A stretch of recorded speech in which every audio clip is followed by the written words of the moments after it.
You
know how they say, it's not the destination, it's the journey? And the journey of 1,000 miles begins with a single step. And you know what? They're right.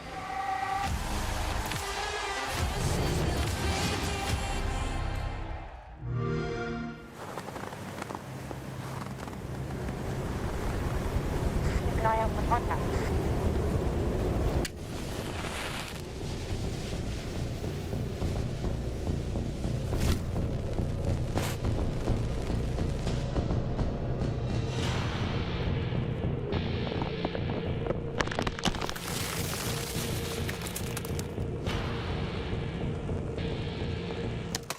Available now.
Welcome to the second day of the South American League, where yesterday we had some very fast and dominant games with the exception of one game. One big upset at the end, as one of the teams will be looking to continue that good momentum today. My name is Anne, I'll be your host for today, and joining me on the analyst desk, we have Foxy and Ace. And Ace, you've already worked a shift of the APL this morning, and now you're here with the SAL. What a busy man you are.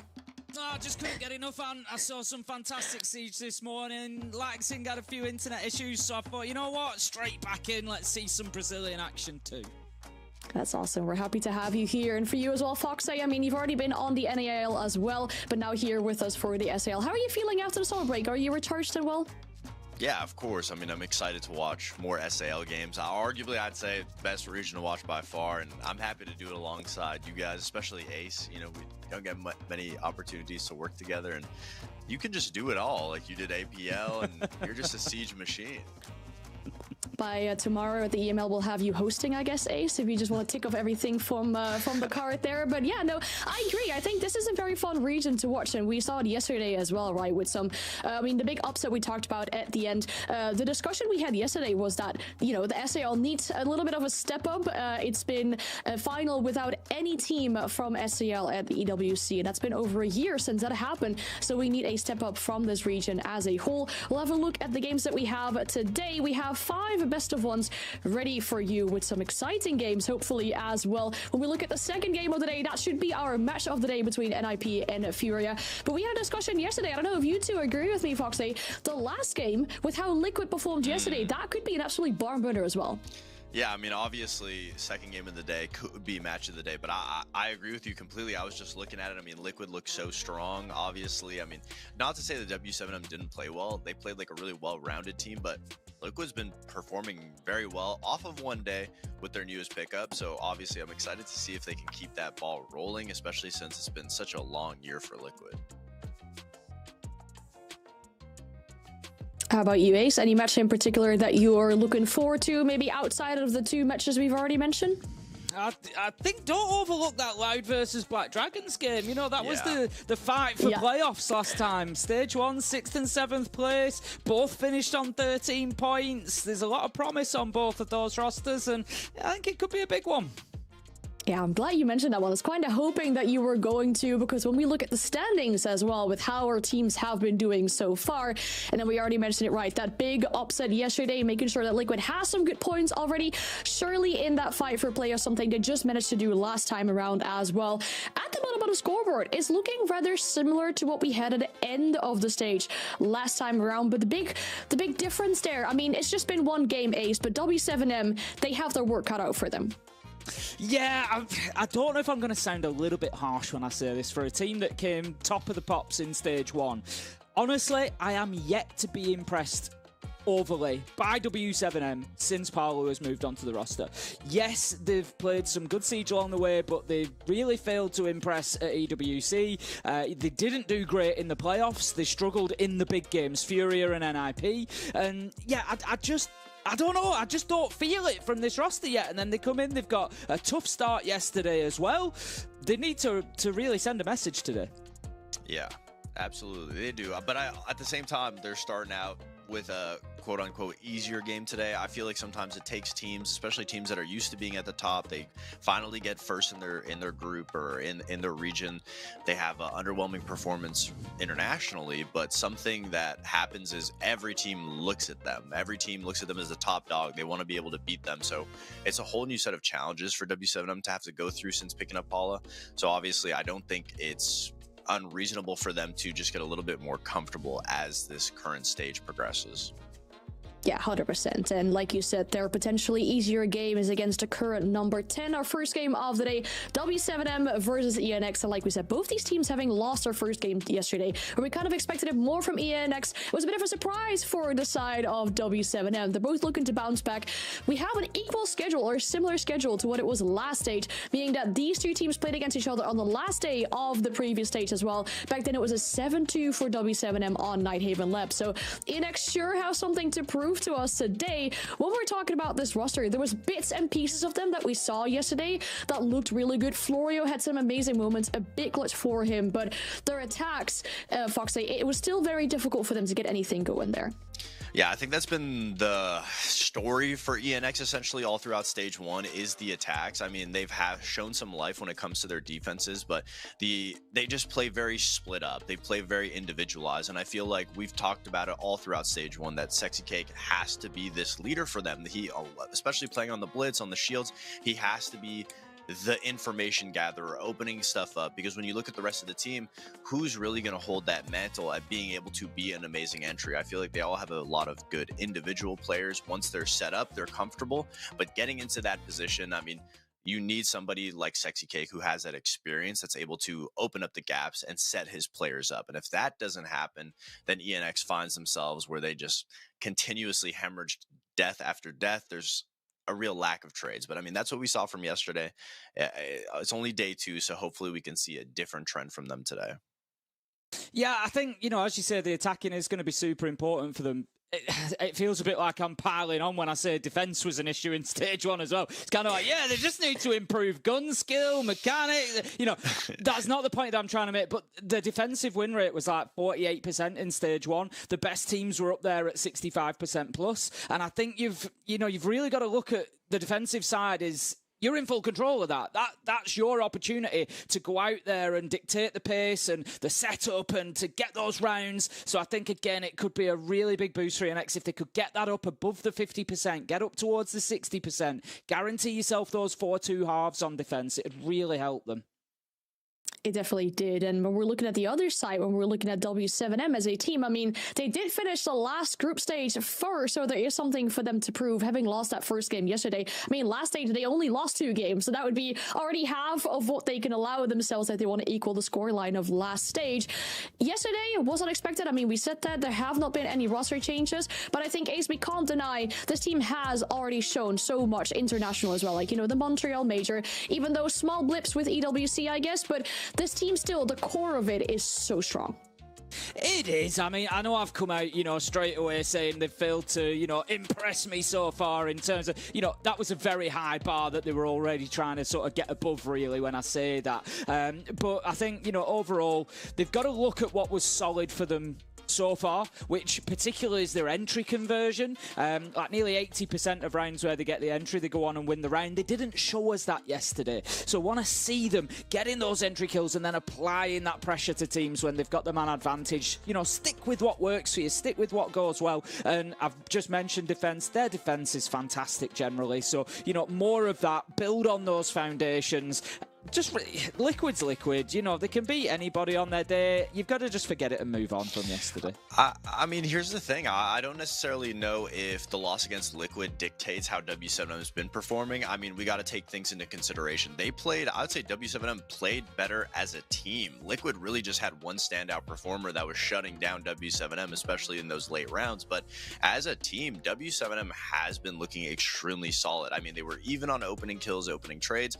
Everybody on the team is within the same EPS, within each other. I feel like they played really good. The one issue with everything is they went to Clubhouse, and that was the downfall, because when you are arguably the better team, which I would say W7M was the better team on paper, you don't take a team that is weaker than you to a map like Clubhouse because it's very simplistic. And I think that's where they got caught up by Liquid, which is they just lost individual gunfights. When it came down to the clutch situations, they were continuously lost to Maya. So as a team, it's not raising any red flags or any alarms for me. I just think W7M needs to be able to go into the map ban phase a little more level-headed and not underestimate the opponents that they're going up against. No, understandable. I mean, I think you're hitting the nail on the head there when it comes about the map veto, but also for this team, I think the big difference between them and ENX right now is, we talked about it, W7M haven't actually made any roster changes. So over the course of the summer break, that sure helps your team dynamic and building forward onto what you already had. So we sat down with Volps as well to see what he had to say about the current team dynamic. Assim, eu acho que o time que eu joguei que mais tinha opiniões fortes dentro de jogo, eu acho que foi o com o Dash, que era eu, Dots, Dash, o Norris e o Tug. O Tug não tanto, mas ainda se inclui. Aí agora, quando o Palu entrou, ele também tem opinião, mas ele não tem a personalidade forte. Ele é mais maleável, ele mais aceita do que fala, então é tipo, ele não é qualidade, né? Ele não tem personalidade de líder. E tudo bem também, né? Obviamente. Mas acho que... Eu não sei por que o Careca falou que ele tem essa... Enfim, ele tem uma personalidade forte, ele gosta de ser ouvido e gosta de dar a opinião dele, mas taticamente, obviamente, ele não opina muito. Tipo, ele não participa dos táticos, dos pré-jogos e tudo mais. A gente mais passa pra ele do que ele passa pra gente, tá ligado? E, tipo, é isso. Aí tem eu, o Dodson Norris, o Tug... Hoje, assim, que dá muito pitaco em tática e tudo mais. Até o próprio Palu também fala bastante. Mas acho que é só esses 4 cabeças pensantes, assim, que tem no time, assim, de opiniões e direções a serem tomadas. Como é que vocês lidam com isso? Como é que vocês conseguem chegar num consenso ali que não é nem sempre vai agradar todo mundo, né? Mas É literalmente o que você falou, cara. Nem sempre vai agradar todo mundo. Vai ter um cara que não vai aceitar, ou não que não vai aceitar, ele obviamente no final vai ter que aceitar, né? Mas que não vai concordar, que vai achar que pô, o veto ele tem que ser assim contra X time. Aí vai ter outro que vai achar que não, que tem que banir X mapa. E aí vai ter as divergências, mas tudo sendo bem conversado e entrando num consenso geral ali, é o que vai ter que ser. E se não der certo, tá tudo bem, né? Tipo, no final a gente é uma equipe, a gente decide junto, ganha junto, perde junto e... Well, it makes a lot of sense what we're hearing from VODs about the team dynamic and who really is vocal and who is maybe a little bit more quiet. I mean, Fox, you've been on a team yourself, right? I think it just gets way too chaotic if you've got 5 people talking. They all have these different opinions. It just seems like, especially on tag, that seems so difficult to manage.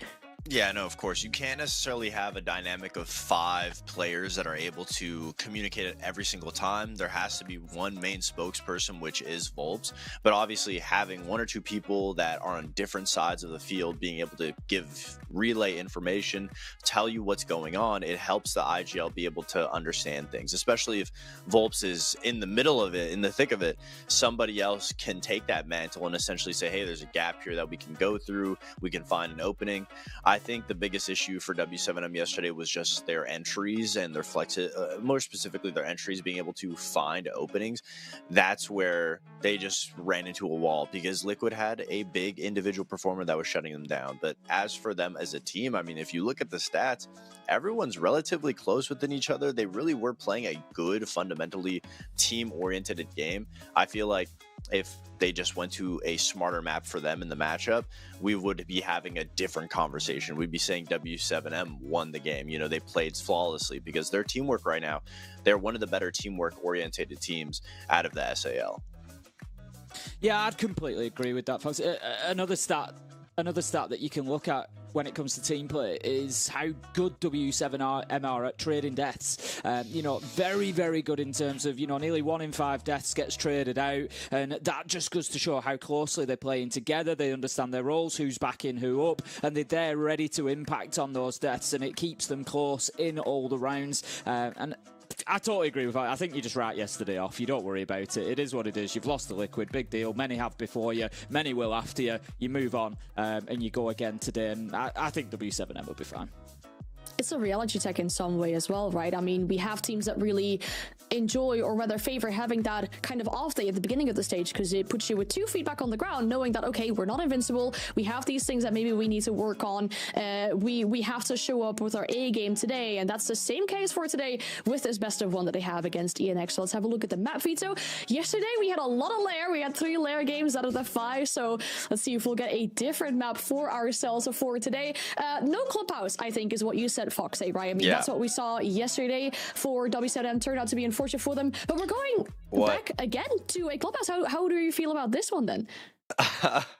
I mean, again, the one thing that you don't do is take a team that you're better than to a map like Clubhouse. It's kind of like, you know, old Oregon before it got taken out. It's just such a systematical map. Everybody knows how to play it. I mean, you could throw the best team in the world on Clubhouse against, you know, your average rank stack, and I'm sure 5 times out of 10 they might be able to get a win out. My thought process is W7M knows that they're the better team. They know that they're able to play off of each other a little bit better. So going to a map like Clubhouse against ENX, which is not a Liquid, they should be able to win it on any map. But obviously, why make matters harder than they need to be? To me, it looks like W7M maybe is coming into it not necessarily respecting the other teams that they're playing, especially after a loss to Liquid. I would have been a lot more delicate when it came to map bans. I know W7M likes the smaller maps, but to see them get rid of, you know, their own cafe, their own consulate, their own skyscraper just to end up on Clubhouse, it's almost as if they were banning maps out for ENX to assist them and giving them the best opportunity possible. It doesn't really make too much sense to me, but at the same time, week 1, they could just not be respecting ENX. They could understand that ENX has an entry issue, and if they don't have the shields, that's where ENX falls short. So obviously, there is a lot of strategy to this pick as well, but it just seems like they're making matters worse than they need to. I think there's an element there as well that ENX really don't play Clubhouse very often. It's not a perma ban by any means, but they ban it a lot. They played it once in Stage 1 and lost it to Los. And I think maybe W7M are just backing themselves. I think it's a little bit of, I don't know, maybe a little bit of an ego pick. You know, they've lost it to Liquid and they think, no, we can go and win on Clubhouse. We're definitely better than these. And they just want to go back there. And it's like sort of getting back on the horse straight away. You've fallen off, just straight back on, go again, get your win on Clubhouse and just move on. And I think there's maybe a little bit of that. I think they were hoping for Chalet, maybe. They left Chalet alone for the longest time to W7M, and they love Chalet. It's no surprise to see ENX say, no, we ain't playing you there. So, yeah, you end up on Club. But I think it favours W7M overall. It should. I mean, something you said as well, Ace, when we talked about W7M, is they're so strong on the defenses, and then they get to start here on defense as well. Yeah. Yeah, absolutely. Like I said, I think they were 66, 67% defensive win rate in Stage 1. They are super solid.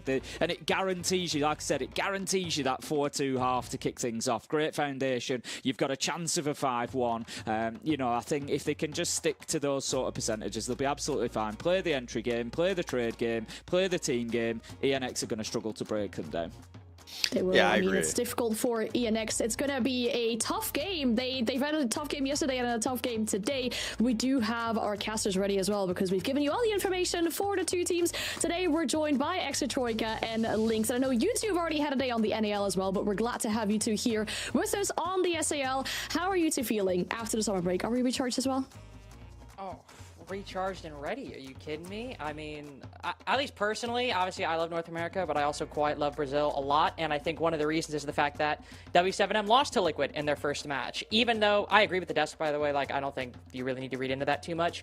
But the group stage of this league has always been comically competitive, whether you're a top team or a bottom team. And so just from a sheer entertainment standpoint, I love this league just because you never know exactly what's going to happen. I've been calling this league home for a long time, and True. It's great to be back on it. It's great to kick it off. Again, watched yesterday, and I agree. I don't think that W7M are going to be sweating it too hard that they lost against Liquid. It is by far and away the most difficult league to compete in, just through the sheer talent, and you know that's coming as an EU fan, someone that works and watches a lot of NA. This is where it is. This is where it's at.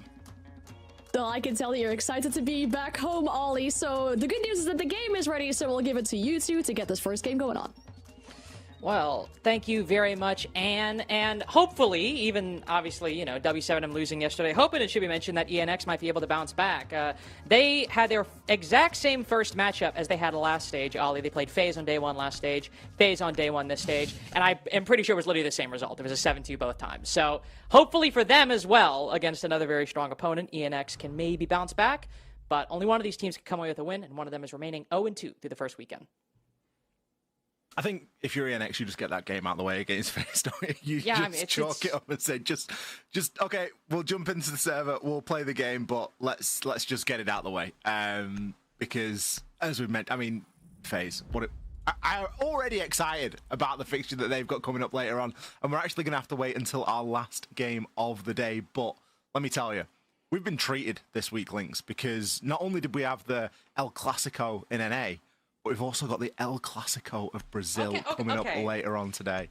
Like, I don't know what it is, but I keep hearing people call FaZe Liquid the El Clasico. Is FaZe Furia not the El Clasico? No, is it heck? What do you mean? FaZe Furia? Okay, well, it's literally the greatest match in Rainbow Six history. Let's just get that out of the way with right now. Right, but okay, so they played one best of 5 and it was a good game. Okay. Calling it a good game is a little bit hyperbolic, or is a little bit underselling it. But FaZe Furia also rematch from last stage. Furia denies FaZe the opportunity to win Brazil 5 times in a row, and Liquid, who can't even they're just leaving the game because they want us to keep talking about this.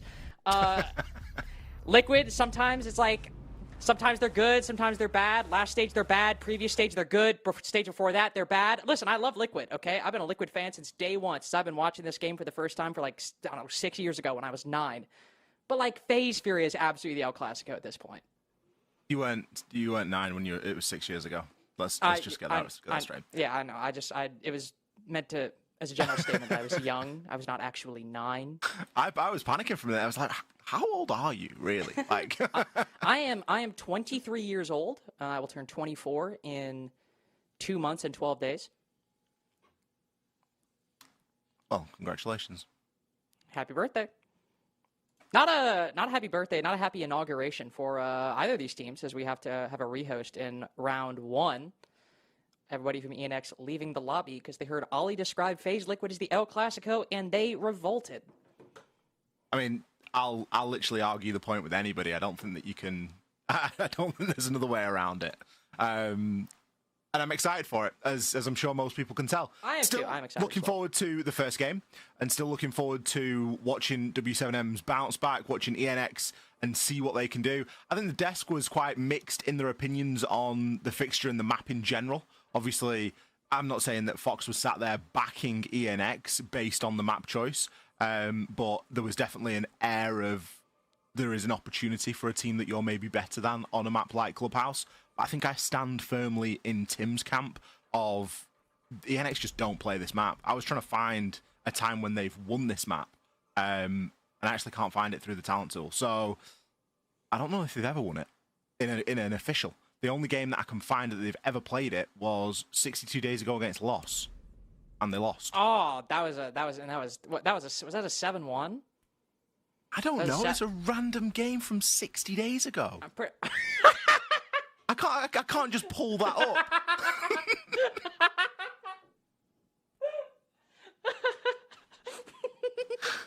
I'm sorry. Also, criminal, by the way. I don't know who's made the graphic, but match of the day being NIP versus Furia. Like, in what world is that match of the day? They know FaZe Liquid is not the El Clasico, that's why. It was a 7-1, by the way. It was a 7-1 for Los. Shout out my memory. I'm pretty sure, oh my god, there was an MVP performance of somebody that game. Who was it? It was on, it was Mr. Outlaw. That was a goated Mr. Outlaw game, I think. Tim's gonna fact check me right now. But I'm pretty sure it was like a Mr. Outlaw masterclass. Hold on, let me check. Oh my god, I was correct. I didn't even have even it pulled Tim's up. chiming in now saying FaZe Liquid is 100% the El Clasico. Yeah, Tim is wrong. No. Like FaZe is the El Clasico in what, 2019? 2021? FaZe Liquid wasn't even the El Clasico at the 6th Invitational. When has it been the El Clasico? But no, in this region though. No, like, not in this. Of all the regions and all the like derby games that we get, because obviously in traditional sports, a derby game is when two local teams face off against each other. We live in a bit of a different world. We live in esports, so the regional teams, you sort of it creates mini derbies, and it isn't due to proximity; it's just due to storyline. Okay. And Team Liquid and FaZe is the one that holds the most weight in terms of story. Anyway. Like, we've got plenty of time to get into this. We've got all night. we'll get into it. And I can already feel that it's going to be a long one. I'm pulling up Liquipedia pages to mount a counter argument later. So you better get ready. You just be careful with that one monitor that you're rocking at the moment. Hey, listen, that's mean, okay? It's not my fault. Not my fault. I had to stage at a friend's place. My bad. Anyway, W7M ENX. Well, like we've talked about, not exactly too worried about for W7M. Hopeful for ENX. I mean, obviously only making one roster change. Mitrix coming in from, well, technically Tier 2, but you might have last seen him on that Fluxo roster in 2024 of Stage 2, which was not the highest performer in the league, but... And also, Mitrix not even the highest performing player on that roster. That distinction goes to Hashi, who was by far and away the best performer on Fluxo a couple bits ago. To be honest with you, it is just a bit hard to talk about these two teams because it's just like we have one best of one, which isn't exactly a great sample size, and both these teams kind of got smoked. One of them by FaZe and one of them by Maya. Yeah, it doesn't really lead. I mean, it doesn't really lead, lead for a lot of in-depth analysis based on just one play day, does it? Obviously, we can look back at what happened previously, what happened in Stage 1, as these two teams did, of course, play each other inside of Stage 1. Way back, trying to actually find the fixture here. I can't pull that one off the top of my head, so sorry about that. So that one didn't happen. Oh, maybe it did happen like 60 odd days ago. I don't know. When was Stage 1? I'm pretty sure the schedule is actually I'm pretty sure the schedule is the exact same as it was as last stage. So it would have been this play day in Stage 1 Yeah. The desk spoke about it. Not even Labs 7-2 to W7M. So again, ENX finished 9th last stage. We're really trying. We're really trying. We're trying our best. Really trying to yes and this matchup right now. Yeah, I don't really know what you want us to say. I mean, I've got a few things I could say about FaZe versus Liquid. Go for, no. We're saving that. But like, here's the thing, right? We have to be careful, because if we save it for FaZe Liquid, that is still, even if I disagree, it's the El Clasico, it is still definitely my match of the day. So I can't dedicate too much time that game to debating whether or not it's a good game. I can't dedicate FaZe Liquid, I can't dedicate time to some meta-analysis of the matchup, which I'm sure everyone would enjoy hearing, and not me talking about the game.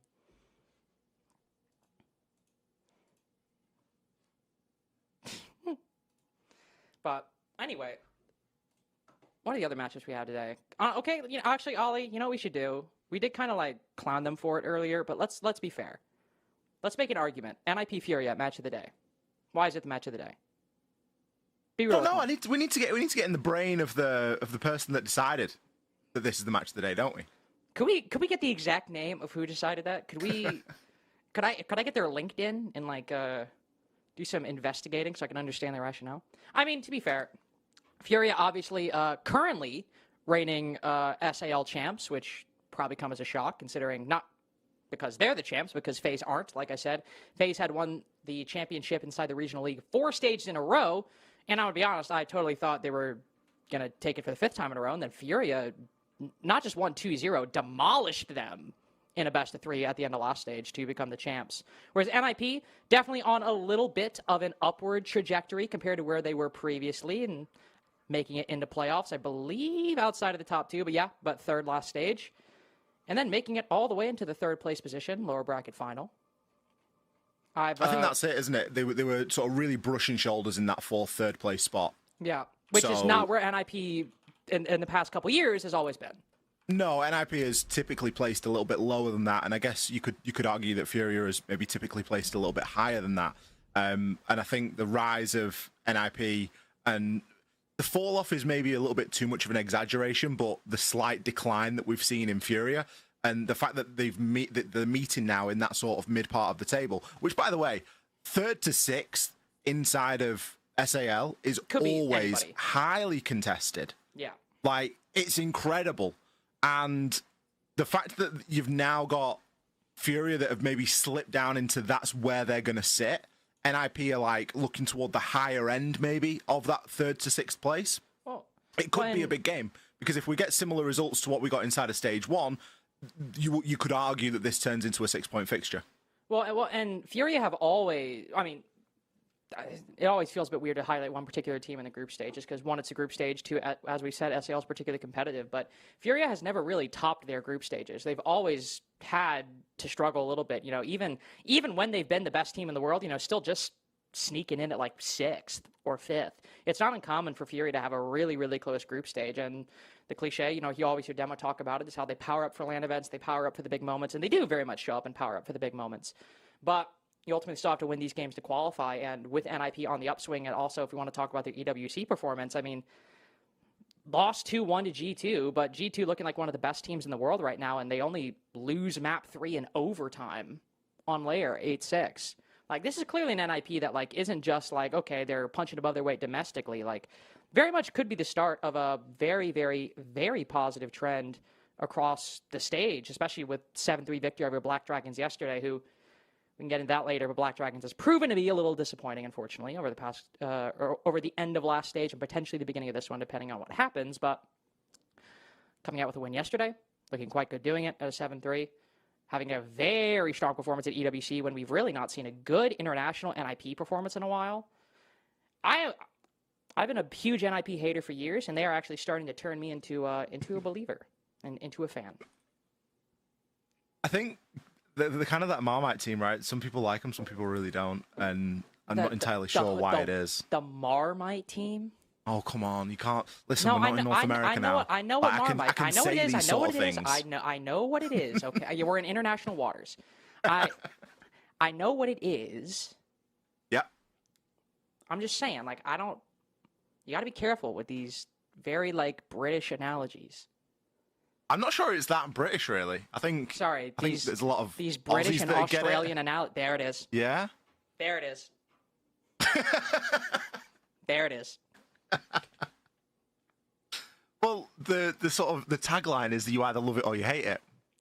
Is that their official tagline, or is that like just like a colloquialism? It may have been at some point, but it's definitely more of a colloquialism.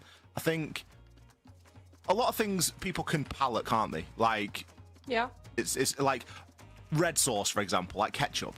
Like, I don't particularly like like it. Ketchup, red sauce. It's red, isn't it? Okay, but nobody calls ketchup red sauce. Are you making spaghetti? Are you making spaghetti and ketchup? Like, what are you talking about? No, you have red sauce and you have brown sauce. Oh, okay. Hold on. The iconic and most famous slogan for the yeast extract spread Marmite is "Love it or hate it." So, like, it's one of those things that's quite polarizing. It isn't just palatable, and you can kind of make do. You can kind of like get behind it, you know. There's a lot of polarizing things, you know, like Marmite. What's the El Clasico in Brazil? A lot of divided opinions on topics like this. And then we have Los 9Z. Not to change the subject away from Marmite, which I know everyone is very excited to hear, but Los 9Z is an interesting game to me. Not because I'm like either of these teams are going to like win, but I was kind of a 9Z believer, Ollie. I don't know if you remember. I was maybe not quick to hype up 9Z, but I was definitely a little bit of a defender. And then I was disappointed they didn't end up going as far as I thought they would. But I think the team's a little slept on. Not as like a first, second place contender, but again, especially in a league as competitive as this, I think even though they were very much at the bottom of the standings, I think they could, if they've made some improvements, they could slip in at the 5th, 6th spot based on their performance last stage. I don't know if it was always quite sort of. I always enjoyed the Copa Elite 6 days because when we had the sort of the teams from Argentina and other regions aside from back when it was just Brazil join in, you could always see there was quite a large gulf in terms of where those teams were at. And I think that 9Z now being in the league permanently, it's going to be better for them, isn't it? Because they are going to be given that opportunity to grow. And like you say, could turn into be a little bit of a sleeper team because, let's be honest, the bottom end of the table in SAL, for as much as we speak about, you know, the top sort of maybe 1st to 7th place, bottom 8, 9, and 10 is kind of up there for the taking. I mean, and especially like if you just want to go back to last stage, looking at the point allocation, I mean, Loud and Black Dragons were literally tied in 6th and 7th at 13 points. Like who made playoffs or not at the bottom end of the table was decided by a tiebreaker. Yeah. You had 7 teams that all were playoff capable, and then even Los and ENX at 10. That's one regulation win behind 1. Loud, who didn't make playoffs, but 2, Black Dragons, who did. Like, it's not just, like, quality of play that this league can be very close in the best of ones. Like, don't get me wrong, I think eye test-wise, I think we can all agree that probably Los, ENX, and even 9Z, definitely a bit of a, in the aggregate, last stage, below the other 6 to 7, but they're still able to win these games. Everyone still is very much a contender, whereas, you know, honestly, in NA, it sometimes feels like kind of the bottom 4 teams. It's like, okay, we have this matchup, they're probably going to lose. And unfortunately, last stage, more often than not, that was the case. Whereas here, it is a little bit more coin flippy and might be a bit of a pain to follow strategically sometimes. And if you're really caring about your prediction score, but it sure makes for damn good Siege and, well, entertaining Siege at least. We are finally back in the game, though. And we have extremely standard bans for Clubhouse, double hard breach denial ban, Monty Hibana. There's like 8,000 hatches when you're attacking the basement. And also, Monty's very good for taking rafters. Makes sense why we find ourselves in this permutation. Yeah, ENX trying to give themselves a little bit of an easier time of getting these breaches open. And it can mean that they can choose slightly different operators to get those jobs done. For example, attacking here upstairs into CCTV room and cache. They've only opted to bring an ace and a tin opener, given that that's one of the hard breaches that is available, but the tin opener being the more important thing, they're not opting for the thermite, which does usually speak to quite a front-sided approach. Typically, you'll bring the therm if you're going to go through construction. So I am a little bit surprised that they haven't opted for that, given that Monty is banned, because it means that taking garage control is going to be a little bit more difficult. and they're kind of relying a lot on the Capitao to do that. And with his army open, gonna have to try and deal with that catwalk player, and it is not going to be straightforward. So I do worry a little bit just about the fundamentals of this approach. And I think that if W7M have some good patience, particularly Dodez, there's nothing really that's going to force him to have to move this position, save maybe a nade or maybe a Capitao Firebolt coming in at the right opportune moment. Angel's able to find Lobin. Not entirely sure from where, but I was about to say probably pushing the stock position. They'll look for the second, but that Thatcher pushing in by himself. Angel's probably could have been advised. Maybe to get somebody in a little closer, have that player on the double door. We swing in a little bit, then you swing out for the trade. Sexy Cake will retake this position, whereas the ENX found a brief advantage. Now not only the man count has it been neutralized, but also in terms of the control. So far, ENX are only succeeding with what W7M are giving to them. Volp's quick peeking will fall. And so ENX back are in the lead. The defense is doing a good job at stalling out this attack, and the linchpin of all of it, Dodez still on rafters. No more Kiva barricades to place, but still quite a few up. Dots and Palu can both hold down the site. There's always the worry that once ENX look to convert on the top floor, Palu could rotate down, use that C4, or even that Dodez, mechanically talented as he is, could hop over, find somebody the moment he hits the floor. Ridiculous he honestly comes away with that engagement, but somehow gets away with it, taking down the Blackbeard, meant to push him out of that spot. Now W7M entirely consolidate, can hold out the site. Dodez plays his life in garage, and what are Box, Hexicate, and Florio gonna do? Well, push Dodez 1v1 it seems, and give him a nice little highlight clip to start off round one of Clubhouse on day two. Dodez being a team player, hold on. Dots down, Polly will start sprinting away, but again, thankfully he has this C4, but does he have the information? He's got the time, he can go around the corner, but should be able to get this off, yes. Little closer than I think I or Palu would have liked it to be, but it's still a W7M round through and through. Came very close, really, when you think about it, didn't it? Comfortably so. I thought they was going to go downstairs and try and C4 from below, and then I was sort of frantically looking around for, has he got any info as to where this plant is going down? Is it going down default? Is it going down radio door? Where is it going? Because if he misses that C4, it's almost game over at that point. Fortunately, he decided just to rotate through the top of red stairs, and he was able to pick up that final kill, as we saw. I think a good example there from ENX of sort of poor choices in the early portion of the round, mainly with the operator selection. I think they were really hoping to take control of Garage, and it just goes to show that even if you have a Capitao, even if you've got a couple of opening picks, going up against a talented bunch of players, you're going up against some people with insane mechanical skill, it isn't guaranteed that you're going to be able to remove that player. And sometimes they're even going to throw themselves over the top rope directly at your face. I think where ENX did do quite well is they did a good job of punishing the players from W7M that were inside of that lounge area, in and around stock. That was good. And I was sort of watching it thinking, we need that to happen a little bit, maybe a little bit quicker. The fact that it happened at all was fine, and they had a good man count advantage. But then just transition into something a little bit more simple, transition into a bit more of a construction take. And that's where having a little bit more hard breach might have been a tad easier to achieve. And also, I think just like, not only just a little quicker, but I think a little tighter between the two. Felt like a lot of 1v1s taken by ENX. That, not necessarily there weren't people close by, but just the timing was a little rough. Hello. Volp's unfortunately not getting any damage whatsoever off on that. He will stun himself. It's a little bit of a punishment for missing that kill, I suppose. He's very mad at himself for not achieving anything. It will be another clear for ENX, as we got players all over the map on this basement defense. Lobin, Ratting, and Strip. Volp's inside of bar right now, and obviously we got Dodez all the way up on the top floor. Got to be careful because there's a blitz and a buck coming his way. How the hell does he get Angels? The moment that wall opens, Dodez just slaps him down, falls back. Honestly, I can't even really get too mad at ENX there. That guy just got smoked. And this is the game that W7M are going to play, isn't it? They're really going to force that full map clear. They haven't got the sort of Cade electrification to fall back onto. Hatches, if they want to, if they're going to extend heavily, they can play with them open. Got that castle to buy themselves a bit of time as well. Volp's little interest in getting himself back down. He's doubled up with Dodez right now.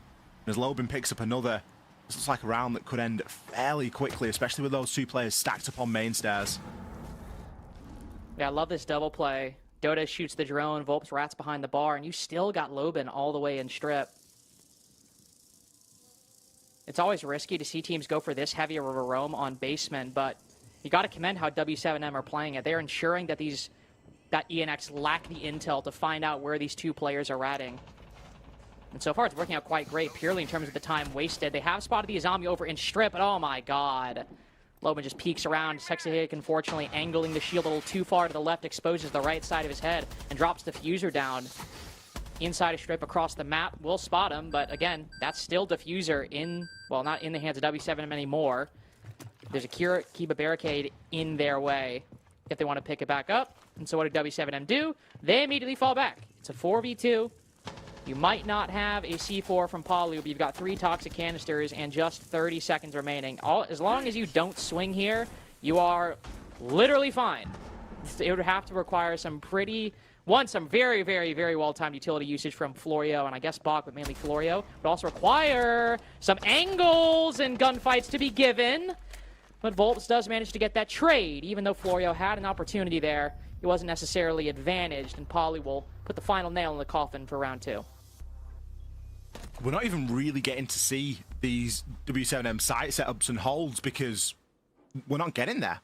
We're not getting down to a baiting the utility out and attempting to get the plant down. We're not even getting down to sort of effectively knocking on the door of the site. A lot is happening elsewhere, and W7M are just increasing the radius at which they want to try and hold. In the previous round, for example, they had a presence up on top floor, but they were very keen in holding bar. Defenders, protect your bombs from being ENX, slow to react, slow to respond.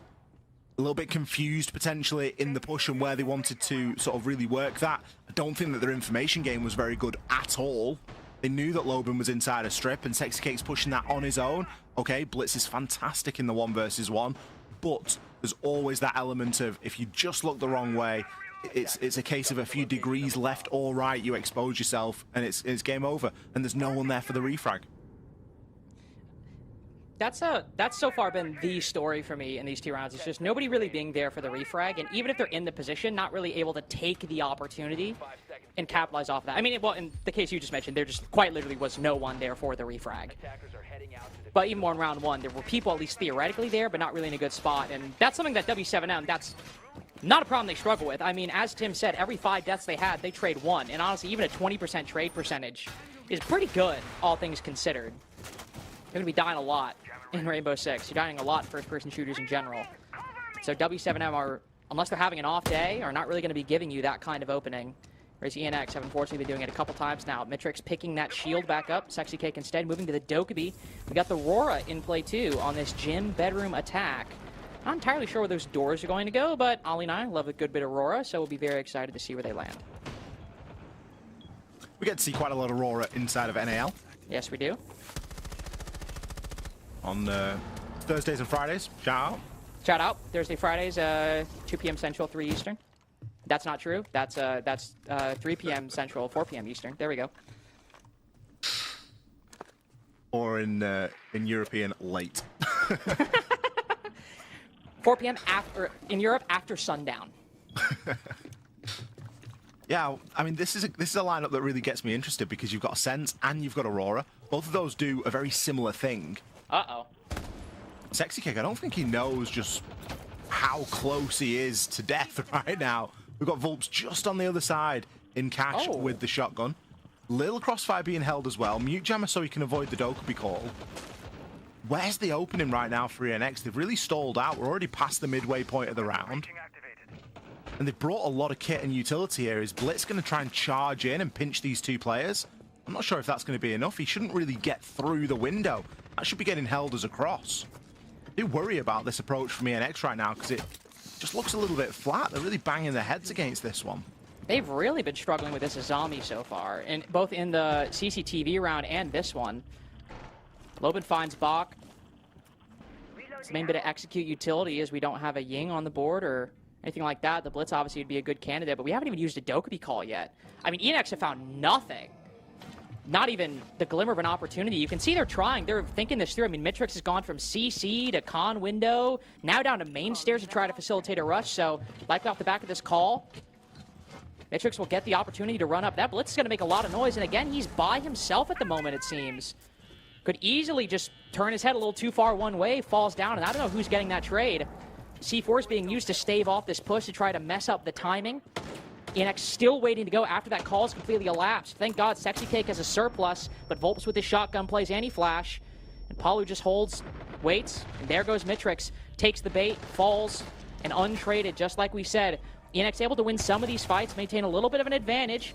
We'll give them credit for that, but it's still around where they found basically a shut door at every single entrance.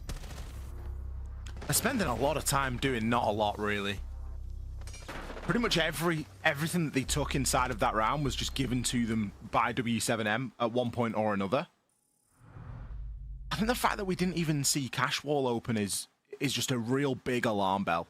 If that's mute jammed, if that's reinforced, it needs opening. You can't afford to just let a player sit inside of Cash. They might mirror coming in. I mean, W7M know exactly what game they're playing right now. It's try and starve them out, isn't it? It's make it as difficult as possible. Remove as much hard breach as possible. Remove the Monty and just force them into really chewing that clock down, because ENX, they're undoing themselves at the moment. And you know what the funny thing about it is, too, is like, ENX have not played Thermite one time, right? So you might be thinking, why would you ban the hard breacher that ENX haven't played when they've used Ace twice and tin openers? But, well, tin openers less so, but, well, tin openers make a very small hole, but the Selmas can be impact tricked, and we just saw them fail to open Jacuzzi Wall for a good portion of the round because there was only one guy over there, and it just kept getting impact tricked. So even though ENX have not used Thermite whatsoever, W7M1 know in theory they can counter the 1 or 2 hard breachers left open, but they know they can counter the one that ENX bring the most specifically. So like you said, it's just a plan to starve them of that utility, to waste even more time, and they know that the hard breacher ENX are running, they can counter quite easy. And also something I want to highlight is it's not just that ENX are really, really struggling. Like, W7M are playing genuinely well. We didn't really see much of it, but it was really cool how you have, I think it was Volps holding or playing with the M5 as mute in Cash. Here's the guy running around CCTV, and so what does Dodes do? Puts a Kiba barrier on the door, so if he wants to challenge deeper and swing into CC, he's got a bit of a shield on the door frame to do it.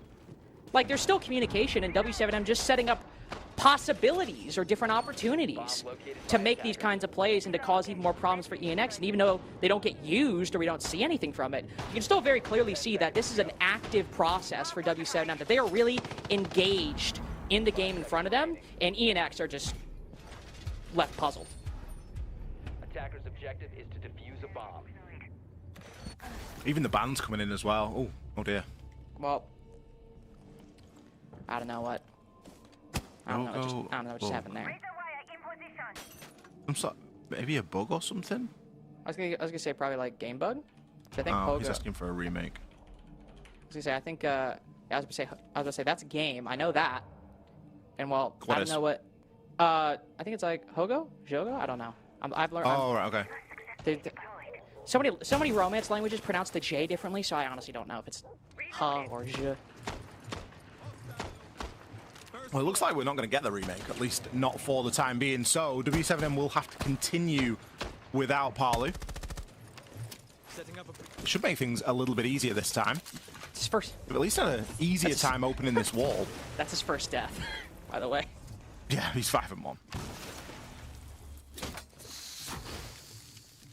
I was quite excited for a time because ENX had hovered the Flores for a little bit, and I thought, you know what, that's a great way of getting rid of some of these Kiba barricades. And then we switched it out for a Grim, which is a less good way of dealing with these Kiba barricades in that you've only got a gun. Eventually, we are going to get the rehost. It is going to come through quite late there, but at least we get it through. Shout out. We can see W7M at full strength when we return. Actually, that's not true. We get to remake, but they do have to team kill Palu again. Just to make it exactly the same. Yeah, it's like same op, same everything, but also Palu has to die. That'd be really unfair, though, because then he'd be Oh no, because he would still be 5-1. No, we Oh, we can't count the one, can we? He's 5-1. 5-1. Yeah. You're right. Yeah. At least we have some more steps to talk about than last time. I don't think we'll have to really dissect the meaning behind the Marmite slogan. I'm sure that was very entertaining. We are back on CCTV though, as Ollie mentioned. Ollie also talking about the Flores. That was an op they did bring in round 1, but kind of like, which by the way, I agree with you by the way. Like I do generally like that as a tool to deal with the Kibas, not just because they're Roteros, but also like DMR. Whereas with like the rest of the lineup, not only that they brought in that round, but also the one they brought in this round, not really like a prime DMR candidate, like what, you bring in the SR-25 on Blackbeard in round 1? Like, no, you're just not going to do that. Then you also have Ace Capital Thatcher, not an option. I don't necessarily hate the pivot to like greater execute ops like Ying and Grim. I mean, Ollie, let's be honest, getting to an execute's been very difficult. Breaking these W7M kind of like site structures and like positions has been very difficult. So I think that's a very good solution to do it. But the Azami in particular tripped them up on this site, and that is something you have to consider, especially since it took them a whole 2 minutes and 10 seconds, even with the Flores, to start pressuring Dotez all that substantially. And now you have brought tools that I think fix the general problem, but now you theoretically could have made this particular problem, which was already bad, worse. Now, then again, you only pick 5 ops. I get it's hard, but still. No, you do find yourself watching a game of Siege sometimes, and there's kind of like a wish or a want for a team to be able to pick another operator as well. Yeah, Just it's sort of difficult scope sometimes. or swap through them, because when there's that much to deal with, it can be very difficult. And I think that ENX, they had their hands tied because they had to ban the mirror, because they knew that mirror was being used to make breaching a lot more difficult, and with Hibana banned, that makes things very difficult indeed. The sort of the glaring answer, the way that I see it, and I don't know if it's entirely viable or not, or what the reason is for not choosing it, but the Maverick's there. So play the Maverick. That means that you can get all the walls open, no dramas. Then you can bring something to deal with the Azami, or you can just ignore the mirror and instead choose to ban out the Azami and deal with the mirror window. Now, obviously, it's not ideal, but it's maybe another way of looking at things, because I think having to ban the mirror, enabling the Azami to be played, is the big problem. If the Azami isn't there, I think things are a lot easier for this team at the moment, because we've already seen how well Azami's being used to create little pockets of space, whether that be on Catwalk or whether it be on more unorthodox positions like just throwing a little Kiba barricade down on Radio Door to give Volps a little bit more space to play on. Also on basement too, I mean, Azami is the only operator that's been brought every single round by W7M, and Azami on basement's super simple. You just set up like Fort Knox over by AK, and then you're chilling for like the rest of the round. Like that's your spot. And so we didn't really even see ENX get the opportunity to tangle with it because of how extensive the roam was, and of course it's also not even where Loban, ironic given what I just said, it's also not where Loban was playing her. He was all the way in strip the entire round. Still also making Fort Knox. But as you said, the mirror definitely posed problems, but the Azami has as well, and I don't envy them. We do have 3 bans. We have more than we used to, but some things will get left on the table. Just means here, unfortunately, that it's gonna be a little hard to get all of the utility you want taken off. Also a little bit worrying, I will say, that in the gym bedroom round that we saw, we see Sexy Cake rotate over to CCTV by himself when there's a guy with a shotgun around the corner. Like, I don't know what the plan there is. And I'm not saying that, like, I know what the plan is, but, like, there's a crossfire there, there's a guy with a shotgun. You can clearly see that, like, ENX want to do things, but the ability to actually, like, manifest it, the ability to, like, translate that intention to reality has been such a difficulty over the past 3 rounds. And given the lineup that we saw in round 4, which I can't even remember the complete lineup that we saw, but Azami was obviously still in play. I feel like the same thing might happen here. It was like a Malusi Maestro, Zaza, and then I don't know. Who? Zaza. Azami. Oh, okay. I thought you're... Sorry. Like Juicy. Lucy? I've had a Juicy Lucy. What's one of those? You don't know what a Juicy Lucy is? Like a drink? No, Juicy Lucy's a burger. Oh. Okay. Okay, the game is 0-0, so I think we're gonna have to remake that one.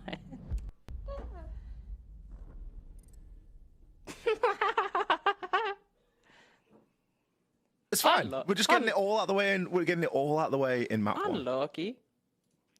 It's getting hot. It's getting hot in my room. It's like the windows facing the sun. Your room? Well, my friend's room that I'm working at. So not my room until well, at this rate, my room until 9 p.m. tomorrow. But I'm fanning myself. I'm like, no, I couldn't come up with an analogy. Anyway, I don't know. We go back to talking about what did your friends say about you commentating after NAL? Like, were there any comments? Because obviously, like, you're quite loud. It goes on quite long. Was there a feedback session? Yeah. Actually, no. They had plans, so I did not talk after casting. I'd go up between breaks. They were like, cool. Oh, that was funny. That's something I said. Which clearly, if they were talking about something being funny, it was something I said. Well, they wouldn't have been able to hear me. They would have said it was really funny if I'd have said it. Well, they had the stream open. Oh, okay. As well. I mean, like, obviously, they were primarily listening to me because I'm here, and also there was a delay on NA, so kind of awkward. Apparently, yeah, when the final round's still going and you just walk downstairs and they just look at you like, that's always, if you're here, who's there? that is always the fun part about living with somebody while you're casting and they're watching. It's like, okay, I guess you're done. Well, all right. I will say, somebody did text me. They're like, you're making a lot of puns tonight. And I was like, was I? I might have been, just to be clear. I'm not saying that didn't happen, but I was told I was making a lot of puns that night. By the way, I also had a friend, I'm not joking. I have a friend who like works with like primates. And it was an orangutan watching the stream. How cool is that? I got watched by an orangutan. Fresh watches nearly all the streams, though. Zinger! Hello! That was rude. Yeah, that is quite strange. I wonder how well like a monkey or a chimp could play Siege. I see a lot of people in Champ these days. Yeah, exactly. Like, I'm pretty sure that they can type, and I'm sure they can play some basic games. Like, I'm sure we could get them in a terrorist hunt or something. Well, that's not here anymore. Oh, it isn't, of course. Well, we could get them on the range. Get him in the map training. Get him in the. Yeah. How do you think a chimpanzee would do in dual front? I mean, they're gonna get a kill on someone. So we were playing Siege the other day, and I'd played so little ranked last season that I needed to play some casual games. I think I played 4 ranked games last season. I know it's a little bit embarrassing, but here it is. And I think obviously you need to play 5, and then you keep ranked unlocked for next season. So because I played 4, we had to play and win 5 casual games.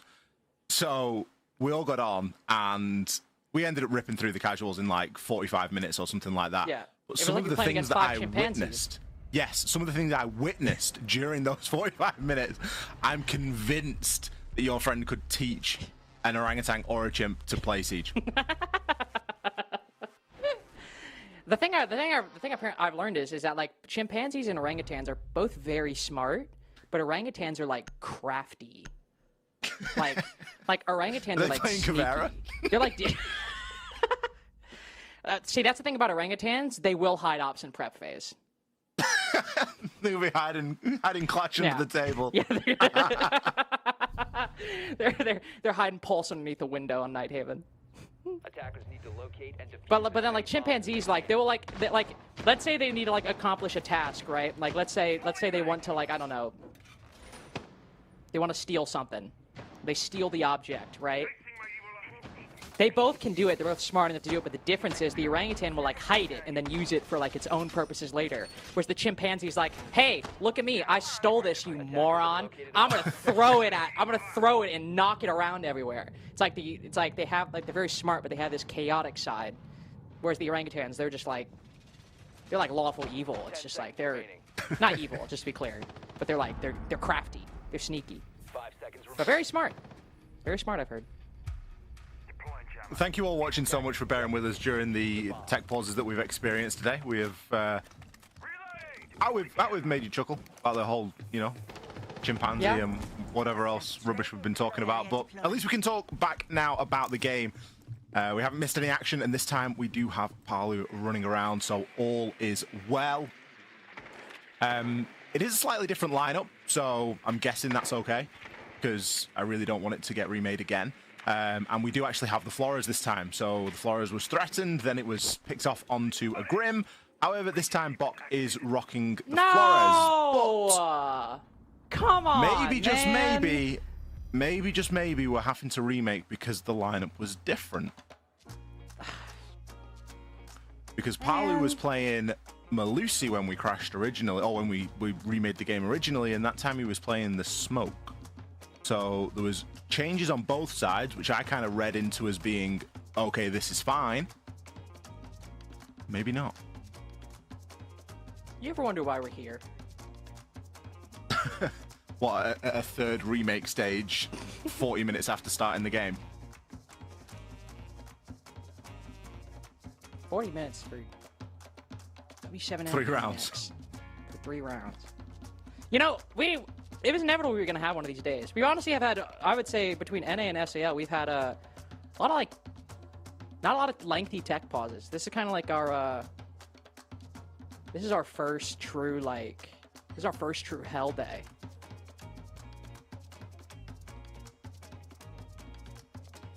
How do you feel about it? Not good. I don't think we can go back to talking about chimps either. No, I feel like we've done that bit. That's the thing. Is like, okay, if you want a little peek behind the curtain, there's no plan when we're here. I mean, I'm sure maybe like, I'm sure Tim and Dez probably have like a list of rehost topics they'll do because they're like very good at that sort of thing and also just like generally professional people.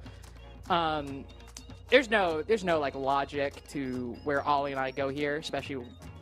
I have ADHD. We're going wherever I decide, really. This is a unilateral decision. But we can't go back. We can't go back to... we've done primates. We've done breakfast, like spreads. Well, not spread as in food. Spread as in like something you put on like toast. I don't know. Do you put Marmite on toast? Of course, yeah. Just clarifying. And I can't even tell you what else we've talked about. And I'm sure as hell not touching the El Clasico topic. No, we need to save that for later. Yeah, that's content. We got to save that for later. Can't burn that one early. I don't know. So, I don't know. I've just had it confirmed that the fact they're playing different operators is okay. So that wasn't the reason for the rehost. So what was it? I think it was a drone issue. The drone bug. Like, I don't know. I was going to say something, and I don't think I'm going to say it anymore. We'll talk about something else. I love that from you. I don't know. Well, it just I didn't want to curse anything moving forward, you know? You don't have rehost number 4 in you? No, it was like we did NAL the other night, and it was fairly chill. That's what I'm saying. Like, you and I up until this point have had a lot of very chill days. Like, I'm talking about stage 1 and stage 2, like you said. It's only been 1 day. So it's a very chill days. This was bound to happen eventually, playing the odds. But am I excited that it's happening? No. But it happens. These things occur. I've certainly run the well dry. It looks like we're going back into the game. No, don't say it. Don't get me over under on it being okay. Don't say it. We're gonna join a W7 Emerald attack, and I'm just gonna lose my mind. Just play it. Just play it at that point. Just play it. It's just guys. It's year 1 rule set. No, it's rank setting. Sorry, because year 1 you switched every round. Well, I mean, ENX haven't won a round on the attack yet, so surely defense could be good for them, right? Okay, we banned the same ops. We're on the right sides. We have the right score. We have the right site. I mean, okay. I'm not even going to pay attention to the operators because I don't think that matters. This is looking correct. Attackers need to locate and defuse Okay. as many bombs as they can. I don't even You want didn't to talk about it. I can tell. It feels like you're paralyzed in position. I'm just like, I've been burned so many times at this point. Like, I love how this has developed as well, because I'm almost certain that we didn't have a Jaeger. We did not. We did not have a Jaeger. We did not have a Jaeger. I wonder what motivates these kinds of changes. Like, you know what we were really missing? Jaeger. Now, to be fair, that's not really a joke anymore because like he can catch Capita bolts now, so like it does make sense.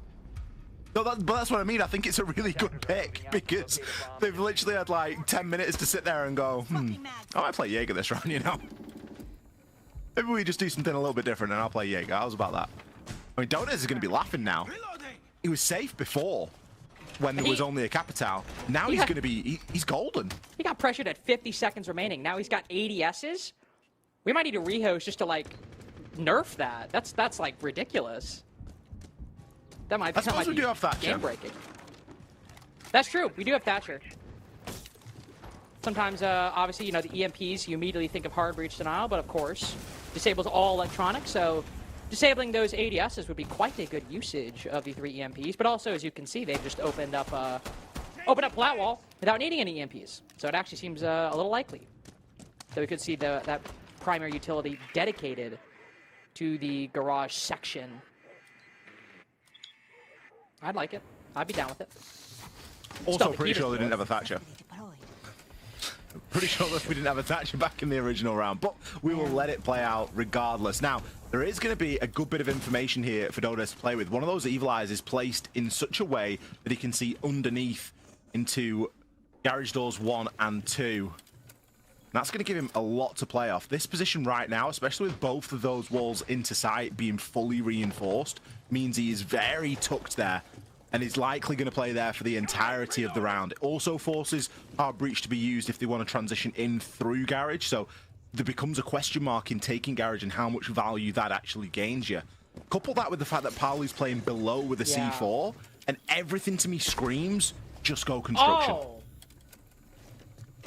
Well, it's going to be a little harder now that the Platwall player is taken down. This is what I mean about W7M being very active participants in these rounds, though. Poly was on the site the entire round previously. Now this time, they put ADSs on Raptors. They're bolstering with the C4. Dots will go down. They're just trying to brute force this through the wall. But Dodas, he won a couple fights in Garage before in much weirder positions. This being a sentry gun aimed at Platwall is exactly the kind of thing you want him to do on this team. Mitrix has creeped all the way up to top red. Well, he's deeper in the hallway and has a shotgun holding that rotate. But Poly never used that C4. He did not burn it. Could easily rotate back through lounge, and there's nobody looking at him at the moment. And with that plenty of intel inside of the site, the Evil Eye can open up. Ooh, just barely gets away with it. That's something Florio's going to have to be concerned about. All of W7M have completely vacated the premises. Mitrix will push in, pistol in hand, downed, unfortunately. Low HP, not paying off well, suffering that damage early on. All of that waiting, and it's 4 in a row for W7M. Yeah, I think it's fairly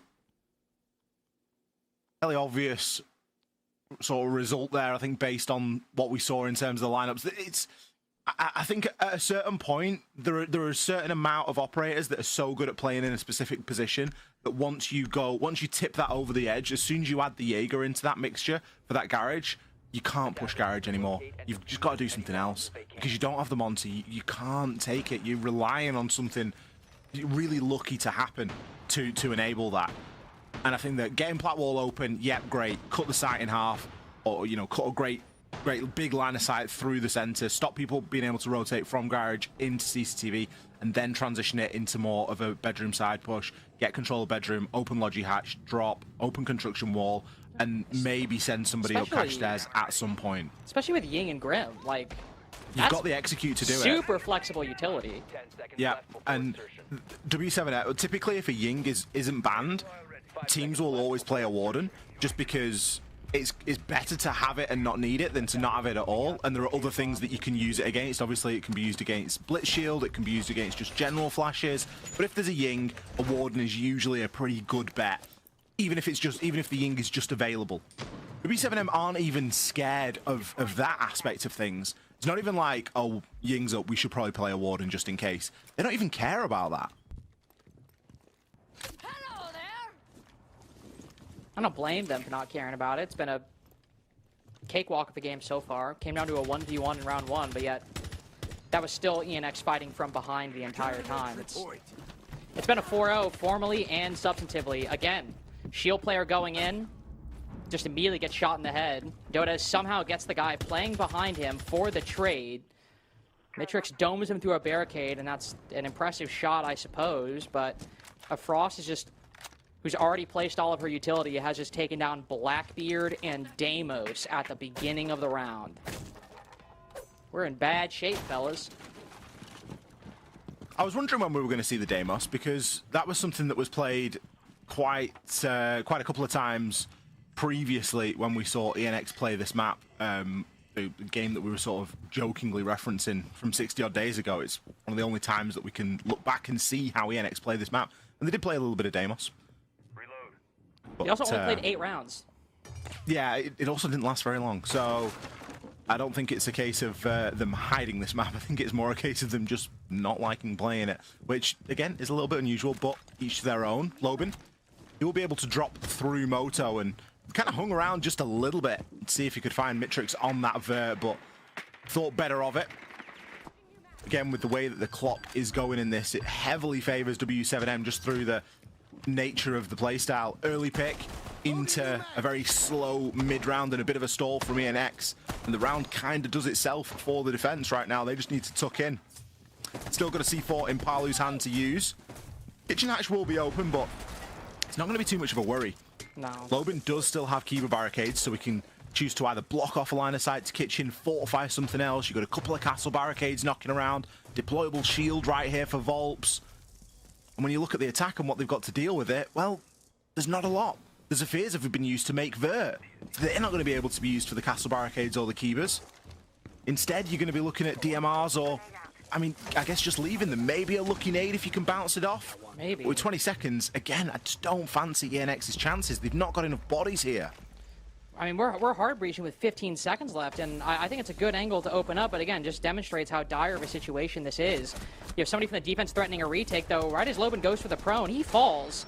It's only 5 seconds. It'd have to be a pretty massive throw, but there's at least some chance, in theory, ENX could have fought back, but the only kill that gets the one Lobin seeds, it's a full hat trick at the end for W7M. 5 rounds in a row, and the only reason this game is lasting longer than the Los one is because we've had 3 rehosts. There's not much to indicate that it isn't going to be a flawless half right now for W7M.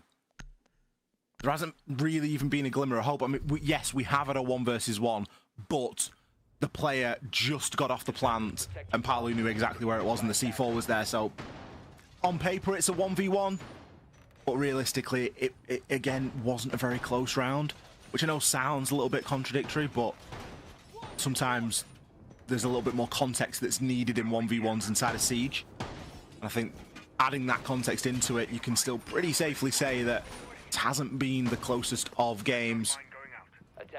A little bit of a similar lineup coming out from W7M this time. They are going to be bringing the Warden this time, just in case of that Ying, and of course for any smokes that they may want to look through. But again, they're in the territory of being able to pick comfort ops. 5 seconds remaining. They've got the Strider, the Sentry, they've got the Fenrir. You know, they're not even sort of playing a lot of information right now. They've got 1 bulletproof camera. They've gone through rounds of playing, you know, like Malusis and Maestros. And now they're sort of, you know, FNATs, yes, are a little bit of information. They're not even opting for more cameras here. It's not like they need them. ENX are just making themselves quite predictable at the moment.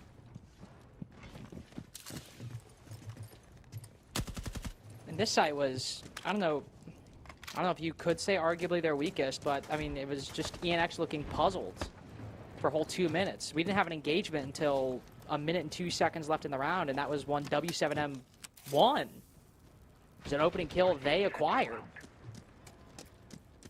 The first round, honestly, from ENX looked the best, and there were still problems, but it looked all right. It looked workable. Like, there were a lot of things you could improve upon, and it's just been a slow, well, a precipitous decline, actually, since then.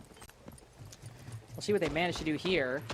They have faced a lot of trouble previously with those Selma charges getting impact trick, but it seems here, be able to soften up the wall and open it with the bailiff. Not the greatest tool for the job, but hey, got to work with what you got. That seems like maybe thinking about a shield rush into on the gem and jacuzzi side. Yeah, last time they kind of got trapped a little bit inside a CCTV. It's almost beneficial to ENX at the moment that that's all reinforced, because they would have to rotate Furia around, and he's only actually got one Selma left, having to use 2 to remove the reinforcement on that jacuzzi side. As such, Sexy Cake might just try and go for a walk up these cash stairs here. He's quiet about it. He might have a chance, but again, it's a 1v1 with no potential of a trade. Sexy Cake tried to do this before, but as you said, solo push, C4 goes out. Thankfully, he dodges it because of the railing. But that's just a sign from W7M. We know you're there. We know what you're thinking. We know what your instincts are. So just back off and let's see if we can deal with the bulk of the push. Volp starts at Alpha on a Bach. No more deathmark trackers for ENX to take advantage of. Nades will go through, still waiting for this moment. But now the pipe bursts, so even more time burned. More time wasted as ENX struggle to push in. Dots will swing and give an opening to this arrested attack, and that'll allow Mitrix to move into bathroom. It's still advantage W7M as the line is holding with holes forming, but not completely demolished. 20 seconds remain. They barely made any progress, but they have at least weathered some of this storm. But oh, the timing! Florio gets on rappel as he knows somebody's there, but Mitrix gets both the kills. Somebody's just got to get this diffuser down. It's outside the window. Can Mitrix get it up, get in the window, and put it down in time? He makes it! And at the finishing line, ENX just get a toe across and put one round on the board in the first half. A really fine margin there, wasn't it? You just saw the diffuser going down as Volp swung. I was kind of thinking, does Volp just sort of try and stay alive? If the diffuser's a little bit too far away, it might have been a bit too difficult, but Mitrix just about had the time to do it. And let's be honest, it's kind of surprising that that pulled off for ENX, because you look at some of the positioning. I mean, Sexy Cake on the Flores, by the way, trying to crouch walk up cash stairs. Like, it isn't going to be great. And guess what? If you don't succeed, you've got a lot of utility as that Flores. And we didn't really see it used in all of its glory. But it does just go to show. At the end of the day, Siege is a shooter, and Mitrix can pull through and pick up 3 kills in the round, then who's to say that ENX can't grab one in the end? Are finally going to taste a little bit of success here on Clubhouse, but it's still a very long road ahead. As the side swap, W7M move onto the attack. A Cade and an Azami ban, followed by a Monty and a Capital ban. Attackers need to And the W7M are going to be far more comfortable than ENX were on this side. You think this is where they start putting in the work? Think they I think they've got to, haven't they? It's, you know, it's a map that they've played a decent amount. It's 7th preference for them, but we know them to be a good team on this map. And they're going to have a lot more teamwork, a lot more coordination, and I think a lot more ability to deal with what ENX are putting up. ENX going for quite a different lineup, and I think maybe recognizing that Denial is going to be the order of the day. They know that they can't roam as heavily against W7M, because that just isn't going to work. So, whereas we didn't see a Goyo throughout the entirety of W7M's defense, immediately we're playing things like a Goyo. We're playing things like an Aruni. We're not looking to, you know, really roam and stretch our legs. Instead, it's castle barricades, it's fortification, it's time denial. And W7M are going to know how to deal with that. They have an ability to move quickly and an ability to burn through that. It's really all about ENX now, and is that going to be enough, or do they need to be a little bit more ambitious with what they try and do? I believe you'd call that a belt and braces approach? You could characterize that as a belt and braces approach. See? Picking up some of the British. Picking up some stuff. Is that like a... I didn't think that was like a particularly British thing. I thought that was like fairly universal. I don't know, actually. It's a good question. Anyway. Early focus on the jacuzzi wall. Very minimal hard breach to not only the mute. Loban bringing that Cali will have a nice little long angle into at least part of bathroom just to control that swing. Also see if anybody moves on the rotate, the kind of thing that, well, after firing a shot through that wall, he'll be aware of. Lances can also be used to destroy those castle barricades. W7M just probing for the opening at the moment. Not committing. They're getting jacuzzi, getting the exterior breaches, then they'll make a decision as to where they want to go. ENX often found themselves pigeonholed quite early on. But with this Maverick line at the bottom of Conwall, Dotus has a nice drone looking in. And you can see some greater interest being paid by W7M to this jacuzzi side. I like the difference as well in terms of lineup. Obviously, it's different tools that are available, but W7M very heavy on that hard breach, and immediately we see in the Maverick that kind of asked for a little bit earlier on. Dodes opens things up with a kill onto the castle. That utility has already been fitted and forgotten about, so not too much of a loss, but it's still a body and it's still a kill that goes untraded. Another characteristic of ENX. They weren't trading very many kills on the attack at all, and that trend, well, so far it's continuing on to the defense. Florio will be there to respond, with Kali looking through the window. Lobin maybe trying to find a player just peeking out a little bit further than they should. The B7M do need another pick really here before they try and commit to anything. There has been such a heavy focus on the utility play that they have really struggled to find a genuine opening, at least amongst this man count. What a shot by Florio. Threads the needle through the wall, out the window, and W7M is seemingly out the round. ENX never lose this advantage, but Bach getting a little aggressive, yet Sexy Cake holds on. Just Paulo in the 1vx familiar position, but shotgun so close. Florio Sexy Cake would have to do a little bit of a troll here. I just don't think they're going to do that. They might be a bit inexperienced, they might be struggling, but they're not going to throw away free wins like that. And so ENX string together too. ENX doing a really good job there, and it was enough. I questioned it at the start. Is it going to be enough just to bunker down in on site and not stretch your legs? Which, let's be honest, for a gym bedroom, a little bit unusual. Usually you would have a presence inside a cache. You would have somebody over in towards CCTV. W7M knew that. They had a great flank drone inside of cache. The call came. Volps was able to shoot the person that was on the flank without the barricade even being open.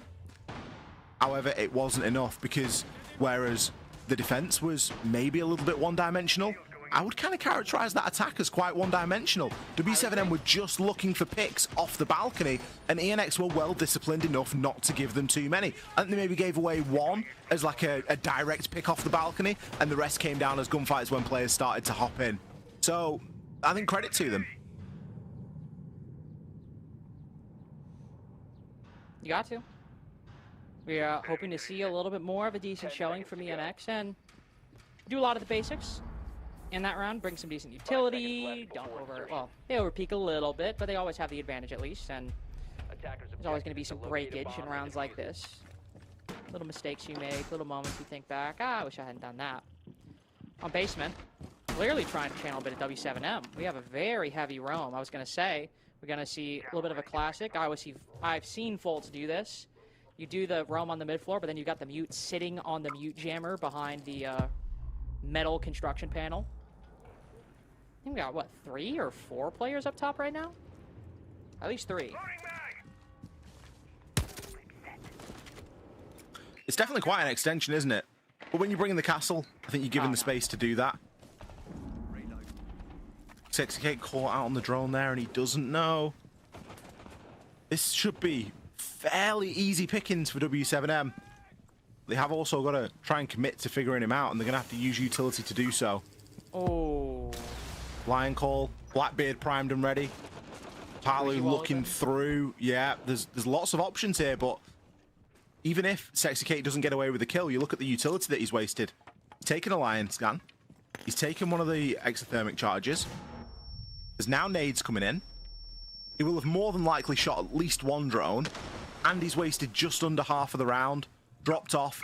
I don't think they've seen him drop off either, so they're still actively looking for him. If Sexy Cake gets even one kill, even a little bit of damage right now, he's also got Angels just on those main stairs, ready to try and peek up and assist. This is much better from ENX. He's finding the path through this right now, and again, it seems like he's cut off, but even just playing his life in this position, just wasting time could very well be a win. He's finding a way to navigate all of these angles, and the timings are just working so well. Loban was watching that window the whole time, and then he backs off. Sexy Cake's not just playing well, Sexy Cake's getting a little lucky, and I'm not going to blame him for it. That's totally fine. Because this situation is going exactly as ENX hoped, and I imagine a little bit better than they thought it would. Dots and Dodes finally start wrapping around the corner. That is almost a ridiculous flick. Paulo at least lands that trade as the Bucks finished off. But 2 minutes and 15 seconds spent clearing this roam. And in a matter of seconds, 3 players drop. Sexy Cake has been playing his life this whole time. Now suddenly had a good decision turned bad by the circumstances surrounding him. Again, he just finds the way through. The entirety of W7M's attacks surrounding him, and now, as he gets back to the site, as he makes it back, that's when he falls. It was looking so good for ENX, and then W7M just find 5 good fights and don't lose a single one. Piley with 4 kills as well there. Really ramping up the heat. That's why W7M is one of the better teams in the world, though, because they can operate at such a short time window. I think Sexy Cake had done his job in that round, and I think you've maybe got to look to the rest of the team. I don't know if there was maybe a bit of an overreaction from Bok to join him upstairs. I think if everyone had retreated back apart from Sexy Cake and they'd got themselves dug in to Church and Arsenal, it would have been a very different story. Because then the decision is either find Sexy Cake and kill him, or leave him up there, continue to operate, and then worry that he's going to backstab you the whole time that you're then progressing on into sight. And ENX kind of did the worst possible thing in that they doubled down on him, and then W7M were just able to take favorable fights. 10 seconds left. It's a bit of a shame as well, because I think that the general play there from Sexy Cake and ENX as a whole was good. There was just a slight overreaction at the end, because Sexy Cake had done his job and more. He'd wasted so much time, so much util.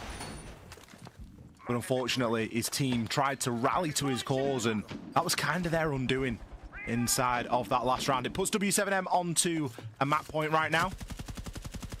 Gives them a chance of a full, clean 3 points, and to put to bed the woes of yesterday against Liquid.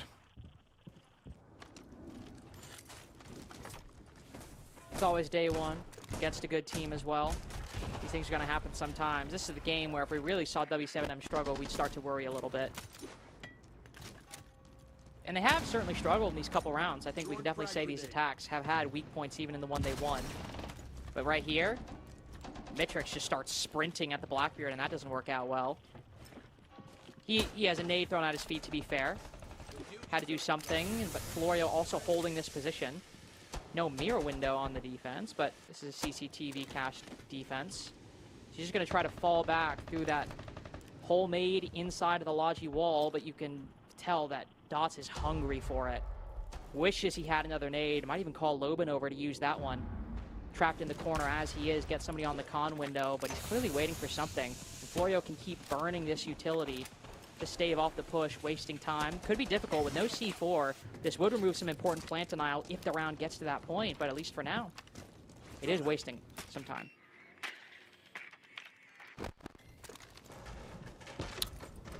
W7M at least have an advantage, you mentioned. Smoke canister still being used on that stock hatch as well. Flo going to use that space that it's bought him. I'll be able to find an alternate angle here, but the BB will bear down on him, and that is not an engagement that he wants to take. They've not really got the numbers to try and commit to this. He just needs to get out of there, but there's just nowhere to go. Changing bags. Just doing his thing. W7M set up the three-way crossfire, one on the hatch, one on the window, and Blackbeard pressuring. They do have this Tachanka, a bit of an unorthodox pick on Clubhouse and, well, this side as well, but it will give them even more opportunities to waste time. You can definitely see that that's giving W7M a little bit of pause. It is just something they'll have to worry about, but ENX just keep swinging, keep finding their way in front of these angles, and Angels is at garage door. all the way outside the site. Lobin's just kill hungry at that point, not even worried about it. It's a 7-2 for W7M. And only one round better for ENX than the last time they played Clubhouse. Yeah, not a night to remember really for ENX, I think. And a game that was, you know, sort of plagued with issues as well. It seems quite strange that it was a quick one because W7M, they did do a very good job of tidily putting away ENX there. It really wasn't the closest game of Siege that we've seen. There were opportunities for ENX, but no opportunities that would have amounted, or not enough opportunities, should I say, that would have amounted to anything more than the result that we saw. W7M coming away the winners, and they finally do pick up 3 points in the first week here of SAL. We're going to send this one back over to our wonderful desk, and they are going to discuss it a little bit further. Yes, we will. Thank you very much. That was a quick game, I guess we could say, for the game itself. But unfortunately, it seemed like the rehost made that last a little bit longer than it should have maybe been. But in general, good stuff we're seeing from W7M. And Ace, I know you complimented their defenses, and sure, the 5-1 split was amazing for them. But I believe they made the difference today on their attacks. Yeah, they looked more clinical than ENX. That was the thing. So ENX just really struggled on their attack to clear any default position. They couldn't clear rafters. They couldn't clear cash. They couldn't clear the roam when it was a basement defense. They just kind of played into it a little bit and then backed off and never really knew what to do. And W7M took full advantage of that, but they had the answers when they were on the attack. And the entry game as well, I picked up coming in how often W7M win rounds when they get the entry kill. It's up at nearly 80%. It's absolutely crazy. And it continued tonight. They got all the entries apart from round one, and they got the majority of the rounds as well. Yeah, I mean, I'm glad you brought that up because it's exactly what we talked about in the pre-show. Is just W7M is one of the best team-oriented style of Siege right now. The way that they're able to focus on trading each other, constantly being able to back each other up. So if they get that opening kill, and you're not instantly there with the trade to respond, W7M takes one step and then just constantly snowballs in their direction until the round win. And yes, their attacks did look a lot better. We didn't see a whole lot of attacks from them, but I will see having a 5-1 split when you're on defense. I do think that's a difference maker, because especially against a team that's struggling like ENX, you get 5-1 against them, you just have such a confidence boost on everything that you do going into attack. You kind of crushed the spirits. And obviously, I mean, ENX just didn't look like their leadership was in the right position. Just the trades were not there. And yeah, the one person that you wanted them to step up was not stepping up. I mean, Sexy Cake didn't have the best individual performance himself, so it makes matters all that much more worse. And this is exactly what we wanted to see from W7M, especially after yesterday. So that's why I'm really excited that we're able to speak to them as well. We should be joined by Lobin to ask him a few questions after this game and ask them how they're feeling. Good evening, Lobin. Congratulations on the victory here. How are you and the team feeling after this? Yeah, pretty good. It was a tough day yesterday, so it is good to win again. Yeah, amazing, Lobin. I mean, my question is just more or less based on the maps, going to Clubhouse. I mean, we talk about a Clubhouse. If you're the better team, it's not a map that you necessarily want to take a weaker team to, because anything can happen. You guys played Clubhouse twice, yesterday and today. Why did you go to Clubhouse again today? Did you just feel that you guys were better, that you could right the mistakes from yesterday? Or was it a little bit of confidence that you're playing ENX, you know you should win? I think it's kind of both. I think it's one of the maps that they ban the most, so I didn't see, like, we didn't expect Bloodhound today because we thought they were gonna ban it. But maybe because of yesterday, they think it was a good choice. But like yesterday, we lost like 2-2. We lost the 2v2s like, in the defense side. So the individual was what made us lost the match yesterday. So yeah, we were pretty comfortable on Clubhouse. We know like the weaker team can play good on it, but we are pretty confident on it. Like we played 1,000 times. I think it's one of the maps that we played the most in this season. So yeah, we are confident. Lobin, Palu has been with you sort of 6 months now. It was March when he joined. How comfortable is the team? Are you getting to that point where, you know, everybody's slotting in? Palu played really well today. Is that just going to sort of grow from here? I think so. I think we are pretty comfortable with every role, every map. We are like, now we get to the point of the lineup that we had like last year, then we start to getting like a lot of different variations for every map. It's not only one map now, you know. So we are getting better. Of course, we have some bad days like we had, but I think from every day that we're playing, every day that we're training, and going further in the tournament, we're gonna be better. Sounds really good. And Lubin, since the first time that we're speaking to you this stage, I mean, last stage, the group stage went amazing. A few more issues, I guess, in the bracket, not really getting to where you wanted to. What is your realistic goal for this stage? The first goal is qualify. We just need to have the spot, and then after that we are looking for the title in year 6, of course, because of the side points. And after that, I hope to make the same thing we did last year, right? Like win the second major of the year. I hope to do that. Yeah, that sounds amazing. Like a really big promise for you and the team. Lubin, thanks so much for your time, and best of luck with the games next week. Thank you. Always good to hear from the players, and especially after this one, indeed, kind of explaining what happened yesterday, what happened today, and their thoughts of the future of the stage. The stage is still very long, Foxy, but this is exactly what we needed and wanted to see from W7M today. Yeah, I mean, we want to see a bounce back, especially from a team like W7M. I mean, you can argue that they shouldn't have necessarily lost yesterday, but, you know, when you're playing against teams that you should be beating against, obviously it's good for them to be able to get it under their belt. I mean, as a team together, they all played amazing. I mean, look at that. I mean, Ace has had some choice words about Paula, but look at him at the top of the leaderboard. I mean, he definitely was doing his absolute best today. And it's, again, everyone's like pretty close together within statistics. W7M is just such a well-rounded team.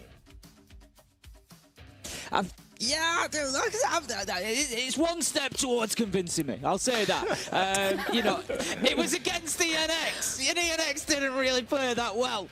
You know, let's be honest. I think, like I said, they are a great team. I'm setting that bar super high for them when I say, you know, that I haven't really seen them consistently deliver the level that I want with Palu yet. I'm talking about an SI winning level. That's, you know, that's what I'm talking about. That is what I think this roster is capable of. I don't think that they have shown it as week in, week out, every single match so far.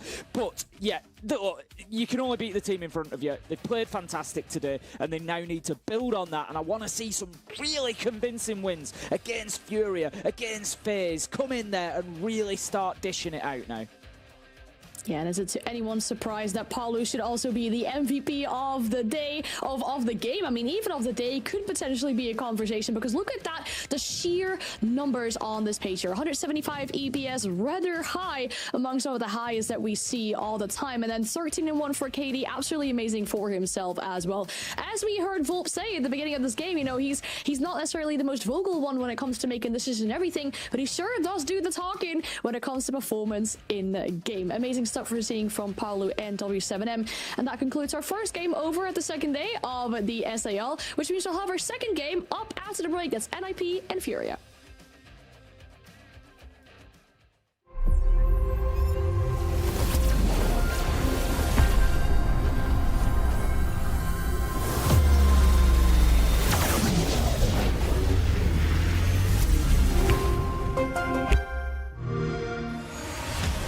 You know how they say, it's not the destination, it's the journey? And the journey of 1,000 miles begins with a single step. And you know what? They're right.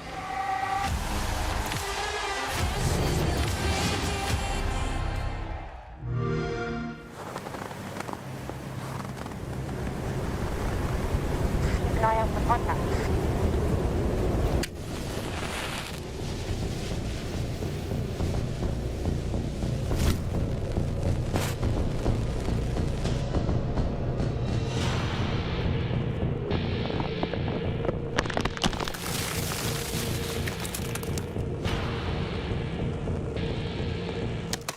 Available now.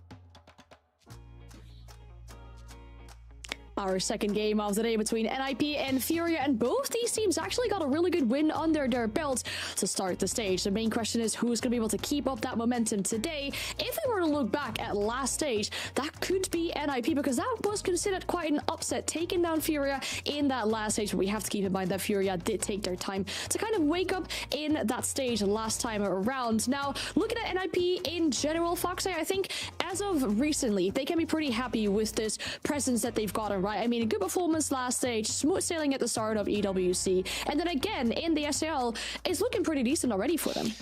Yeah, I mean, I think obviously going up against Black Dragons, I feel like both teams are in a similar position of trying to earn their spot and being one of the feared Brazilian teams. And obviously NIP just has so much talent on this roster, and that's the kind of the double-edged sword for it. I feel like one day you can see NIP and they look like the best team that you've ever seen in the SAL, and then the next day wires are getting crossed, a lot of individual plays that don't need to be being made in the first place. When they play against a team of an equal caliber, that's where we find NIP struggle, because we've always talked about how they're such an aggressive heavy team that's their issue, is if they play against a team like a FaZe, you know, that's able to slow them down. That's where NIP starts to struggle a little bit. But I mean, what we saw yesterday was peak individual performance. I mean, Fantasy had a huge game, Hates had a huge game, and they really shut down Black Dragons. And that's the strength that NIP will always have. They'll always have that firepower that you have to worry about. But something I'd like to see is just a little bit more consistency, being a little bit more well-rounded as a team, having more depth to their play style as opposed to attacks, or as opposed to just aggressive attacks. Yeah, I think NIP have been on, I think, you know, if we look at over the 12, 18 months, they're definitely on an upward trajectory. We saw a real difficult period of time for them last year. You know, a lot of the big name players have moved on, have gone. There's only Pino left from that SR winning roster. The changes have come through. Fantasy seems to have found his mojo again. You know, he was this absolutely terrifying player in Brazil, and then he kind of just dropped off and went quiet for a while, but he is absolutely back with a bang. You know, really exciting player to watch again. We can see he had a great game yesterday in a solid win for NIP. So the question really for me is, can they continue that trajectory? Are they on the up and up, or have they reached kind of the plateau of what they can achieve? Yeah, if I had to personally pick one thing that I really enjoyed on the side of NIP yesterday, was their problem solving on the attack. It just seemed like it was really working out for them, for this team. And then when we look at Furia, and one thing that really stood out to me for them was especially something that was discussed on the desk. I mean, Furia, we always talk about them quite positively, right, with everything that they have achieved in the history. But the main thing is, within these best of ones, they could be doing a lot better if maybe their risk management could be better sometimes. I mean, I know Ace, we can't deny this team likes to play aggressive. Sometimes maybe it just gets a little bit too aggressive. You're not completely agree with you, Anne. I think, you know, when we look at Furia, it's easy to sort of, you know, put the rose-tinted glasses on and, you know, best roster in the world, and they're fantastic. But we've got to be honest, their regional play has always been wobbly, and it continues to be. They finished in 4th place last stage, but then what happens when they get to the knockouts? They light it up, and they get through, they win the games that they need to, and that's all that matters. But Furia, in best of ones, regional stages, can be there for the taking. And as you say, I think some of that comes sometimes from, you know, maybe a little bit of over-aggression, giving opportunities to the teams that they play in. So, yeah, it'd be nice to see them, you know, kind of nail down those wins a little bit more and show us the abundance of talent that we know that they have on this roster.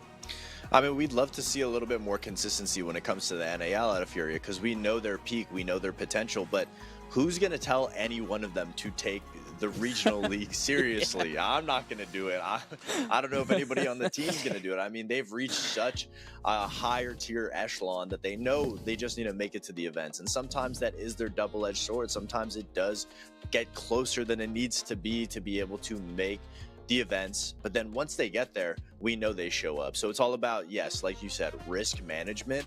And that's something that, you know, they're going to have to learn one day or another, but until then, they still have amazing individual performances, and they're not showing really any respect to all of the other teams in the league. I mean, even yesterday, yeah, they did have some good problem solving, but a lot of those round wins against Los came down to individual performers. But I mean, Furia is a team full of individual performers, so that's kind of a part of their game plan at this point. They all attack and do things together. One of their individual plays is going to work, and that's what gets them the win. Now, when you play against a team like NIP, you know, it could be a little bit of a back and forth because essentially you're going up against a team that can also compete when it comes to the gun skill. So this is where I like to see Felipox be more hands-on and show the brain that we know Furia has, as opposed to just individual performances. No, I totally get you, and I 100% agree, because we talk about this team so positively all the time, and sure, they deserve all these praises, that it almost feels like we're being nitpicky when we talk, like, okay, you know, it's great, like, we have the individuals, everything looks great, but maybe work on the risk management. That's the only thing maybe that we would like to see from Furia in the future. But we talk about this game as the game of the day. As you just saw, it's pretty even in regards of the history between these two teams when they went head-to-head against each other. And that maybe makes it why it could be our game of the day, considering it has been so close in the past, right? That big, I guess, upset we can call it, when NIP beat Furia last stage, being a 7-5. The APS scores being so close with each other here similarly, but I think we should be looking forward to, hopefully, a close game between these teams. Oh, I think absolutely. You know, when you look at the numbers between these two, honestly, it's difficult to fit a sheet of paper between them. They are so close. The one area that I think we really need to keep an eye on, whichever map it is that we go to, that could be a defining factor in this matchup, is the attack. That's about the only place in regional play that we see Furia edging ahead of NIP. About 5% better. They're up at about a 50% win rate, and NIP are down at about 45%. On defense, it's about 60 each. Opening kills, trades, everything is coming in very, very even, apart from Furia just having that edge on attack. And I think, as Foxy picked up on, you know, just a minute ago, you know, that individualistic play style, that ability to just turn a couple of kills, and I think that grabs them attacking rounds, and so got to find an answer to that. I mean, they have to. There's definitely going to be an answer, hopefully, for the side of these two teams going up against each other. As we said, a lot of history between these two teams. I'm glad you mentioned those attacks as well, because I went and looked back at their match in the previous stage, like we said, the 7-5. Both these teams, well, they played on bank, and both these teams won more attacks than they did win their defenses. So it really could be an important thing when we go onto the map. Speaking of that, Foxy, what kind of map would you like to see between these teams? Both teams played Lair yesterday. Something that I would love to see is NIP not going to Cafe. I have a strong feeling that we might go to Cafe.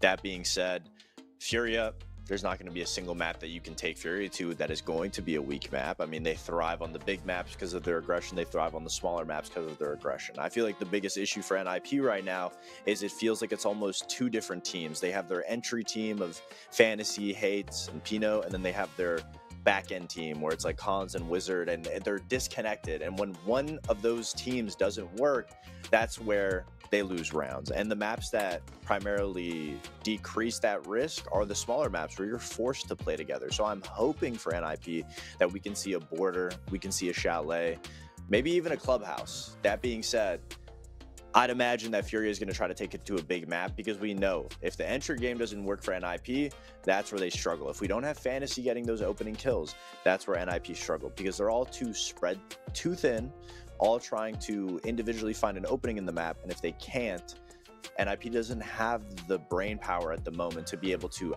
counter strat against Furia. I'd like to see a Border as well. I'll double down on a small map, a Border.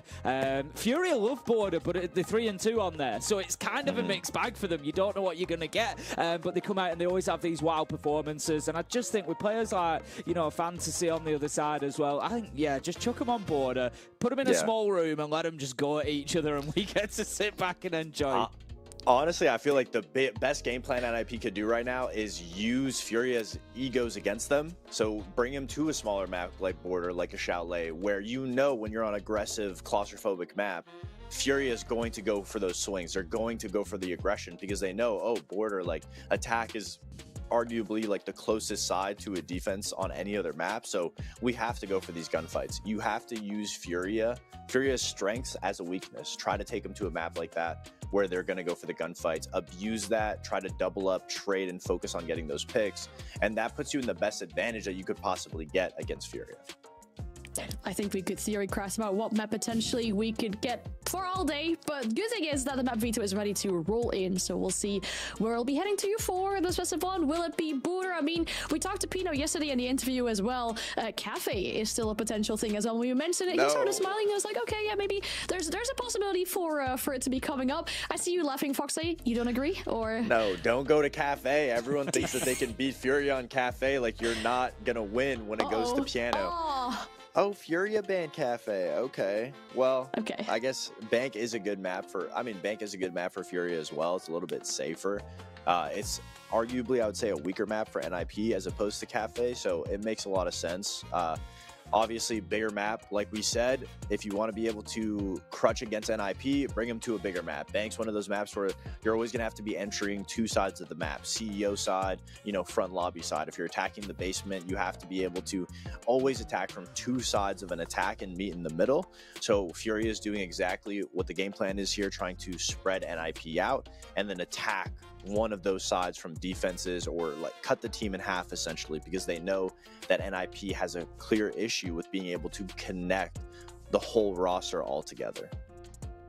Yeah, Furia like Bank in terms of results, 3-1 on there, but they ban it kind of 50% of the time. But interestingly, the last time they played it was against NIP. And the last time they won it was against NIP when they played it. So I think we see why they've, and obviously for the mechanical reasons that Fox has pointed out there as well, it's probably going to be, much the same game plan and try and get it done again here.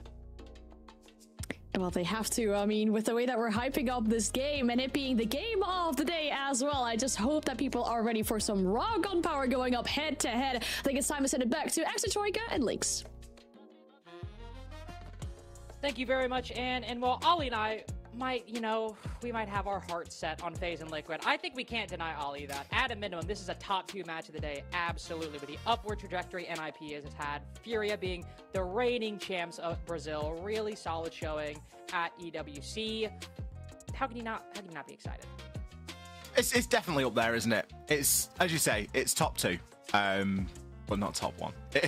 But jokes aside, I'm looking forward to it. I think one of the things that's really piqued my interest is the fact that the last time that these two played each other inside of a best of 3 at the end of stage 1, Bank was a map in that best of 3.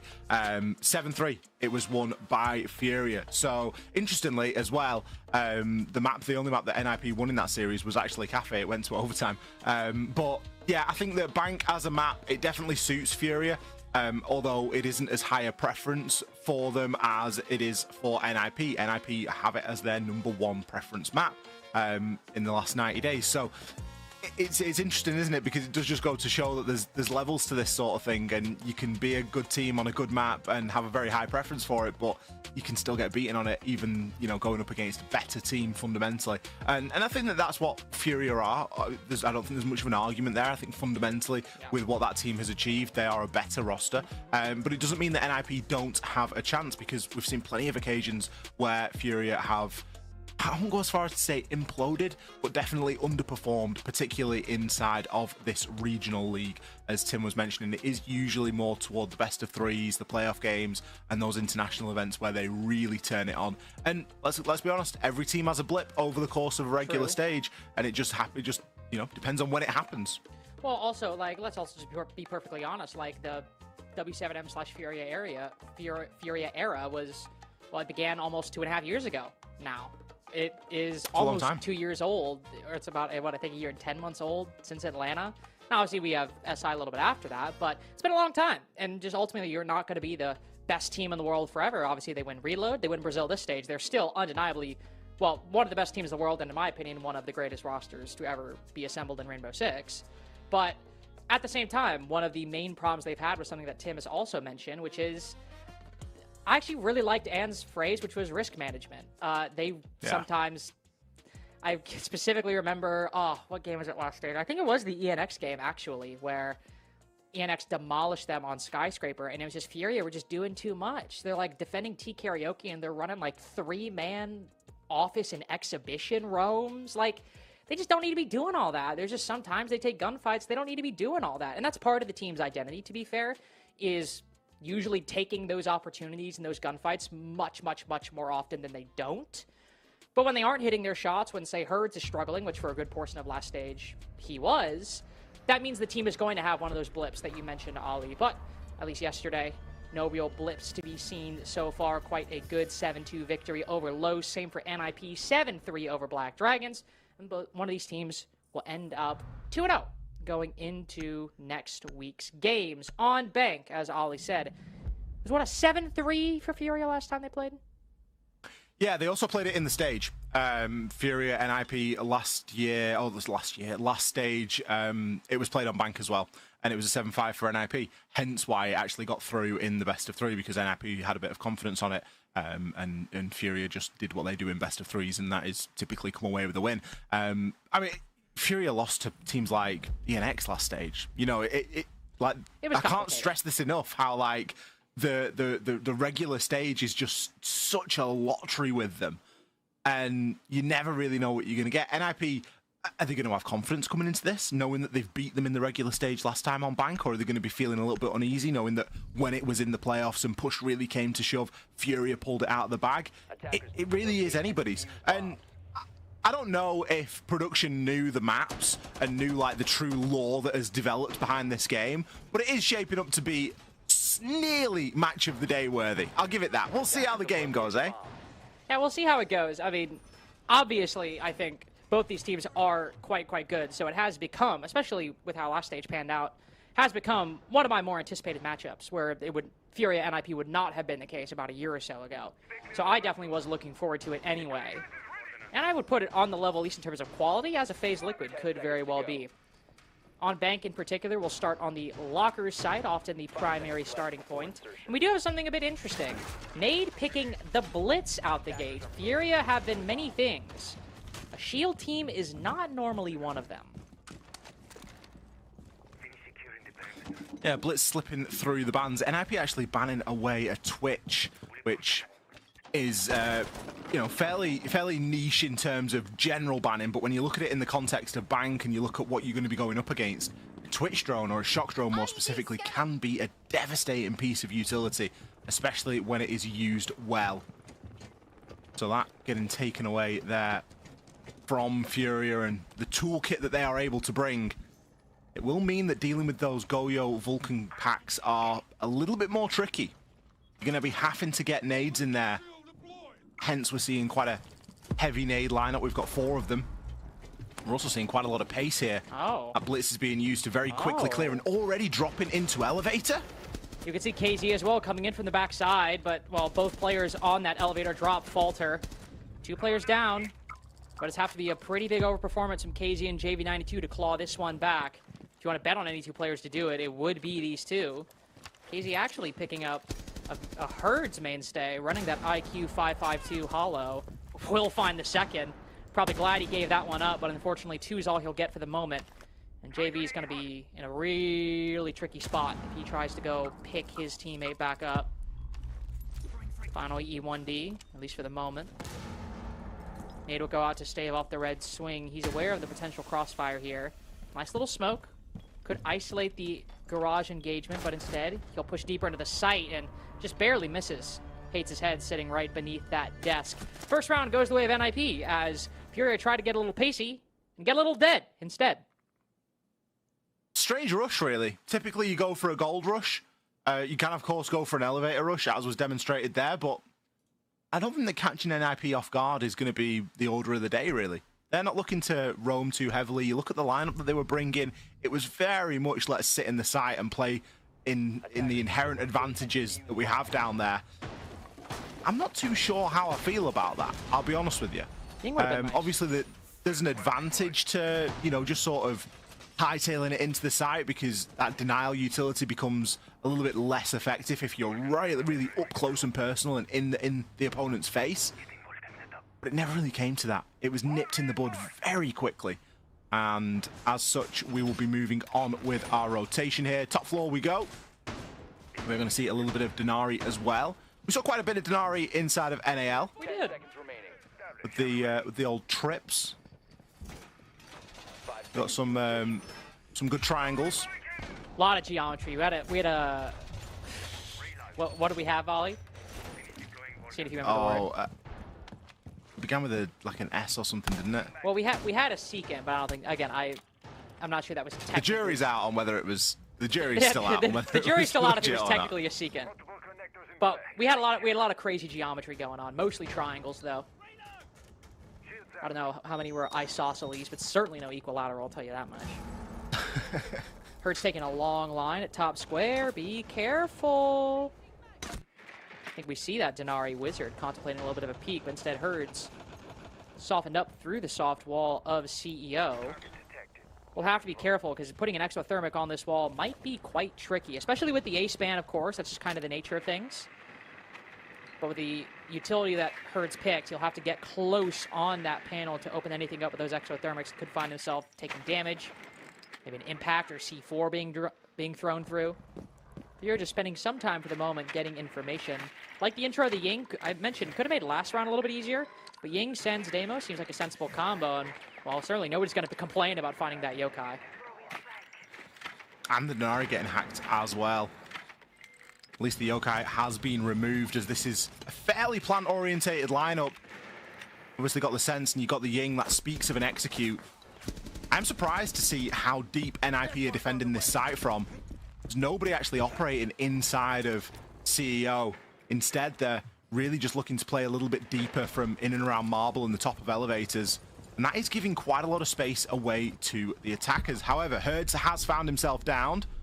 The yokai drone will be calling that out as well as KZ gets stunned and backs off for a time. He's actually getting hunted downstairs as well and will be taken out.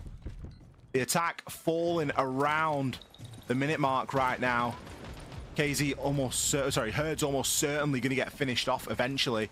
And there's only going to be so much that can be found from these windows. It's unfortunate losing KZ as well, because JV92 hacked that Denari earlier. They're obviously still a person there, but at least in terms of the utility, a little bit more of a gap over on main than there was before. And at least now, maybe you could two-man push CEO and send somebody up backside. But NIP have just not peaked all that much. They were progressively firing shots over at Herds because he had no cover to hide behind. But beyond that, NIP have just been waiting for Furia to come to them. Now Nade finds an opportunity, walks in, gets hates, backs out, reset in the final 25 seconds. Another spotted through the door. And now Furia seem to have pushed it wide open. Pino and Khan's able to make something happen. And on the 1v1, it's Nade who opened this up, and Nade who's got to close the book. Down player will spot him. Only 10 seconds left. Gets the information around the corner. Khan's quite low. This pistol doesn't do a lot of damage, but the Denari trips the wire stuck on the door, and that gives an easy 1v1 for Khan's to finish. I think even without the trip on the door, the shotgun's pretty favorable in that position. Nade was trying to do a lot of work there to bring the round back for Furia.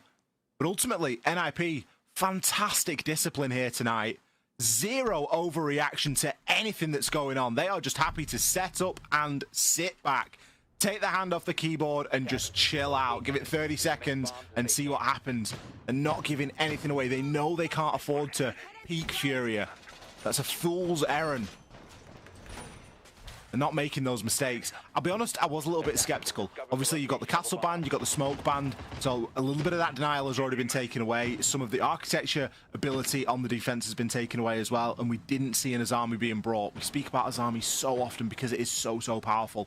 For example, if that round had been played out in North America with these bands, you would have almost certainly had an Azami playing inside of CEO. However, here, a lot deeper. NIP defended from way back, recognizing we can't risk it. Furia are a team that know exactly how to deal with that. They'll bring an Ash, they'll bring some DMRs, they'll bring a Flores, whatever it might be, and will instantly be a sitting duck. And instead, they're just happy to dig a little bit deeper and play from a tad further back, and it worked out exceptionally well for them there. So much so that we are on yet another site. Downstairs we go into open area. But we do get a little bit of Denari again, and this time a Mozzie. So quite a lot of flexibility really in this lineup. You look at the nuts and bolts of it, the utility. You've got the Sentry, and you've got a Mozzie, and even the Denari to a degree. You're leaving quite a lot on the table there of mainstay operators that you would normally try and play. The Azami, of course, falling into that category. Of course. But it looks like NIP are building a little bit of confidence right now. beginning of the season. I'm always willing to give teams a chance to try new things out, especially with a new operator coming in with a, pretty decent kit. Fancy definitely regretting playing as aggressively on that window. He'll back up. Loses the C4, but not his life. Better to cut your losses. Better to get off the train, go the opposite direction. But Herds is there for the cutoff. Denari at his feet. Will spot it as Wizard falls on the opposite side of the roam. One player remaining inside a stock. Maybe the hatch open? Well, certainly not. Hates his head opened quite nicely by Herds. It seems like Furia, not at all daunted by their 2 previous losses, have mounted a very strong offensive in round 3. Pino wielding the new TCSG in the hands of Sentry. Not the new TCSG, just new to Sentry. Gets a kill with it, creates some holes in the process. Furia have time to reset a little bit. This Monty will track down the Sentry and relay that intel to the rest of the team. This variable's controlled, and it's only the other one that's in the wind. Khan's position is a little unknown at the moment. But again, Furia have time to figure this out. They have time to use those nades, use those smoke canisters, and the 3 Candelas, too. So Khans will look to this head hole. Might be able to find an angle. Ooh, Fellapox getting a little silly with it. Almost loses his life, but now they found the second player. Be a bit more time wasting. Fellapox moving to quite low HP as him and Pino both consolidate on the site. Great use of popping that Vulcan canister. It's just bought a little bit of time right here for Collins. It's maybe not going to be as straightforward as it initially looked. A lot of time has been squandered here, and NIP have been able to get back to the site, more specifically Pino. Furia not able to split them up and break these engagements down.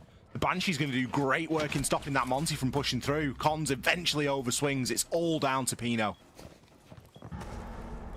TCSG packs a punch, but not a lot of ammunition. He's making good use of these Vulcan packs, though. That Monty being jostled around, but the guns are too strong. The angle's too strong, too.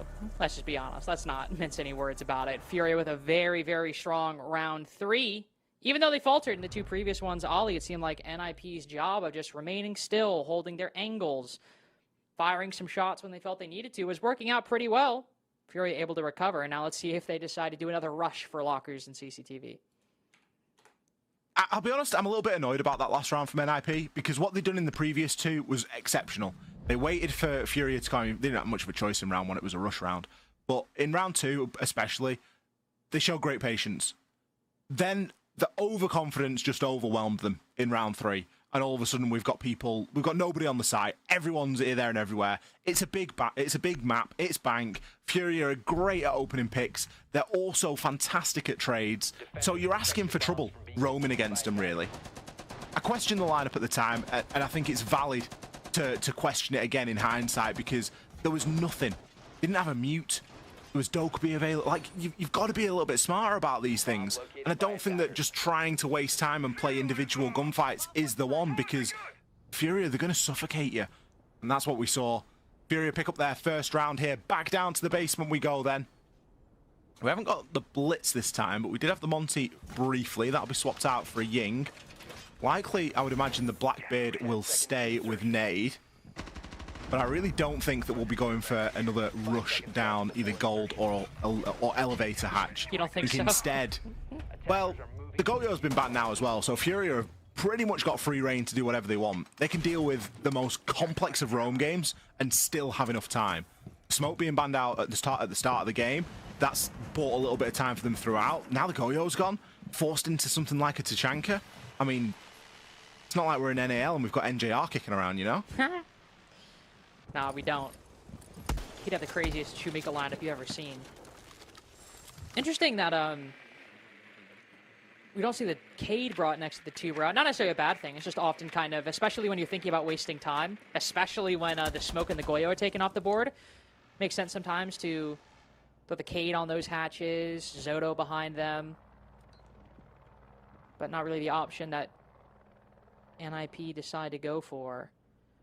Khan sitting inside of E1 with Herds just around the corner. This player can be deceptively difficult. I've seen quite a few teams actually in SAL specifically get really focused on this player, but they just end up feeding them 1v1s, and with all the ammo that Khans has, you have to be careful, but he'll fall back. He's playing passive, also not overstaying his welcome. That was pretty much entirely a sight hold from NIP.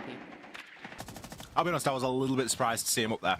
I was like, if that's the whole denial that is being brought here, we've got a couple of C4s, but time denial. You don't really want to see it playing in elevators upstairs. However, he's dropped back.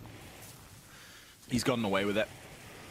Tubrow is also just going to be an annoyance right now for JV92. He will be able to get this hatch open. It's going to cost him a little bit more of his blowtorch and certainly a bit more time. But time is something that Furia have. There's a minute on the clock. There are the Shumikas to get through, so it's not like there's nothing that's going to slow them down. But that relies on people lining up shots, more specifically cons.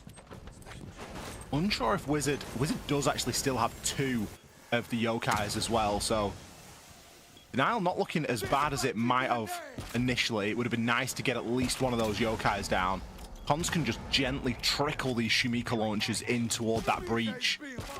And we're going to be looking for something to happen here right now. Furia need either a push in from one of the hatches, gold, or elevators. Of JV92 hanging around that area, no one inside a garage. But they're desperately needing a backstab right now. You'd almost like to see maybe the Blackbeard or the Candelas go on the opposite side. Instead, they're trying to use this shield for the cover. He'll put it on his back to put this case down, but there's just been a steady stream of Shumikas landing. C4 now pre-placed, and it gets shot, I think, out of midair. You might be basing the round off that, but boy, did it work out. Fancy even blows up Pino in the process. KZ somehow gone deep, might have been the one to shoot that C4 out of the air. Cons will put him in the dirt, same with Herds joining his co-MVP from a year and a half ago. But it's still Furia with the better angles in the post. JV92 retreating back upstairs, joining Fellapox on these hatches. Nade's always in a difficult position. Shield in the 1vx, but he's got the gun up. We'll find him. Kiba in the way, though. They got to go down. Cons is defusing it. Cons is counter-defusing! Furial and NIP get a little too close to that objective, and NIP with their 3rd defense. Brilliant use of kit there to enable the defuse to go off. We had the Tuberau Zoto canister. We had a Kiba barricade used as well. Perfect timing. To be honest, I was disappointed in NIP that they let the plank go down in the first place. They had C4s. Yep, you can't account for a C4 getting shot out of midair. That's fine. You've got the Shumikas. There is only so much that they can do. I understand that. There was 2 Yokai drones left. And Wizard, he still had a Yokai drone upstairs in CCTV. Now, I'm not sure if that was... Oh, sorry, downstairs in CCTV, so he could have denied the plan with that. I'm pretty sure that he flicked onto one and sent out a shockwave, but it was a little bit too late. At that point, the plant had already gone down. I don't know if there's a bit of confusion in the comms or something, but I guess that the retake makes up for it, because they still had some utility that they hadn't used to stop the plant going down to enable them to get the disable onto the diffuser. And if they had used it all and it had still gone down anyway, they wouldn't have been able to do that. Very unusual as well, by the way, for Furia or any team to lose a post plant on that bomb site. It's one of the best post plants that you can get in the whole game. Typically, it requires multiple defenders going upstairs to retake to try and deal with the players watching down the hatch. We didn't really see that. Instead, we just saw a good focused attempt. Somebody getting on the kit nice and early, and there still being a lot of distraction and a lot of utility thrown around it to cause enough of a distraction.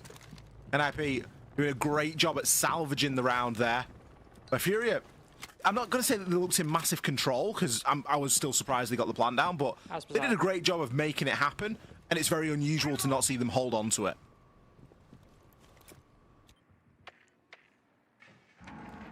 And certainly in a situation right now where NIP could begin to run away with the game. They've been looking very good on these defenses, and I want to put a big asterisk on what I just said. NIP's attacks have always been a bit strange. Fox put it very well on the desk. When they get the entry, they look lights out. When they don't, they can look downright confusing sometimes. But as long as they get the entry, don't even have to worry about that second problem. But of course, if Furia end up fighting back, we'll need to see NIP mounting some good adaptations and recoveries. That's a later problem. Right now, just run at the score. You're up 3-1. You got around that. Not going to say you shouldn't have got, but you just managed to slip by all of those attacking teams. Now JV92 might just slip up through this elevator hatch with the player on cam. Gara hooks in, stabs him in the back. Immediate elevator control established. Another one down the hallway. SMG-11, not the greatest gun for that engagement, but that's fine. JV92 gets away and joins Fellapox. The Monty on top of main stairs. Fancy softened up, then finished off. So Furia with another 2-body lead as they start taking full control of the site. Monty pushing in deep, not have the diffuser. That's Nade with the kit in his back pocket on the window. All the guns inside the building at the moment are just to provide support, to secure control, and then once all of that is established, then Nade can repel in and put this diffuser down. But I've settled that up and the round's going to end before Nade even gets off repel, as NIP tried to retake and Furia shut them down at every turn. Such a good example of Furia recognizing exactly what made NIP successful in round number 2 and doing a brilliant job to counter it. We spoke at length about NIP's want and need and success of holding CEO upstairs from a lot deeper, playing in and around Marble Stairs, inside of Elevator, in Stock, and in Janitor. What do we see happen? We see far less presence on the rappel. Nade, one of the only players that was actually on the rappel for the duration of the round, where previously we'd seen multiple. There was nothing towards Square Stairs, because that's where Herds had tried to, and failed to make an approach because of how much NIP had invested into that deeper defensive setup. So what do they do instead? Gara Hook straight up elevators, Monty up main stairs, catch the player on cams. I mean, you can't bank on catching the player on cams, but you know that he's not going to be expecting you, because NIP are expecting this slow and steady war of attrition, trying to get a pick, trying to find something through the through the windows. Didn't happen. Furia immediately switched up the pace and responded very well. NIP trying to do the same thing again that they did in round 2, and it not being successful. A much better way to deal with that problem, and impressive from Furia that they're able to figure it out so quickly and effectively. I have enjoyed seeing the Denari usage from, I mean, I enjoy seeing it in general, but I have enjoyed seeing it from NIP so far, putting a lot of focus on this stock and janitor position. Every single time they've either defended CEO or open area, they've brought a Denari, and at least half of his utility has been placed along this hallway and on these windows. We also had one over by main stairs. It's clearly a focus on just making sure that of all the many gaps and angles that Furia could theoretically go for a backstab or go for a walk up, Herds is going to have a little bit more tricky of a time if you might trip a wire over on main stairs, which even after getting a kill, he almost did back in round 3. It was a round that Furia won, though. He's not on IQ this time. He's on the Flores, and it's a lot more utility-focused from Furia at the moment.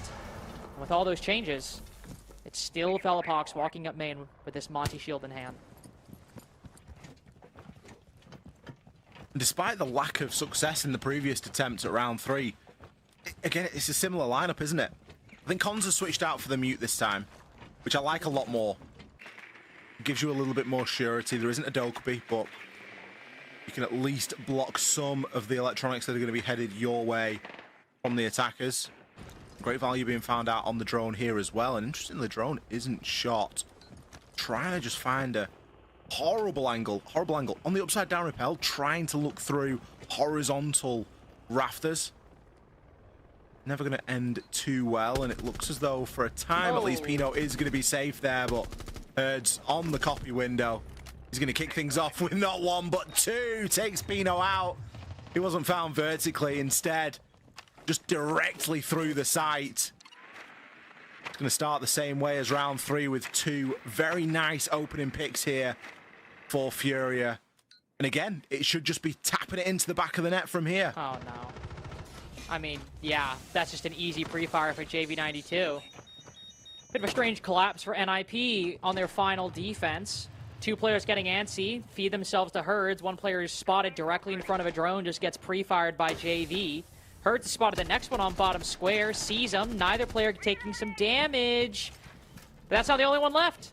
Herds has got the immediate info. If they want, they could go for this defuse plant. They could charge this guy.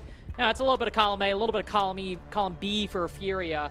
It all works out quite well. Only a 3-3 half, but a flawless for Furia to finish things off. Seemed like a bit dire at round 4. And if you only watch round 5 and 6, you think this was a dominant Furia half. You really would. They've warmed up quite nicely into it, haven't they? I think you can almost sort of rub off round 1 and think if Furia had played round 1, I don't want to say properly, but in a fashion that wasn't a rush round, could be sat here at a 4-2 quite easily indeed. However, a 3-3 half is what we have. Zami and Grim, first two to be removed. Just have a quick check and see, obviously, in the last time that they played during the stage, what the split was. I know that it was a game that was won quite handily back in the playoffs. Which game? This very game in stage 1. Furia managed 2 defenses, 3 attacks, so a similar split, 3-3 on the half with NIP on the defense and Furia on the attack, and it was NIP that really excelled on their own attacks previously when we saw these two play last stage on this very map. So we would expect that NIP have got what it takes here, and that 3-3 half is something that they are quite happy with. Some very different bans on the board though, both a Grim and a Ying. Often we'll see one or the other band as well as a shield, but in this instance, it is both of them removed. So a full complement of hard breach available, a full complement of shields. NIP have got a lot of tools to play with right now. They do, but it is just good counterplay from Furia. NIP run the Ying and the Grim a lot on their bank attacks. We've seen teams actually counter-strike their Ying usage last stage, not banning the Ying, but like putting a lot of ADSs in gold or in red, when Wizard would throw the Candelas down and they would go for their rushes on basement. So it's just Furia also being good on their homework and taking good operators generally, but also operators that NIP use quite frequently on their attacking side. To reiterate what Fox said on the desk, and also I think to reiterate if you've been watching NIP, something that was an unfortunate trend we saw last stage is when they're good, but if they struggle to get those entries or if there's a setup they can't quite figure out, NIP often just can devolve into hopping in through windows, making very individual plays. It can be a pretty rapid collapse on the attack if they don't get an immediate entry point or an easy solution into the round, which you would expect. IGL changes, roster changes, these things happen. You do got to be careful, especially as you have a little bit of a puzzle put in your way. Castle barricades around open area, a little bit of a roam, then also a lot of utility on the site. Vulcans, Shumikas, and smoke canisters. Oh, sorry, no castles. I don't want to talk about. I saw a barricade. My bad. But either way, still a lot of utility on the site you're going to have to worry about. Everything. Fenrir's, Yokais, it's super heavy time denial. Thank God we don't have C4s. It doesn't really play too well into the hands of NIP at the moment either. You look at the kit that they've got 4 tin openers. One of the hatches inside of open was opened by the defenders. The tin openers are far from ideal when you're looking toward a server room execute. You're not going to get a great sort of walk through. You're going to get a bit of a hop through. You might get a crouch through. A lot depends on how it and where it's placed. But if anyone's ever played a first-person shooter and you walk through a door and then you don't move and try and walk directly backwards, the door always moves. So bigger is almost certainly better, especially when opening that breach, trying to get a plant in, and especially when there is so much to try and bait out right now. You're going to want to dance through that threshold quite a lot. Fancy going to send out a smoke and see if there's anything that he can find here on the glass. Dokubi Call comes in as well. Oh! And this is where the denials start to come through. Big kill there, opening things up onto Nade. Massive kill right there. The smokes might be going long. Indeed, they are going long. Contemplating in the off spot has switched up things on Furia and completely thrown the defense for a loop. Fancy can hold this long angle. Cons can play close, and the other 3 can all hold on the top floor, just destroying that yokai for good measure. But Fellapox is gun up, trying to mount this retake. Cons definitely in the worst position there, as the shotgun and the MP5 close in on his position. It's just a 2v2. Both defenders low. A lot of time spent, but Furia can hit their shots. They can make miracles happen, but no, Hates will just creep around the corner. And Furia are running around that diffuser without a care in the world. First round goes to the Ninjas with a very well-coordinated execute on basement. I always find it quite comical that that's considered an off-plant, like the second default plant spot, because of how easy it is to hold from upstairs. You could see as soon as he swings there, he's just got plain view of not only the defender disabling the diffuser, but also the one that's trying to do a bit of body blocking and just make sure that all the angles are covered and stuff. Brilliant plant from NIP. Just goes to show, you can have as much denial as you like, but if it isn't placed in the right spot, it doesn't matter a single bit. There was even one smoke canister left in the pockets of Furia there as that plant had gone down. Always a bit of a clue when nothing really stops, or your yokai drone should be really there to give a little bit of info as to, like, it's a long plant, it's a short plant. You kind of need to know where that diffuser's going down if the idea is going to be, we're going to deny it and we're going to rinse some of the time. And Furia failing to do just that. Not going to reattempt downstairs, they're going to stick to their rotation and take us up to this top floor. But for a game that has shifted quite a lot in terms of momentum, with Furia coming back, it's fair to say, in the latter half of their attack, it's nice to see NIP respond instantly with a round of their own. And you do feel like they are on the front foot right now in this fixture. Momentum in their columns, certainly after the attack, even if it took a long time to get to that XQ, which NIP have taken a long time before, and usually they don't look that good. You could clearly see the vision and clearly see how all the pieces were put in the right spot, what was meant to counter what, who was going where. So it's kind of like an old NIP slow attack, and yet you actually could very clearly see what the intention was, and the intention was followed through very nicely by NIP. So moving up to CEO, we'll see a shield brought out just like before, but no fuse this time. It'll be Fancy on the blitz. Have to say, don't know if I'm necessarily a fan of giving Fancy a shield instead of a gun, but I will withhold judgment until I see what happens after this util clear in the early game. I think he'll probably be a bit of a beast with it, won't he? He could. He's young. He strikes me as one of those players that's just going to be annoyingly good with most things. But I would agree. I would like to see him with an AR in his hand. And NIP are stalling out a little bit here. Commented that with the Grim and the Ying ban, there are a lot of tools open, and they're bringing those tools, bringing 2 shields. Oh. They're going to be flooding through this top floor. They're not wasting any time. No, Fancy just immediately going in. Oh my god, he was literally on the Wamai the whole time. Unfortunately, the other shield pushing main stairs goes down. Blitz meant to distract and the Monty on the backside, but unfortunately I think both players from NIP are a little too separate. Now Pino downed on the rappel. Maybe not the most well put together attack. And it comes after what seemed to be a very, very solid execute. Hurds in his spot on his operator to finish things out. This man, for 2 years now, has loved his Mira in Janitor, and you're not pushing him out of it today. Teams and shields and rush rounds. Like, how often do we actually see it work? Well, okay. Well, that makes it sound like we don't really see it work all that often. I'd say it's like a solid like 50-50.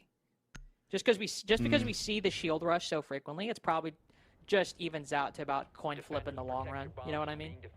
Yeah, no, I would agree. I can think of 3 off the top of my head that we've seen in the last couple of days. I'm counting NAL in that as well. That M81? Woo! Yeah, that was a good one. On the flip side? No, in fact, 4. There's 4, isn't there? Because there was the forest one as well. Yeah, that's what I was going to say. What was so the other one? We're at 25%. We're at 25% out of... And then that's not like... That's not accurate. That's just what I can remember. There may have been another. But it isn't very high, let's be honest. 1 out of 4 has actually worked. The issue with shield rushes is it's just such a tantalizing prospect. You're like, oh, we're going to run in with the shield, and they're going to, like, we're going to catch them off guard. Do you not think it sounds so good as well? It's like, we'll do a shield rush this round. Oh, I'll play the Monty, you play the Blitz. Brilliant. And everybody's getting excited. Everybody's getting hyped. Everybody gets behind it. There's always someone that's like, I'll play the Lion. I'll play the Dokubi. Or in Hate's case, I'll play the Flores.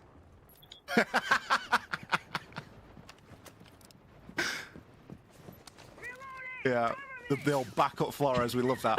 just so that we can pivot in something a little bit more traditional.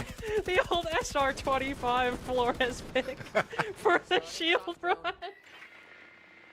I'm not. By the way, just to be clear, I'm not saying that's a bad pick from Hates. It's just, it was a good pick. It's just, in this context, it's fine. All level again then, 4-4.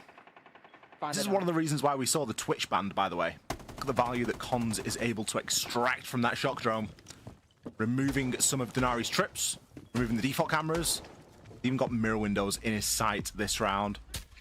We'll also have the Grismots. Ace. Sending quite a lot through there. I wouldn't be surprised to see a little bit of early aggression on that copy window. It's going to be fancy first to fall on the Deimos.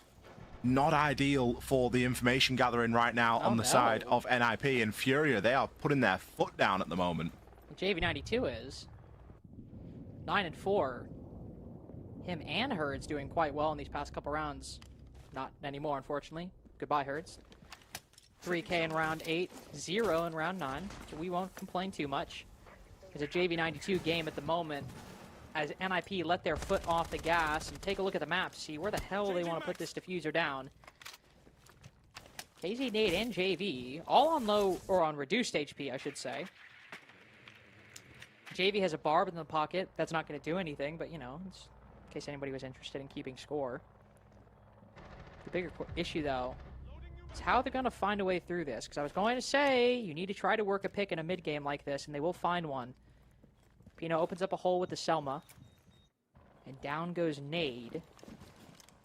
There's still a little bit more time to find information. An air jab to control this swing as well.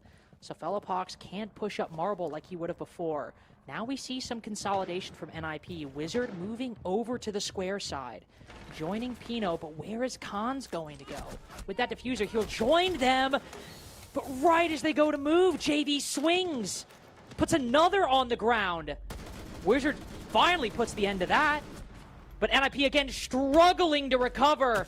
Pino does such good work. And Furia continue winning every fight. KZ a double to finish things off. As Furia take the lead for the first time this game. JV92 and KZ there with a big round. 2 kills apiece. IP didn't have an answer to the old flank downstairs. I was just waiting for Fleepox to honestly walk up blue and just ruin the whole thing. See, he was sort of cut off by the air jabs, and it was almost funneling him into what would have ended up being the wrong direction for NIP. Good time for a timeout. Furia are really on the precipice of this fixture being done and dusted, but it's been so back and forth throughout the whole thing. I wouldn't be surprised to see an OT, I'll be honest. I think NIP, if they're able to stabilize themselves just a little bit here, ahead of going back down to what I imagine will be lockers. I imagine we'll be going down there again. Probably. But let's be honest, Furia should have stopped that plan from going down in the first place. So maybe NIP not entirely happy with how it went and are looking to make some adaptations based on round 7. Look to make some improvements. But they're going to have to start finding a little bit of success here. They're not going to be able to win this game off the back of only being able to win one bomb site. They need to break that deadlock in either upstairs or, if we get that far, into open area again. Will be lockers for round 10. It's going to be a fairly similar lineup for the side of NIP, but a little bit different on that Furia side. Whereas before we saw Vulcan packs, smoke canisters, and the Tachanka, and an Echo. This time we've only got the Tachanka. Got a bit more information. I like the addition of the Warden. That is coming at a very timely moment, given that Wizard this time is looking to pick onto Ascends. And with Fancy having the want and need of playing the glass in the previous attempts of this site, the Warden is going to be a very good tool against both of those things. 5 seconds left before insertion. Attackers are moving out. The Sens and the Glass for NIP. Do you think... No, I mean, obviously we have the Warden to look through the smoke and look through those ROU projectors. But NIP doubling down on this style of attack, even though, obviously, there's a very logical response from Furia. Fellapox also, I think, paying a little bit more attention to the upstairs position than he was last time. As Furia, because of all that utility that we talked about earlier, I mean, the Goyo, the Tachanka, as Ollie mentioned. is not as much you can bet on just holding things on the site through utility, so it makes sense to play a little bit earlier on. It'll be another slow one for NIP as Furia have some around main lobby, have some around blue, but not in immediate positions to fall back. JV92 will have to get back to open area, but for the moment, he and Nade will be on this middle floor. 4 people, might I add.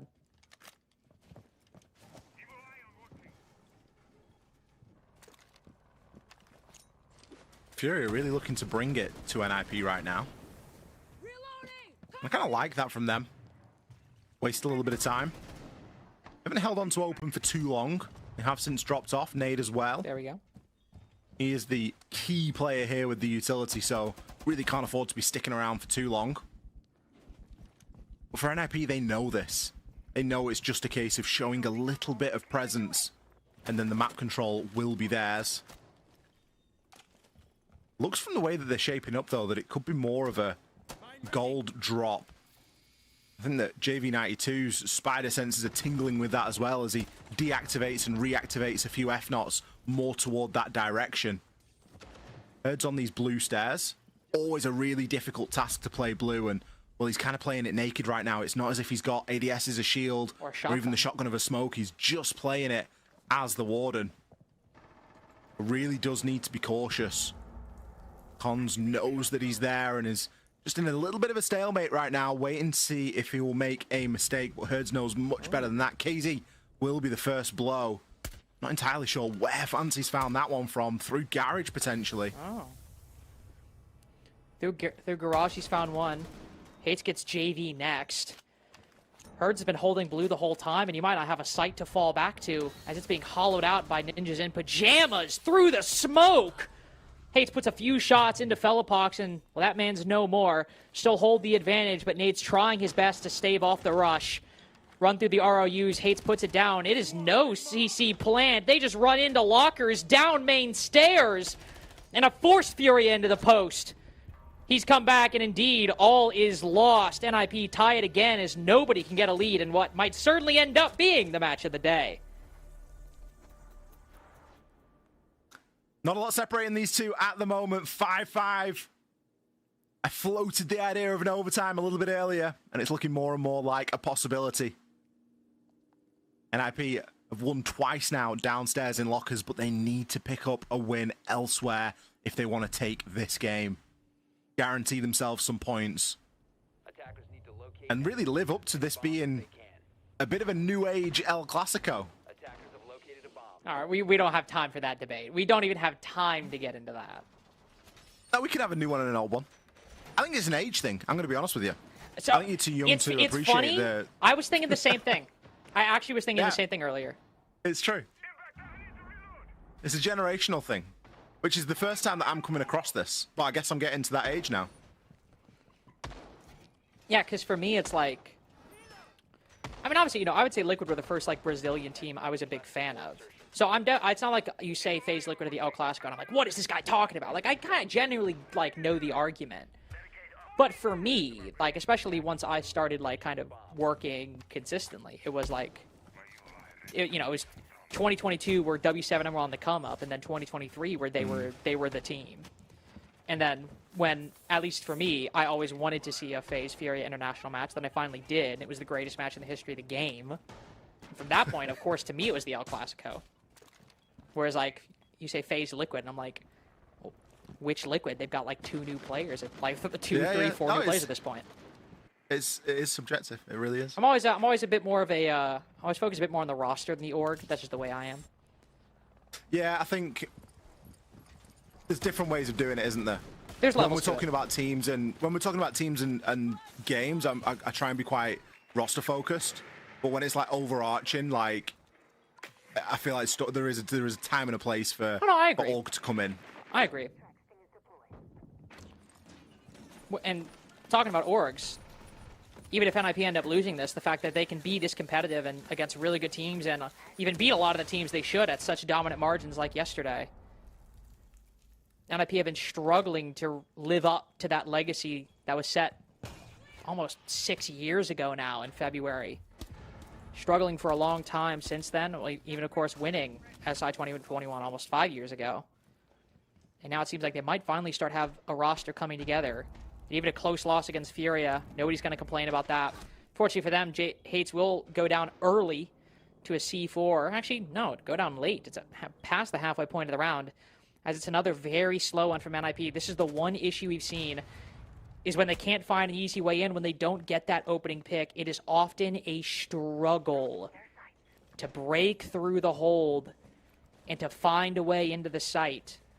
The main good one we've seen so far, sure, we just saw NIP win, and it was a good call, but the other one was Fancy, getting that kill on the Tachanka as Glaz. Everything else has been Furia, just locking them out entirely. And the 4v4, you've got Nade, who can activate those Evil Eyes down below. As Pino goes in, begins to put that diffuser down. There's plenty of players on Overwatch. Can they hold? Can they push deeper? They get the kills, but it's still disadvantaged. And it's all Pino left! And with one shot, JV puts the gun to his head, presses one single shot on his mouse, and puts Furia on map point. Oh, there was like 3 people stood in that cloud of smoke there, just brushing shoulders with one another. The entire lobby walked through that smoke at various points in that late round. I feel like the observer was there as well. There was definitely just a bystander. It was like, there was definitely someone that wasn't on an IP or Furia just chilling in that smoke, then just being like, yeah, I'm just vibing. I'm just going to stay here for a little while. I'm really surprised that they went for that, I'll be honest. And I think it speaks of them being maybe a little bit desperate to try and make something happen. The positioning wasn't fantastic. I don't think they'd done enough groundwork. And Furia knew that, really. They knew that they could just sort of force the clock and force a plant, and essentially a plant would have been a bit of a mistake. Furia guarantee themselves points here. The next round will decide if they walk away with a full 3 or if they are going to be getting some consolation points inside of an overtime or not. Obviously, they were successful yesterday in their first fixture, walking away with a full 3 points against Loss, a nice 7-2 win. NIP as well with a 7-3 win against Black Dragons. So, in terms of starts for the stage, both of these two teams can hold their heads pretty high, but another 3 points would really be the icing on the cake for week 1. And Fury are going to be going back down to open area. NIP have struggled to win anywhere on attack that hasn't been Lockers, which is in some ways a little bit strange because Lockers can be a very difficult site to attack. But at the moment, we are seriously experiencing that slow lull just after the start of the round, that if an opening pick or even 2 kills aren't found early, it usually spells a little bit of disaster. Yeah. Let's try and dial into that and get a bit more map control this time. They're going to be forced into taking that top floor. Furia know that, hence the information that has been brought. Valkyrie cameras forcing the IQ. Got some Mozzie pests to steal out any drones, and a couple of C4s to boot. It isn't going to be an easy take of that top floor by any stretch. No, especially Herds gets his Mira. Often teams will ban Mira against Herds on this map because of how much he likes to play Janitor behind that Mira window setup. He's so good at it. I mean, he's been doing it at the top of the world. For 2 years, he's been playing the spot. Now in open area, he gets to bob and weave around those angles. Sure, it's a known quantity, but it's an entirely different thing dealing with it. And I don't envy NIP as they try to break through. He actually might just be the only one on that top floor at the moment. As you see 4 down below. Monty pushing up. No, Herds is backed off with half the round in. No need to play out there that long. Instead, it's a primarily and almost entirely lateral hold for Furia, holding Tellers, Archives, and Fellapox dropping down, likely to go for a blue flank later on. KZ just going to be chilling at the moment inside of Tellers. Cons was going to go for a bit of a walk upstairs, but thinks better of it. He's going to need to do some clearing in that mid portion, but he's on his own at the moment, and it worries me a little bit. Malusi Gadget on the wall as well, so the Banshee will slow him down. That position known. Oh, and slips the net. Wizard really ought to be there for that catch. Has Cons gone too early, or has Wizard been a little bit too lackadaisical? Either way, it's resulted in a player being allowed to slip back into sight and pick up an opener onto Pino. No hard breach now spells disaster for this site. 3v5 almost certainly spells doom too. Though Fancy takes down the 15-7 Menace in JV92. But they're slowing down, they're stalling out, they're getting shot to bits outside of open area. Cons with the pistol will find 2. And Wizard knows that Fellapox is there, or at least has an idea. He dropped down so long ago. Here's the noise over by Marble. So it's the initial bait. Fellapox has got to be careful. Beepers gives away the position, but Wizard sticks. Gun up as well. Fellapox sprinting in his face. Wizard, come on! You've got to win this! You're right there! Nerves completely shot by the end of round 12 as Furia close out Bank in regulation. You gotta feel sorry for Wizard there. If that was against anybody else, you just know that he wins it. But Fellapox does not lose those 1v1s like that. He is formidable in that position. Plays it to perfection. There was a time when I was thinking he needs to go because that plant's going down and he needs to, he doesn't want to wait for Wizard to get guns up. But the threat of him being there alone was enough. And even if Wizard did get the plant down, he still had to win the gunfight, which, as we saw, he lost. What a way for our match of the day to finish. Narrowly missing out on an overtime, but a game that definitely delivered. We're going to send it over to the desk, and they're going to break it down. Thank you so much, and I totally agree with you too. It was our game of the day, and it 100% delivered in that aspect. We had all kinds of things in this game, a ninja defuse, that 1v1 at the end being so close, and we also have Jesse joining us for the remainder of the day on the analyst desk. So thank you for stepping in and welcome. You watched the latter half of this game with us. How did you feel about that being the game of the day? I mean, and it certainly delivered, at least for those last couple of rounds. We got to see some really strong stuff out of Furia, particularly at the end of those last couple of rounds where JV92 goes crazy at the end, and then the 1v1 where Fellapox goes over Wizard certainly delivered between two of the best teams in Brazil. Yeah, it was nice to see Furia pick it up after those first 4 rounds because NIP were well on top to begin with, but we've said this about Furia. In the regional play, we just don't know what we're going to get, and today they managed to get it over the line, so they got the job done. Let's have a look at some of the highlights of this game. And, obviously the last time around in this stage, NIP actually took the victory over Furia 7-5. So a good thing for Furia to get their revenge here. But it seemed like a pretty solid start from NIP, and especially that round there with the Ninja Defuse. That was absolutely insane stuff that we're sawing out there. But in general, I think, Ace, it was a really close game. It was really neck and neck between these two teams. It was, and it's interesting that you mentioned the defuse. It was a good sort of punctuation mark of utility and gadget use in the game, which, to be honest, for the first few rounds was a little bit poor. There was round 2, Furia brought Sense, they brought 6 smoke canisters, they brought a Ying, and didn't even have an opportunity to put the diffuser down. And you're looking at it thinking, what is all that gadgetry and utility doing for you? And it was doing very little. But then we see that big play from NIP, the Kiba barricade, the Tubarao canister just gave them the space to disable that active diffuser. Furia followed it up the next round with the Amaru. JV92 zipping up the hatch, getting the kill onto the player. So that gadgetry and utility just started to, they find more and more value in it, both teams, and the quality of the game just went through the roof when they did. Yeah, it felt like both teams really got tested today. Yesterday both teams had a bit of an easy first matchup. Furia taking down Los quite decisively, NIP doing much the same to Black Dragons. But this was really a competitive game between every single one of these players when it came down to the composure in the late game, maybe some of the early game utility. It was really all being tested, and under those high pressure situations, Furia just a little bit better.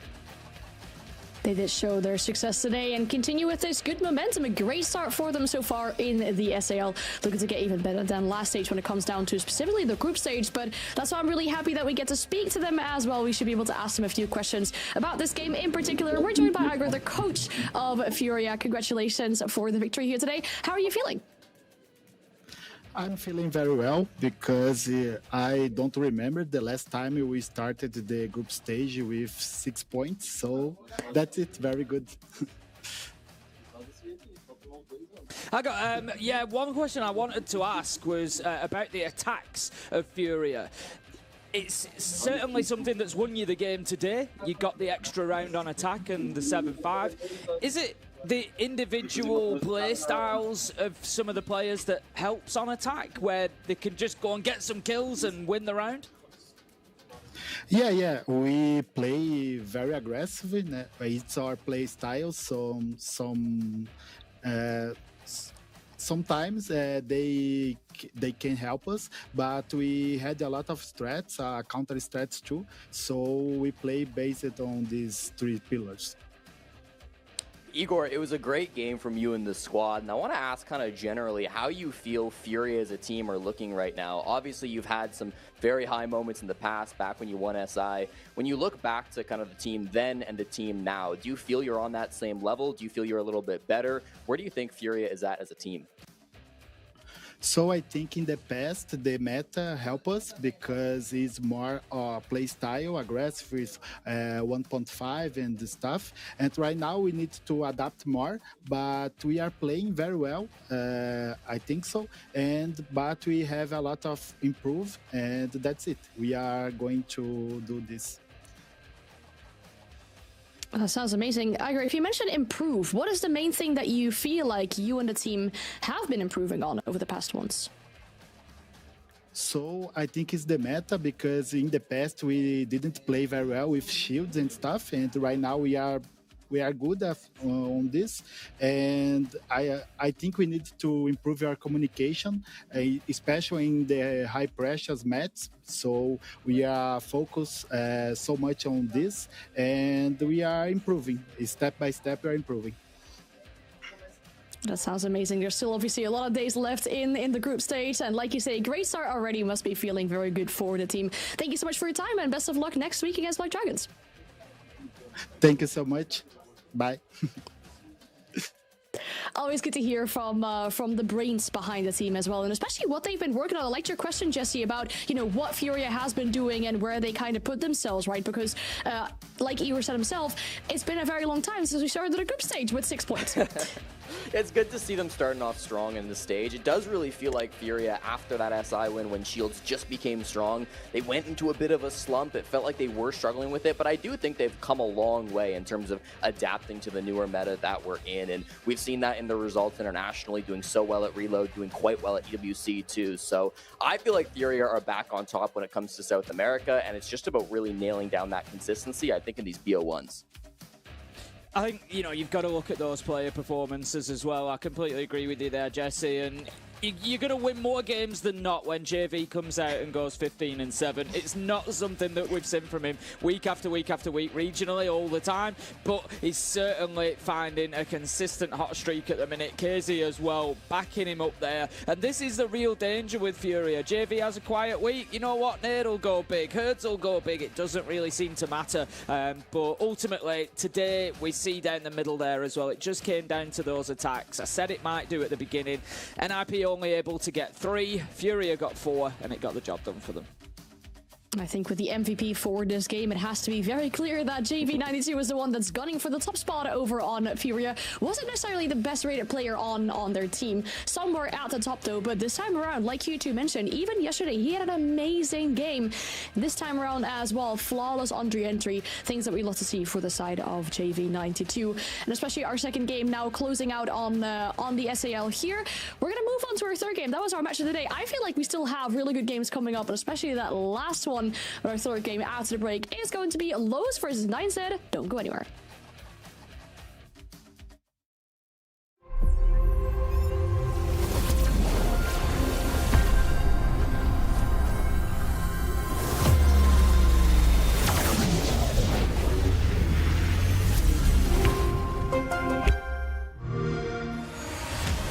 You know how they say, it's not the destination, it's the journey?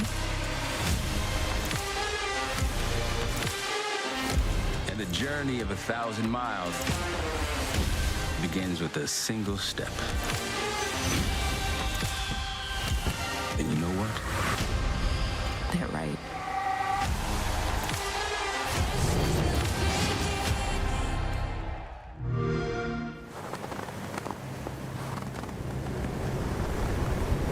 Keep an eye out for contact.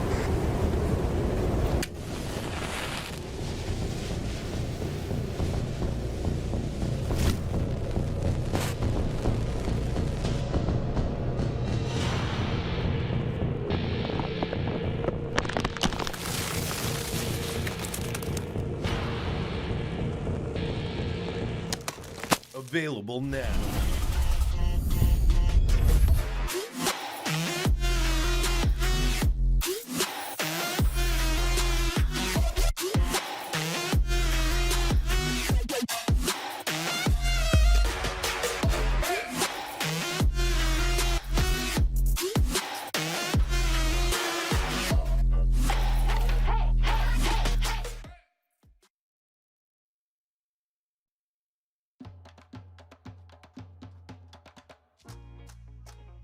The third game of the day is upon us. It's none other than Lowe's going up against 9Z, and both these teams have lost their first game of the stage yesterday.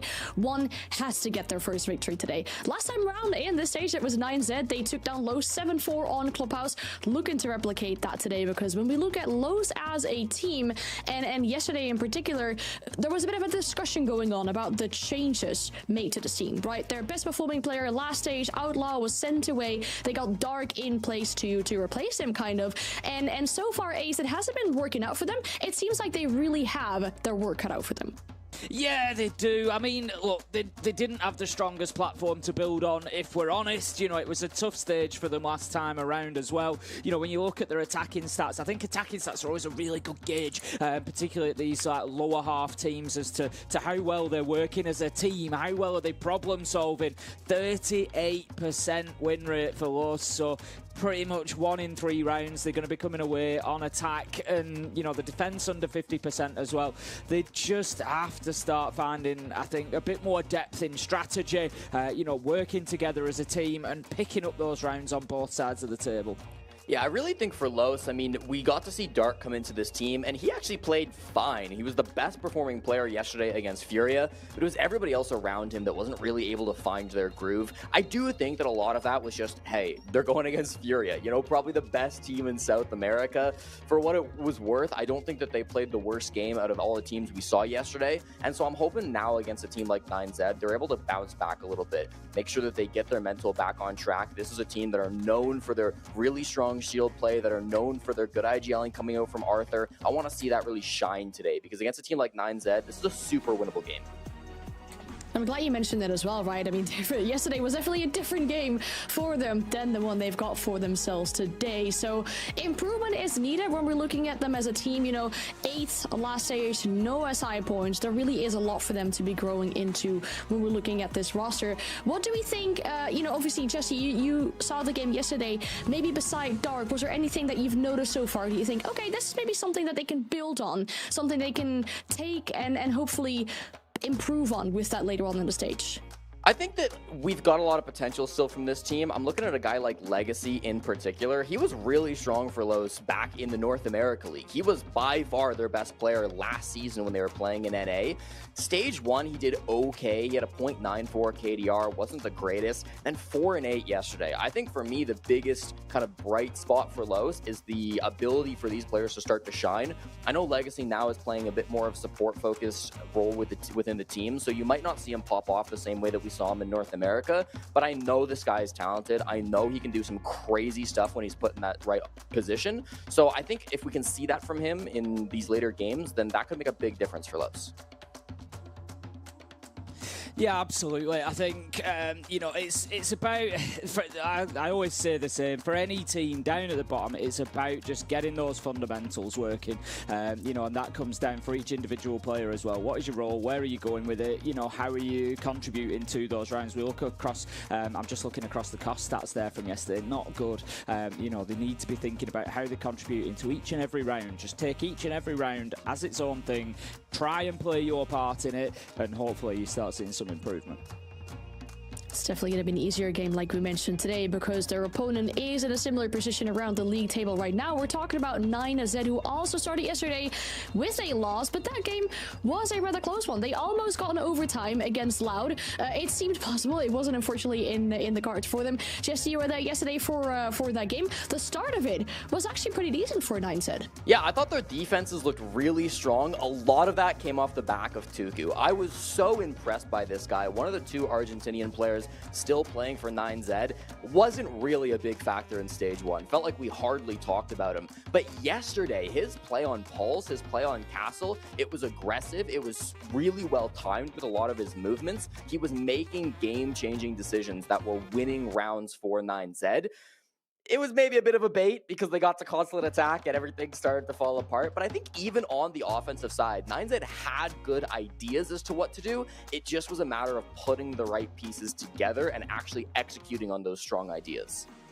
Yeah, I feel like 9Z have shown some good growth over the last sort of 6 months or so. You know, no, it's not been great for them. I'm not trying to sell them, you know, as a team that are going to come out and top the table or anything. But it feels like, you know, the mistakes that were being made at the beginning of Stage 1, we see less of now. We see an improvement from the players. And I think they just need more time, to be honest. Always the problem in Siege, I guess, is whether you're going to get that time or not. You know, or whether your team's going to ultimately see changes or anything else, but you know, I think there's definitely some ability there. There's definitely possibility for them, and this today is a great opportunity for them. Los has got to be, you know, one of those teams that they look at and think we can take some points here, and it'll be a big confidence boost to them if they do. Yeah, both these teams having made changes, but the one thing 9Z maybe have to keep in the back of their mind is that last time in the stage, unfortunately, they only got one bin, but fortunately for them, that victory was against Los. That was against a team that they will be playing against today. And then, obviously, we're going to have a look at the map veto very shortly as well, but what kind of map, Jesse, maybe do you feel like would be well suited for these two teams going up against each other? Would we go for a rather easier map? Would we go for a map that's going to show a lot of depth? What do you think would suit? I would like to see a map that is maybe a bit easier to attack. Both of these teams really struggled on offense yesterday. Los didn't win a single offensive round. 9Z got one, but they were playing kind of defender side of maps. You know, we saw a lot of Lair yesterday, then it was Consulate for that game for 9Z. So I want to see maybe something like a Border, maybe something like a Chalet. One of these maps that really is open for the attackers to find a lot of those strong angles. 9Z disagree. They will immediately ban both of those maps. So clearly, I'm not sure what I'm talking about. Cafe ends up being the map instead. Not the easiest map to attack and be kind of a slow map, but maybe opportunities here for these teams to still shine and show what they can do. Yeah, I think you're right, Jesse. The win or loss is probably going to come on that attacking side. You know, whoever can figure that out the best. You know, maybe whoever can break those defenses down. In order to do that on Cafe, you're talking about map control. You're talking about getting in there, taking the floor above where you're attacking, whether that be, you know, the top two floors if you're attacking onto Kitchen, or taking the very top floor for a reading or mining attack. It's going to be about getting control. It's going to be about using that control, that verticality, and forcing those opportunities, forcing those defenders out of the comfortable spots. That's what we need to see both of these teams doing on the attack. I think it really helps as well that we quite know how games on Cafe are going to go, right? It's like you say, the verticals and everything, that's definitely something we're going to be seeing in play here. Maybe an advantage for Los as well, given that they're starting out on defense, and then especially what you said, Ace, complimenting them on their shield use on the attack. Do you think they might have the upper hand in this game, especially with the map veto? Upper hand, I think, is a strong term for either of these teams. I think they're both just trying to come out and put the best performance in they can. It's not even necessarily, you know, about coming in expecting a win or anything. But mentioning the shields there, important point is going to be the bans. You know, who is taking advantage of those bans the best? Who is able to take value away from the other team? That's going to be a real key factor. Yeah, I'm glad you brought up the operator bans, because I do also agree it's going to be critical. For this first half, right, 9Z starting on the attack, I think it's super important they take the Azami off the board in this game. Yeah. She's so good playing around piano, that top floor of Cafe, and it's an operator that Farius loves to play. Most played defender in Stage 1, 63% win rate when he was on the Azami. So I think it is absolutely critical that that does not get through in this first half. As long as they ban her out, I think 9Z have a good chance of getting some good attacks here. Yeah, I'd love to see that with this new system of the operator bans and how teams are making use of it all on their own. We'll bring out the casters as well, because our game is almost ready to go. And it's not just the operator bans that have been changing a lot. Something that I even brought to my mind, and I'd like to ask you two about, because Ollie, I know you play a lot of ranked and everything, but especially now in this season, with the removal of the ACOGs on defense, how do you feel about that one? How have we seen it so far, do you think, in SAL, with defenders not having access to these scopes anymore? we've definitely seen a little bit of a change up, haven't we? I do need to come clean, and unfortunately I haven't been playing a lot of ranked. We actually had to play casual games to get me to be able to play ranked because I played so little ranked last season. So that was a 45-minute game session that none of us are ever going to get back, to be honest, but we had a lot of fun along the way. I know that you play a lot of unranked and stuff like that, and it is a little bit different down there. But yeah, I think in terms of, you know, sort of selections that we're seeing some changes, but I think, you know, a lot of things are going to remain largely the same.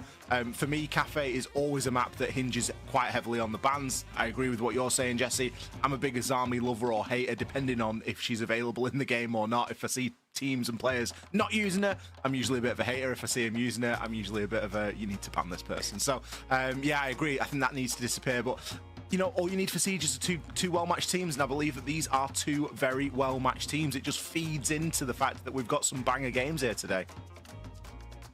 We definitely do. I mean, as well for you, Lynx, how do you feel like this game's going to turn out? Do you think one team has the upper hand, or do we have a close game maybe on our hands? I mean, I will say I'm definitely partial, at least based off stage 1. I'm partial to 9Z. I will say, no disrespect to my boy Jesse. I don't know if I would call Arthur's shield play good a lot of the time, unfortunately. I think if you look back to E1, 100%, like very strong shield play. Nowadays on Los, it was a little bit of a struggle against a lot of these stronger teams, and while 9Z aren't a stronger team, 9Z had a lot of really good pieces last stage, and they had a really close game against Loud yesterday. I've always been partial to 9Z. Maybe that's just like I'm a fan, but I've seen a lot of good things from them, so I'm definitely leaning a little bit more to 9Z today. It seems like we're going to have a good game on our hands, and the good news as well is that the game is ready, so we'll send it to you two for the third game of the day. Well, thank you very much, and I just want to put this on the record. Ollie's getting called, like, the ranked guy. We got Joe Dart in the call right now, so, like... I was like, who's that and why do I know that name? For context, yeah, well, Joe Dart is two people. Joe Dart is the bassist of a band called Wolfpack, and also the name I have used in the streamer mode name I've used in ranked since like 2024. If you ever get slammed by Joe Dart, just know that. Which, if you've been slammed by Joe Dart, congrats, you're the one person in the history of the game who's been slammed by me. So. Brilliant. But shout anyway, out to that guy. shout out Joe Dart, the bassist for Wolfpack, and also me. But anyway, we have a game between 9Z and Los coming up. As we said, will we see some good shield play from Arthur? I'd hope so. It has been a mainstay of his kits since I really first started seeing him back in 2024 of Stage 1, playing on E1, where E1 did kind of stun everybody with how not only how well they placed by the end, but how dominant their shield play was throughout the run. But since then, there's never really quite been the same kind of success, and yet it still remains an important facet of Los's kit. Whereas with 9Z, Ollie, I've seen a lot of good structure, I've seen a lot of good calling. Do we still need a lot of the pieces put together? Yes. But I think there was literally a game where they almost beat Furia on like OT on Bank last stage. Ever since that game, I've been a believer. Yeah, you know, and a game like that will do that to a person. You know, as soon as you see a team that you know is a world-beating, world-class team, and they have a little bit of a scrappy one, all of a sudden 9Z are the next world beaters, right? But it just doesn't always work like that. I think one thing that I like watching about these two teams, and teams that are generally finish a little bit lower down the leaderboard in particular, is that there's sometimes very obvious improvement that can be seen map to map, stage to stage. Whereas at the top level, the improvement it's so minor that often in the heat of it you miss it, and you only see half of it, and you got to rewatch the VOD like 3 times to truly pick it all up. But often when you see two teams like this, you can see that market improvement, and that's what we're here for. We're here for these teams to get better and better, and I believe that 9Z, especially from where they've come from, will continue to grow inside of the SAL. Today, they're going to be going up against Loss, another team that has a little bit of growing to do, let's say. And we're going to be on Cafe. We saw a lot of Cafe in NAL the other night, and I feel like, you know, we're bringing that up quite a bit, but it was, I think we got it twice, didn't we? We've had a variety today. If we could keep on new ground for every map today, that would make me a very happy chappy. Yeah, I'm not mad at a Cafe play. Third game of the day. Is it my favorite map? No, but for variety, I'm chill with it. It's not Skyscraper. That's a win in my book. A day where I don't have to watch Skyscraper. Beauty. Love it. Can't get enough of it. I mean, obviously I work the game. I like all the maps to some extent, but definitely, I think you're contractually obliged to say that, though. I am. Yeah, it's like I think it's like clause 9, subsection C. Can't say anything bad about the maps. I mean, there are things I like about Skyscraper, but we all have our favorites. That one's not mine. Cafe, on the other hand. The last round. You know what I like most about Skyscraper? The last round. You know what I love about Skyscraper? The end screen. One thing that probably a little bit of polarizing opinion on Cafe will be the reintroduction of Jaeger and Wamai into the mix. No shield, actually. No Pixel shield being brought on this cocktail defense. Instead, it's Arthur just playing behind Pixel. There, I imagine the primary utility of Farius and Arthur will both be present inside of this position. It will require some attention paid to it if the attack wants to go for anything on the Cigar side. Blitzen and Ying removed. And interesting, after the chatter from Jesse, the Azami is available. It isn't being played, though. They're not choosing to hold Cigar that far up. Instead, leaning into this Pixel spot. But again, maybe not bringing the best tools for the job. As you mentioned, no deployable shield. They do have some ADSs. They will be able to keep themselves safe. And if they've got a mirror window placed in bathroom looking toward that as well, it could make the job a little bit easier. But nothing will stop the human drone of Monty. And Kurtz, whether he knows it or not, is frantically getting yellow pinged at the moment. Now, he's waiting for his time to strike. He's got some smoke canisters he can use to try and buy a little bit of time, but there's not a great deal that he can do about the pressure that is going to come from above. Great C4 from Dark from below. That's going to take out that Monty and honestly remove the spearhead of the push here from 9Z. I expect things to slow down quite considerably from this point onwards. Well, slow down considerably, but things have already been pretty damn slow, all things considered. First pick for Joe only comes at 55 seconds left, and they've lost the Monty and the Dokkaebi. Pushing beyond Cigar, where they've been for almost the entire round at this point. Doesn't seem like a possibility unless we see Legacy take this fight and lose it. Maybe somebody push up a little bit more than they need to. They've got these reinforcements, they got these mirror windows, there's no need. So instead it's on 9Z to try and create some of these opportunities. Takes a DMR shot to the arm. We'll definitely be a little worried about pushing forward. There's the Jaeger, though. Yet Dark Eyes, who's been playing so well so far throughout round one, will get his third of the game so far. Vicente, by the way, just putting this diffuser down a little quietly, and unfortunately it's all left up on Joe. And a 1v3 to watch this diffuser from the skylight, what is normally an unbeatable position if the attack holds it, I have a feeling is not going to be that difficult to deal with 3 players on the board, and no sight for Joe's gun to see. Ace for Dark Eyes out the gate, by the way, and a clean little counter defuse for Los to get there first. Quite surprising to see that post-plan loss, but given the context of things, 3 bodies, Toxic Babe canisters, all the guns pointed in your direction, he's not winning that, unfortunately. Now, had he had another person up there on the roof, potentially, any nades to throw in, you've got a chance. But a Capitao with no kit, and only the para, isn't going to be enough, unfortunately. And let's be honest, Dark Eyes deserved it. 5 kills. Ace to start things off for Loss here. And it truly was the loss of the Monty that really just stymied everything. I was surprised that 9Z were even able to get in and get the plant down. There was obviously a lot of confusion going on from the side of Loss, and they were very confident in that ability to be able to retake, because typically when that plant goes down, there's not a great deal that you can do about it. But I think too many players from 9Z had to commit to that top floor and weren't able to watch it from above. As such, they're going to be forced into second choice site here. Downstairs in kitchen. Still going to be rocking that Wamai as they were in round one, but no Jaeger this time. Instead, a little bit of thought paid towards some denial. A bit of two-brow action going on. It's going to be Smoke playing inside of Christmas. Again, no deployable shield for the Smoke to play off inside of Christmas. Now, it didn't do him any harm previously, but there's only going to be so many times that you're going to get away from that, and it makes that position a lot easier to deal with. And I would expect 9Z to be capable of that.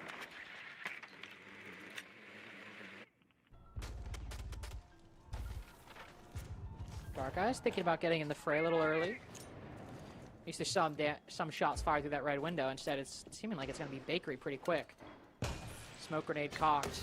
Not necessarily going to push in deep off the back of this, but the Glass can watch anybody pushing up prep through that smoke canister. Tuku with the first. Unfortunately, that Two-Brow is in the first engagement, but on the losing end of it. Very quick trade as Bakery control remains in the hands of Los. They're bloodied, but they are persevering. Kurt's the last man standing inside of prep. Might be able to get back if he plays his cards right and his feet land in the right spot. But those holes being open will make it difficult. Joe backs out, or at least tries to. On the reattempt, he's able to get his legs up over the double window. That initial skirmish doesn't leave anybody clearly ahead as we reach the halfway point, but both teams have time to reset. I think on the balance of things, you'd maybe say that Loss are ahead. The diffuser's cold. They've still got a Toxic Babe canister. There's probably a Vulcan pack kicking around somewhere. And the health on the side of 9Z is a little bit chipped down, but all of that can flip in an instant, depending on a couple of gunfights. Tuku's got a really difficult job right now, challenging onto the bar. Smoke playing still inside of Christmas as well, so does have to be cautious of that.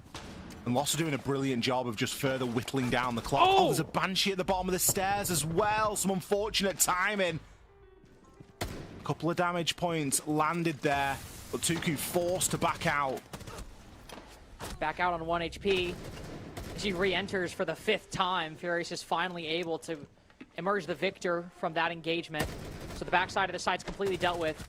Joe, who's been trying to aid this prep push from Kochek, instead of Vicente, who gets the job done. 3-1 so far. Tuku holding an important line, but Arthur can easily swing around and maybe cut down the Ashe as she moves in through prep. Focus on Kochek instead. DMRs always take you down quicker than you expect.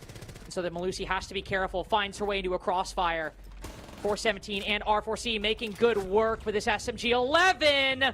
We'll only get the second to last kill. It's Vicente on for 4. Nothing like Dark Eyes is 5, but we won't split hairs if it gets the job done. Solo performances so far, isn't it? 5 kills for Dark Eyes, 4 kills for Vicente. Really is coming down to individuals at the moment between these two. Again, a really back and forth game, and, you know, difficult, as you mentioned, at the halfway point to sort of pin down as to who it favors. And I thought Loss had done pretty much enough, to be honest with you. They weren't overreacting. They were still playing the positions. They knew exactly where these attackers were coming in from. But again, you can't account for someone just hitting a couple of nice shots like that. Happens. It certainly does. Seems to happen more often than not as well. At least tonight. I think on multiple occasions already where we've had big individuals. There was a lot of that over on Bank, really. Oh, yeah. JV92 had a good couple of rounds. Herds had a good couple rounds. Yeah. 10 seconds to go. I'm not sure there's much to say about map 1. Or game 1, should I say? But there was a lot to be said during map 1. About there was a map lot of time 1. to fill.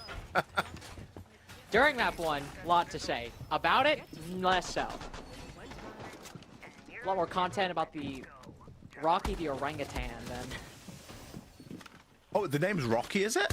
Yeah, the orangutan's name is Rocky. Oh, wow. He's apparently the smartest. Allegedly. I've never met him. Couldn't do my law school briefs, I'll tell you that much. Anyway, speaking of briefs, this round seems to be going a little quickly. Double shield moving in and 1 shield out. Make that... No, not 2. Nitro slips into pillar on low HP, but still alive, and that might be the difference maker. If 9Z able to stabilize, especially as Vicente moves on for 6, they still have 1 shield who might be able to cause and create enough space and cause enough chaos to make Los uncomfortable. 1 player all the way back in hell, trapped by this upside down repel from Joe, willing to 417 again. Another very awkward moment in this round, as it seems like everybody's ready to hit the site, and indeed they were. And now we wait. Just a little bit longer. It's like all the pace of a sprinter out of the gate, and then just nothing. Tuku. punishes Kurtz.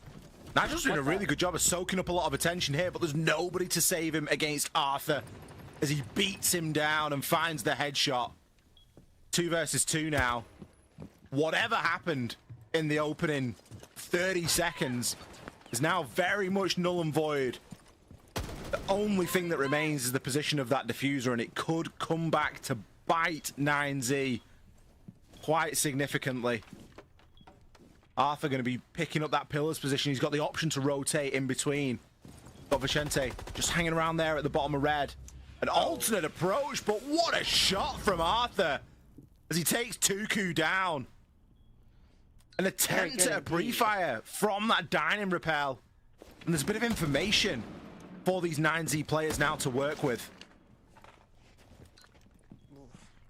Just double crouch walk up pillar, one around the corner. Arthur's not losing fights in round 3. That much is certain. It is a big game of individuals so far. Dark Eyes in the first, Vicente in the second, and now it's Arthur. No shield required to get the 3 so far. Just a gun that spits fire. Maybe a 4th kill in the cards, depending on how aggressive he wants to get. It's Legacy and Furious doing the tango with Finka at the moment, and Arthur still holding on to reading. Might wrap around into pillar, but instead, he will only get 3. We have a descending kill count at the moment. Pentakill in round 1, Quadra in 2, now just a triple in 3. It's about to get real boring from here.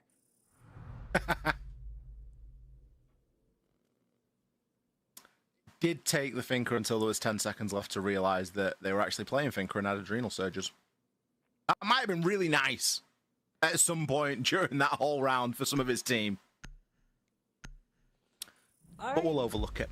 You know, I said that I saw a lot of good coordination from 9Z last stage, and that was true. Not seeing it as much this game. That's the end of that thought. Well, it's early days. No, exactly. I would say not seeing as much this game. Not saying we won't see it. Yeah. Saying No, I'm not I seeing agree. it that much I this agree. game. I mean, I would like to see some more of it. Especially when you look at that bakery round. A lot of it felt just kind of clawing it back based off whatever gunfights they managed to find. And to their credit, they specifically Vicente, were winning them. But it felt a bit more like the outcome was not necessarily in their control. Even in the one they won so far. It felt like a bit more of a close game. Not necessarily because they're doing anything crazy. It just felt that 9Z and I would say rounds 1 and 3 have tried to like play behind the shield, move in and get control, then they like get stopped or stopped halfway through in the case of the last round. Actually, no, I would say that that's an accurate statement for all 3 rounds because they try to do the shield push through bakery as well. They try to do shield pushes each time. They've all been interrupted halfway through. I've got a feeling that the shield is going to get interrupted again here in round 4. Look at the lineup that Lost are bringing. They are bringing 3 C4s. And I don't think that any of them have got any intention on playing on the site. Now, Dark Eyes are just going to send it straight out of White Window, which is quite an interesting decision. Nothing but given net, that there's a Valkyrie and a lot of... Yeah, well, I mean, he switched it, but there is a lot of information available right now for Loss. And I would be expecting those C4s to land, especially if you're going to commit to a little bit more of an off-site play. Again, they've not got the Azami to play inside of Cigar. They do have the Jaeger for the ADSs, but that isn't going to stop a bullet. It's not like you've got a shield over there. The only shield in this game is going to be dropping Red Hatch right now as Will tries to take up. Now, he did die from a C4 last time, so you would expect 9Z to be more aware of it. A couple of players out on the rappel and a chance here. Even with the Roni. Takes a full clip. Furious gets the job done there, taking out Joe on the entry. Removing Grim from play here and just giving something for 9Z to think about. Now they know there's at least 1 player off-site. You know, just one thing I want to point out real quick as we reach like a little bit of a calm point. To talk about how Los are fine dealing with the shield, Willis played Monty every time, and the op Los decided to ban was one that Joe played in round 1, and they've literally never played again. They are so not worried about this Monty. completely unbothered by it. Now, maybe will they regret it? It's possible, as the Monty has made it much farther this iteration of Cocktail than he did before. No C4 detonating him from beneath inside a train. Instead, we have a Valkyrie camera tracking the entirety of the attack's push inside of Christmas. Callie and Monty spotted. They'll call this white push. Beautiful C4. No Monty taken down. Just a little pre-place. Takes down his backup. Vicente really the only one from 9Z having a performance of any kind. A lot of weight falling on the new pickup's shoulders, especially as his teammate Will might have to bring the gun out, but you certainly don't want that to be the case. Nice little track onto Kurtz. Still, by and large, Los' structure solid. The Monty makes it all the way down, but Will somehow finds the opening. And both of these defenders are trapped in freezer. They've spotted one, and the... Do they know the second is in here? Do they... What? What? No. Now Vicente's in a 1v2. He could find them both. Super shorty in hand. One pump? No. Okay, that was bizarre. We're just gonna hand that off. It reminds me when you used to play hostage and you'd bring a castle and you'd castle all of that area. And then someone would walk up and fuse it or something. I've never seen a round be won by two players just chilling it out in the freezer at the end. Especially when there's a Monty, by the way. Like, they didn't need to push it. They could have just gone and planted or done something. Why did he crouch? Throw some track stingers out there. Like, I don't get it. It was so telegraphed how, obviously for us, because we can see everything, and 9Z didn't have this same level of information, but they should have had a small idea that if in round one, your Monty dies from a C4 and you lose the round, then maybe, just maybe, they're going to try and do that again because it worked. And Lost did. They doubled down. They brought 3 C4s. They had so many that Dark Eyes could just send one into the abyss. They had information for days. The pre-place, by the way, was beautiful. We got the brilliant image of the Kali walking up through Cigar. The boom call comes through. Bang. Furious gets his kill. And then about 2 seconds later gets taken out, by the way. Like, the timing on that was just... It was special. If that kill comes through a couple of seconds earlier, then maybe the Kali survive. Well, the Kali does survive at least the C4 because it wouldn't have been able to be detonated, and maybe can move through and make something happen. But 9Z just really feel on the back foot right now. And everything that they're being allowed to do, Loss is allowing them that space. They are allowing them that room to work with. Yeah, they'll deal with a Monty every day of the week if they can remove Capitao, Ying, and a Blitz.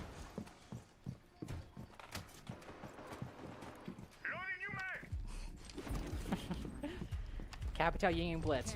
Monty 5th time. What are we thinking? I wonder. You know, maybe an IQ'd be nice. Unless they don't even know the Valkyrie exists, to be fair. Maybe they don't even know after last round. That's entirely possible. Was the Valkyrie the prone player inside of the freezer? Or did the Valkyrie die? I can't remember. I think the Valkyrie died. They must know then.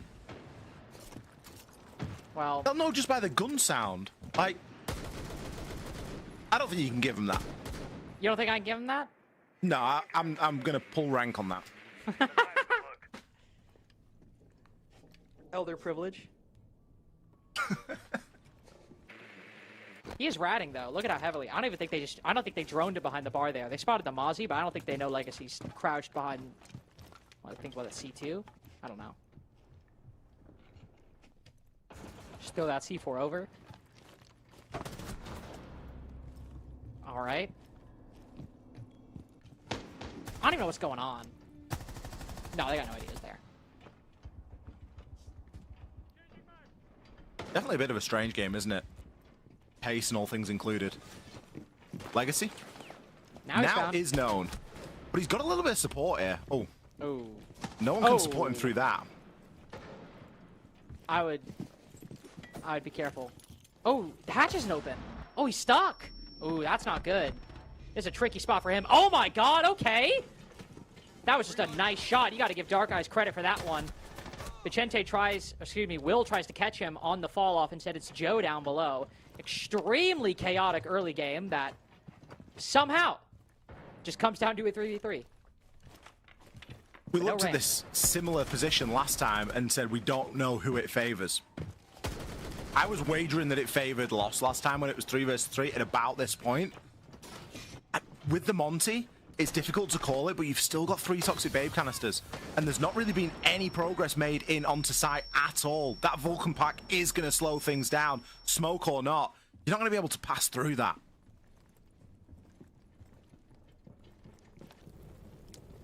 Here, stomping. Moving over, Furious making the decision to play his life. There's no chance he's rotating back, so he'll try to hold on as long as he can, then buy Kurtz enough time to completely what?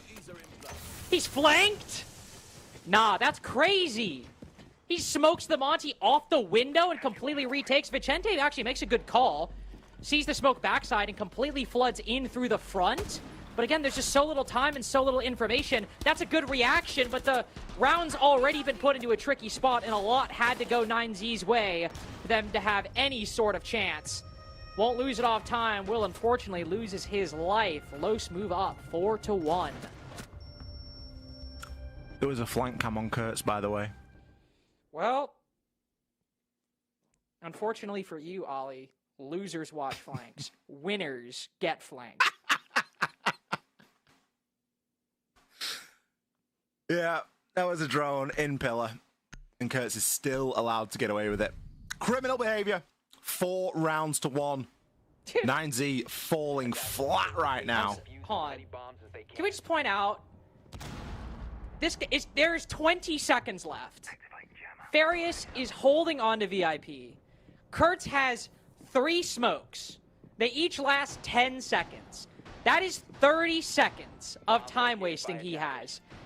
That is 10 seconds more than the amount of time remaining in the game, and he decides to flank pillar.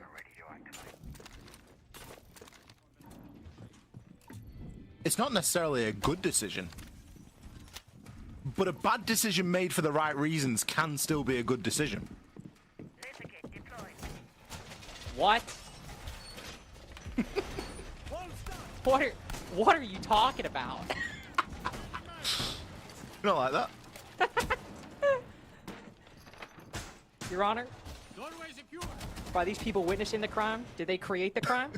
I ask you this.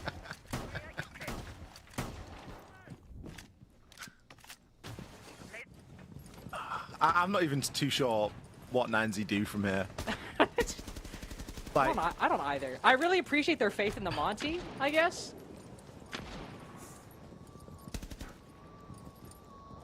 Hey, it's a good game from Vicente.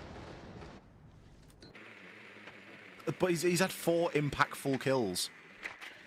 That's 50%. In 1 round. Yeah, like, it's good for him. He's got 100% cost right now. That's all I'm saying. I mean, we've got Nitro on nothing. Tuku, Joe, and Will on nothing. Like, 6 kills between them. A kill around between them. Well, this round hasn't happened yet, so it would technically be 6 kills in 5 rounds, which would be about 1.1 something. Okay, over under them getting a kill this round. 1.2. As a collective. Okay. Nice job using over-under, by the way, picking up that NA terminology. Minute and a half is gone, by the way. Like just another Monty full clear of the top floor. As 9Z have been really, really, really trying to make fetch work with this Monty strategy. They've almost made it all the way across to Cocktail, but it's taken over half the round. And for this reading room defense, if you want to take a look down at your screen, there's an extremely limited soft destruction. I think we have maybe a super shorty. They're not good, though. No, they're not good. Not when you talk about making the amount of vert that you would like to make for this sort of an attack. Dude. I'm kind of surprised that Lost haven't doubled down a little bit more on the C4s. They've only got 1 in the hands of Dark Eyes, and I think he's already sent it. I don't think it's pre-placed. So this top floor control can be given away, and I mean, there's 40 seconds left. There's borderline nothing you're going to be able to get done with a super shorty at this sort of time. Like, okay, 3 shots, then you've got to reload. There's not even that much that the defenders have made already. You've got a bailiff to try and make something happen with. 30 seconds and all 10 players alive, though. This is when the utility can start coming out. The Toxic Babes have been used. A Dokkaebi call, trying to gather a last bit of information, but I doubt it'll be enough. I doubt it will too, but unfortunately Legacy decides to swing, gets blinded by the flashbang. Nitro with a very late backstab up white, except, well, the Monty decides to go ahead of the backstab. They both die, and then Tuku falls, and then Joe falls, and Los move up 5-1. That might be the first round of Rainbow Six where nothing happened. Not a lot happened until the end. That is for sure. Nancy are going to be breathing a huge sigh of relief right now that they are off that attacking side. It was spoken about on the desk how they're a team that do often struggle on that attack. They've definitely struggled today. Lost with a very handsome 4-round buffer right now. It's all downhill from here. They've done the hard work. Now they've just got to tap it into the back of the net. They've got that buffer. Mira and a Monty. Maybe we do see the Azami ban come out, or the castle. Well, no, it's going to be an Echo ban. Nancy going to have a lot of tools to play with. Capital coming in as well. I don't really think anything's going to sort of slow Lost down at the moment. We spoke about these two teams being fairly equally matched. I think today there's been a huge gulf in the quality between both teams. And Lost have been by far and away the better side. I'm still yet to see like a really convincing bit of teamwork from the side of 9Z at the moment. I mean, if it's going to come on a side, it makes sense to be on the defense. It's always a little bit easier to put together a plan or even a reaction on the defense than it is the attacking side, just because you can hear where they're coming in from. The attack is usually giving away a lot of information at the beginning, just by the nature of them deciding where to entry. You always start out a little bit ahead intrinsically. Hiding the Tubarão as well, by the way, as you can see. Nitro sitting inside of the freezer. Love a visual pun like that. And I don't think they really have any substantial tools to deal with it. No, they don't. They have some nades. This Tubarão could maybe mess up Los, but they don't really have any hard breaching either.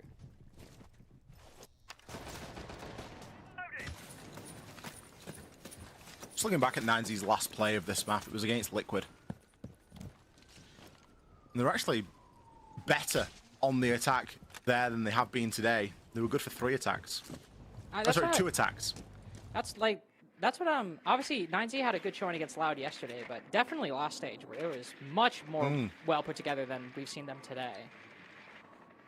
I don't know if it's just, that's not even bad maps. You just said they put 3 attacks together.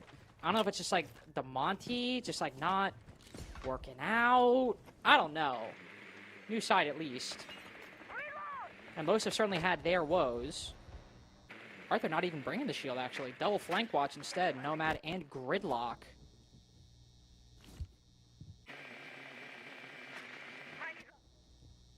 I think it's potentially the way to go. You're not expecting 9Z to be super well disciplined. So there should be gaps and opportunities. Like I love this play from Will, though. Yeah, I mean... Oh. All right. I feel like he just should have stayed a little bit longer. He got cold feet. Maybe the track stingers were going to give him away eventually. Yeah. And if you are going to run this setup, sure, there's no castle, but this is kind of the normal position for the shotgun to play, so I don't really fault him that much for falling back to it. Half the round was gone, too. You got the Azami still holding deep into Christmas. We've done a lot of clowning on 9Z today, but really no problems posed by Los against this setup so far. They've got all the right positions. Will, unfortunately, loses a lot of HP inside of the shop. I was about to say Dark Eye's probably going to try to just turn the... Now, how's that happen? Good refrag. Good refrag, but you knew he was there. Your teammate just put him to 1 HP. All right, Arthur's just face-checking Pixel. Oh, this is not going to be a good half, is it? I think there was maybe an assumption that he dropped. And they were trying to sort of take a little bit of advantage of him dropping and retaking the space. You know what they say about assuming? Oh yeah. Don't do it. Nice Never shot by ends well. Furious. Never ends well. Case in point. Legacy on low HP, stuck on the rappel. Furious, the only one in the building. Him, Dark Eyes, and Arthur all putting up some pretty decent numbers, and he has some information to work off of. Spotted one player over on white stairs, so he'll push up, try to power that angle. Just barely slips by. Legacy repelling in, but unfortunately, Zofia un-ADS. Legacy picks it up, but so much time has been spent losing that extra body, unfortunately, kind of seals the deal for low. So we hit 0-0. Joe and Nitro can converge on this position, and that's that. 9Z win their first round since, I believe, round 2, breaking Los's 4-round streak. As well as Los did on the defense, that attack was not one to write home about. It was painfully slow, wasn't it? Is it in part due to the bans? Is it in part due to Cafe just being a difficult map to attack onto? Not entirely sure, but there was a real lack of information. There was a bit of a hesitance to properly get going. A great trade, and I will say that and stress that point, because that level of teamwork was nice. But was there a bit of confusion in whether the player was still in the box or not? It was almost like Schrodinger's box at that point, wasn't it? Fortunately for Lost, they don't have to attack the top floor again for a while. Instead, it is going to be a reading, which should give them a bit more opportunity to take that top floor, because it won't be being held as hard as it would be if you were defending the site up there, and should give them a bit of opportunity and room to work in.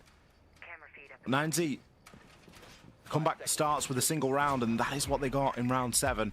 We can start to chain a few together here and keep Loss off that 6th round for as long as possible. There's a chance that they're able to claw this one back here. They've certainly got some nice tools to do it right now. Got some brilliant early warning systems. They've got the beepers, got some Valkyrie cameras, a couple of FNATs as well, but Vicente, you might be having a good game, but you can't just throw it away like that. That's crazy from Kurtz. Full magged up into a wall.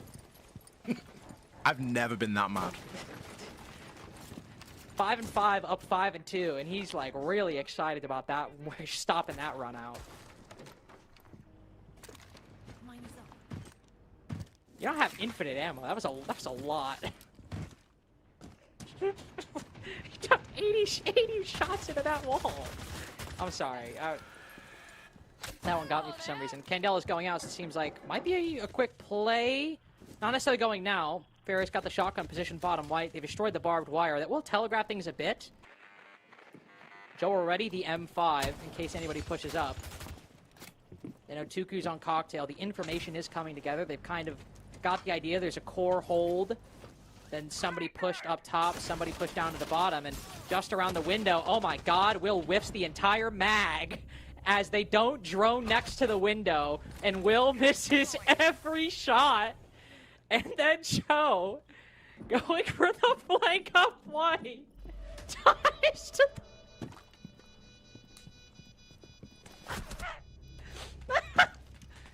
That was a trade? That's an insane shot from Tuku.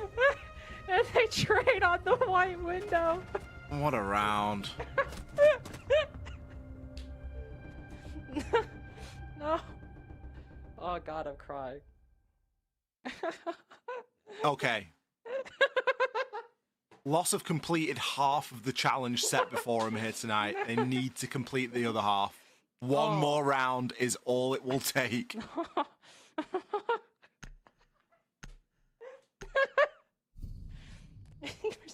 They didn't drone next to mining window, and he missed every shot on the blitz. I just can't. Oh god. Oh, that tickled me. That was good. That was good. That's good stuff. Attackers have located a bomb. I need to take deep breaths. Hold on. Securing the floor. Camera feed up and running. Lots of guaranteed points out of the fixture at least. True, at least one. At least one point. But there's a chance though, Ollie. There is a chance. I mean, they might only get one. They might only get one. We've seen some weird siege in this game, but I don't think it's going to get that weird. You really don't think a 4-round defense comeback to push us to OT is possible in this game, in this matchup? In this economy? In this economy? Dude, listen, recession indicator, attacking rounds not very hard to come by. We got attacker repick and people still struggling to take top floor. I mean, it should be okay. I don't think Lost have got maybe like the best tools for the job, but they've got the sledge. They can make that work. There's only one C4 that they've got to try and dance around. I mean, Vicente with Valkyrie and impacts. Oh my, what? Maybe a little bit questionable. What? Why does he have impacts? I don't know. I looked at the top and saw 1C4 and was like, oh yeah, it'd be Valkyrie. And then I looked down and I was like, oh no, it's Warden. What are we impacting? Well, nothing. Yeah, he's still got 2. Okay. That was a question for the future, just to be clear. Oh, I think we're going to find the answer. I will say, and I think it's nothing. I do appreciate the quick reaction by Dark Eyes. Does bring the IQ out. We'll spot those black eye cameras inside of Christmas, so that is genuinely very good. Especially once we see Los ideally start putting pressure on that top floor, which you can see somebody already inside a cigar. In a very good spot to find these bits and pieces of information. That was a very loud window opening. Joe probably as scared as I was by that. The Dokkaebi call will make even more noise. The ex-Kairos joining in. Nobody from Los seeming to push off this, though, Ollie. Might be a little bit of a half clear. Yeah, they're just probing for a reaction right now.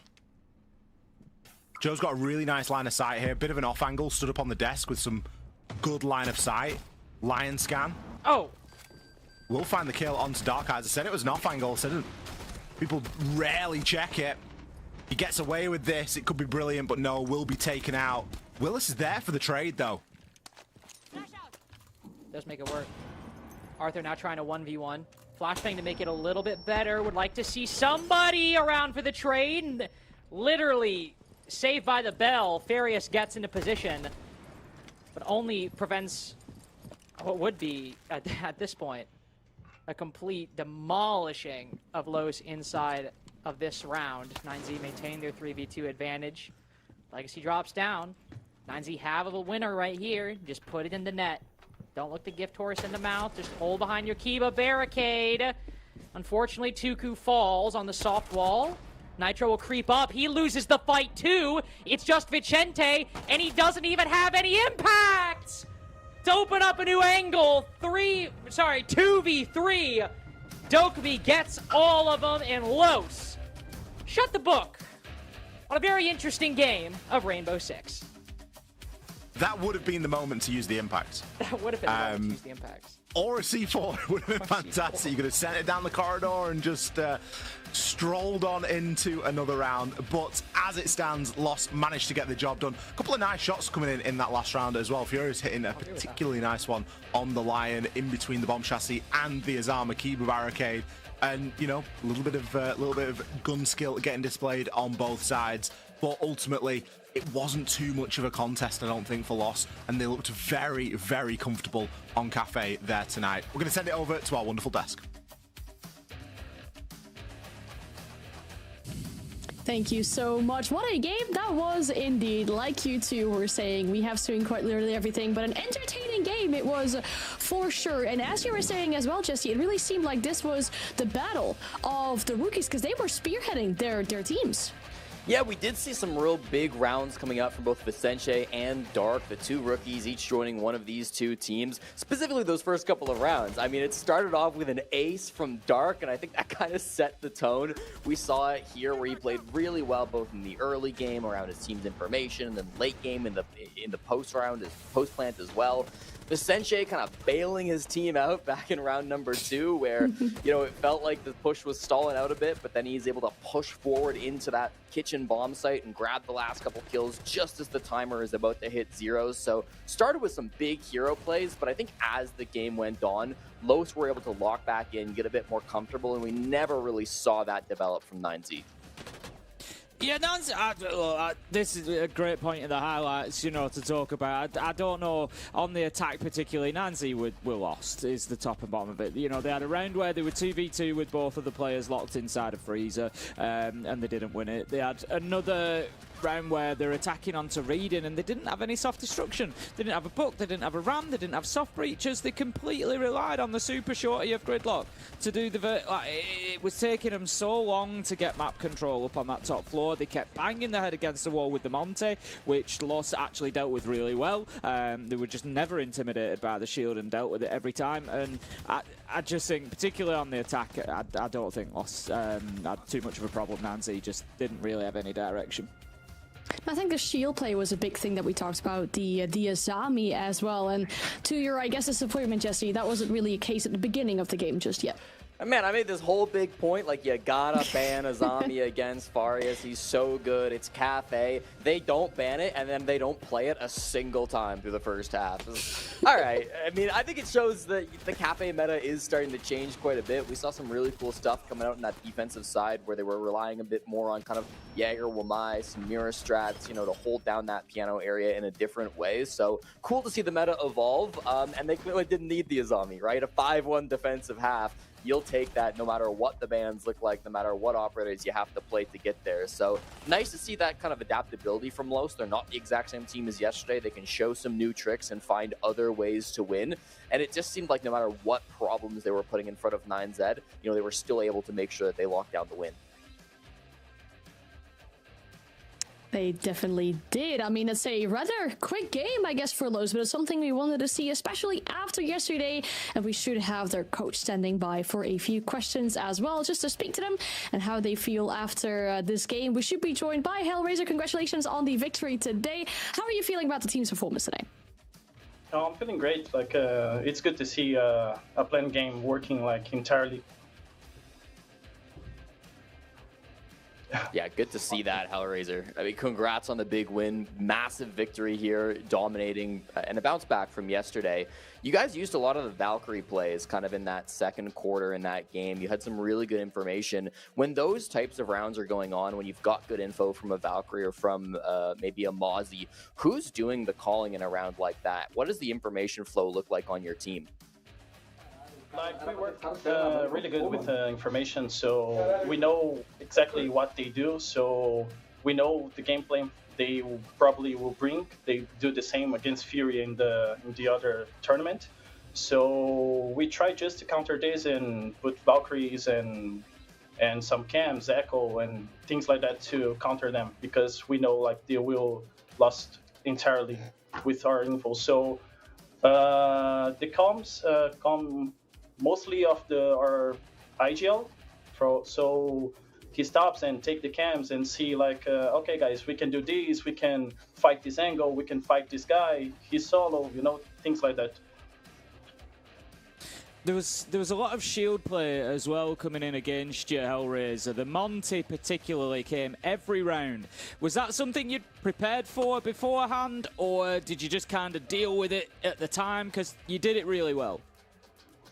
Yeah, like we know they will ban Warden, so we just ban the most strong operators to fight against Warden, and we prepared entirely to play against Blackbeard and Monty, so it would not surprise us.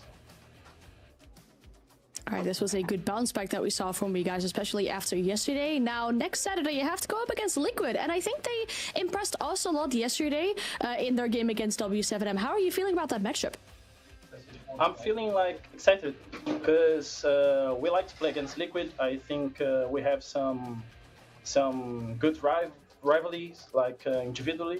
So I think will be a great game against them. Like they will be a different game from the last split, like 100%.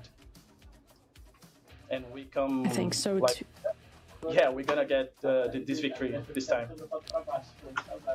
That sounds awesome. I hope so for you as well, and I think I completely agree. It's going to be a different game than it was last stage. Hellraiser, thank you so much for your time. Go and enjoy the victory, and good luck for the games next week.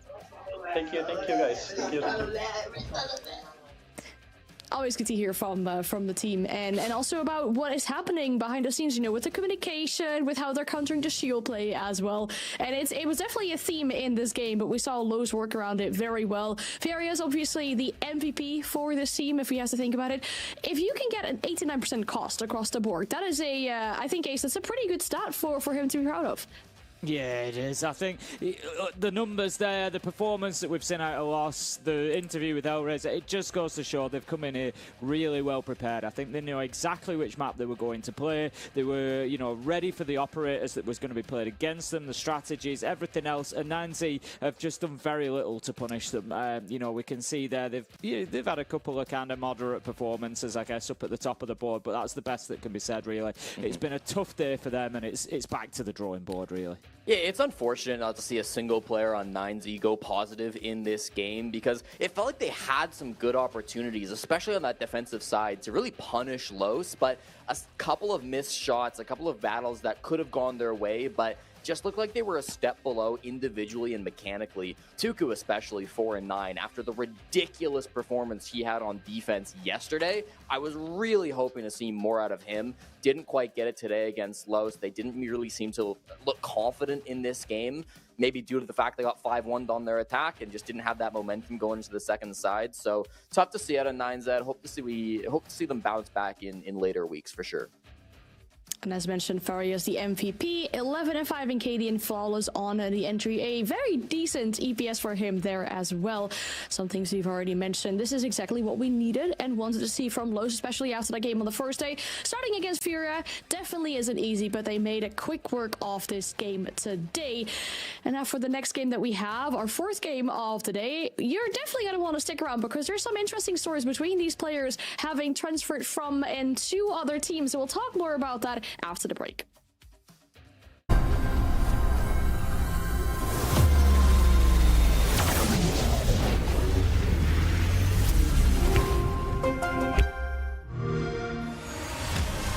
know how they say, it's not the destination, it's the journey?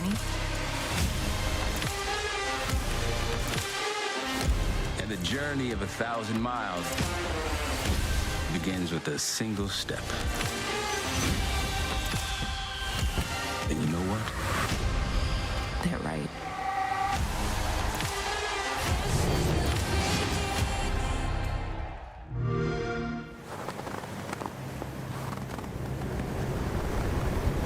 Keep an eye out for contact.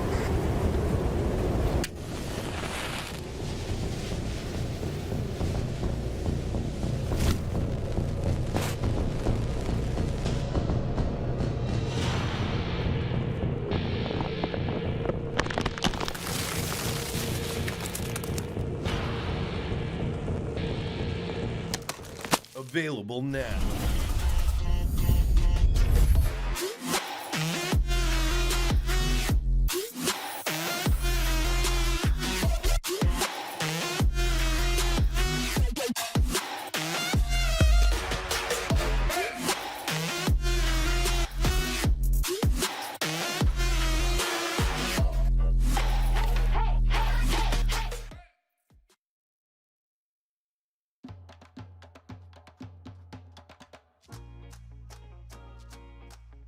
And the fourth game of the day between Black Dragons and Loud, where Loud won their game yesterday in regulation, which was maybe just a little bit too close for comfort. And for Black Dragons, that was only something they could have wished for. They suffered a 3-7 loss against NIP, so they're looking to bounce back from that result yesterday. We'll talk about Black Dragons first here, as we kind of hoped for a good birthday present for Ask over on the side there, but they didn't really get that going on. But I think something we really talked about a lot, Jesse, yesterday was the roster changes between this team. And maybe the main concern, I guess, that we have with them as well is that, are there too many support players maybe on this team? Yeah, I think that's a valid question to ask, right? We think that Black Dragons making 2 roster moves, the most of any team in the SAL tied with Liquid, would show a bit of a different look, and I don't know if we saw anything too different from them. They brought in Ask, they brought in Miracle, 2 really experienced, talented players, but the biggest problem for Black Dragons in Stage 1 was their attacks. They were the worst attacking team in Stage 1, winning only 33% of their offensive rounds. They didn't win a single attack yesterday. And so it feels like a lot of the same problems are continuing to follow Black Dragons. I know they've got like a couple of IGLs now on the team, Ask and Rare, both doing some calling for this squad. So it really does come down to what can you do with that wealth of experience, that wealth of knowledge that these teams bring. And then it's really kind of a lot on the shoulders of Machina and Hornet to lock down the fragging department. Didn't feel like we saw too much out of Machina yesterday, and so if they want to find success in the SAL, I think we've got to see more out of those two players. Yeah, I think another area I'd pick up on attacks, absolutely perfect and playing into that, Jesse, is the lack of planting as well. Throughout Stage 1, we saw 11 plants. They're just not playing that objective. They're not forcing defensive teams to problem solve, putting defensive teams against the clock by getting that diffuser down and making it difficult for them. So definitely something that Black Dragons can work on. But if we want to find a good positive for them, they are actually very good on the trading stats. They are right up there with the top dogs when it comes to how many trades they are picking up, just short of 18%. So really, really good from them on that side. And that shows they're working together well as a team. So, that's something that they can build on. That's definitely a positive to build on for them, especially with this stage and like how we mentioned with the rules and how that's going to come into fruition later on in these games. This should be potentially an easier game for them. When we talk about Loud, their opponents, as we mentioned, that victory they had yesterday. But the interesting story that we had came in mind when we spoke to Paris yesterday. Paris saying that, Flashery now being back with Loud, actually getting them from Black Dragons. And that means for them that they feel very confident in that victory over Black Dragons today, or that potential victory over Black Dragons today. I will say though, Jesse, when we heard from Flaster yesterday, it felt like this roster move was kind of an accidental one, maybe. Yeah, there's certainly some drama around how that move went down, but for Flashery's sake, I think he really did a great job coming into this team. He had some huge moments yesterday, including some big plays with the smoke shotgun, some big late round plays. I thought the support duo in general from Loud did really well, with both Flashery and Basetto having big moments. Maybe not fragging every single round, not topping the statistics, but always performing when they were called upon. I really like this Loud roster, and I think they could have a stage that is much better than they had back in Stage 1. Of course, Flashery now being added into the fold, I think is going to help that. But if you look, they're actually the only team from Stage 1 that had a better attacking win rate than a defensive win rate. And I would always argue that defenses are a little bit easier to fix because it's your game you're playing. You're the one setting it up. The other team have to do something about it on attack. It's more difficult. You need more coordination, more teamwork, more problem solving. You've got to use, those big old brains to get yourself through those rounds. And so that's where we generally see teams struggling. We've been talking about it all night, how these teams have had low attacking win rates. Loud have got that problem sorted. They know exactly what they're doing. And, I look across the roster, there's so much talent. They are so deadly in the server. I really am expecting big things from this team. As we should, to be fair, given their history and their recent international success that we've seen from this roster as well. Now, going back to that similar lineup, maybe that successful formula that they have shown us before. And like you say, if you've got your attack sorted out, it seems, or it sounds rather easy to just get your defense sorted out as well. And that might really help with a specific map as well. As you say, defenses should be easier. There's quite a few defense-favored maps in the map pool as we have them right now. I'll have a look where the series will be going to, as it seems like we won't have a lair, which is a good thing. We've seen quite a lot of lairs yesterday, but we're going to a skyscraper. Jesse, that is a rather defender favorite map though. Yeah, I'm a little surprised Black Dragons are okay going here. They haven't played Sky all season, so it'll be a brand new look for them. Meanwhile, Loud 3-0 on the season, beating Falcons, BDS, and 4 Magic Gaming. 3 equally strong teams, I think we would all agree. So definitely an experience advantage, I think, for Loud. Now, they will have to start on the offensive side, which can be tough on a map like Skyscraper. But as Ace was saying, this is the best attacking team in South America. If there is going to be anybody that'll be confident on their Skyscraper attacks, it should be Loud. Yeah, 100%. Like you say, number one preference map for them. Regularly banned out against them for good reason. And I think definitely a tough one incoming. Interesting to see, for example, Black Dragons taking Border out as a final ban when they've got a choice there. That's, much further down the list of preference for Loud. It's one of those, we always kind of look at it as a 50-50 map. It's a small map, which Skyscraper is too. But, I'd certainly rather have taken them to Border than Skyscraper. Skyscraper. We'll see how that pans out for Black Dragons. The last time around in the previous stage, this was a game on Chalet. Black Dragons coming out victorious for that one, banning it out almost immediately. When we're looking at the head-to-head between these two teams, once again, we're looking at those plans as well. There is a significant difference there. But the EPS scores, I think we could argue, Ace, they're not too far apart from each other. This could be a very even matchup between these two teams.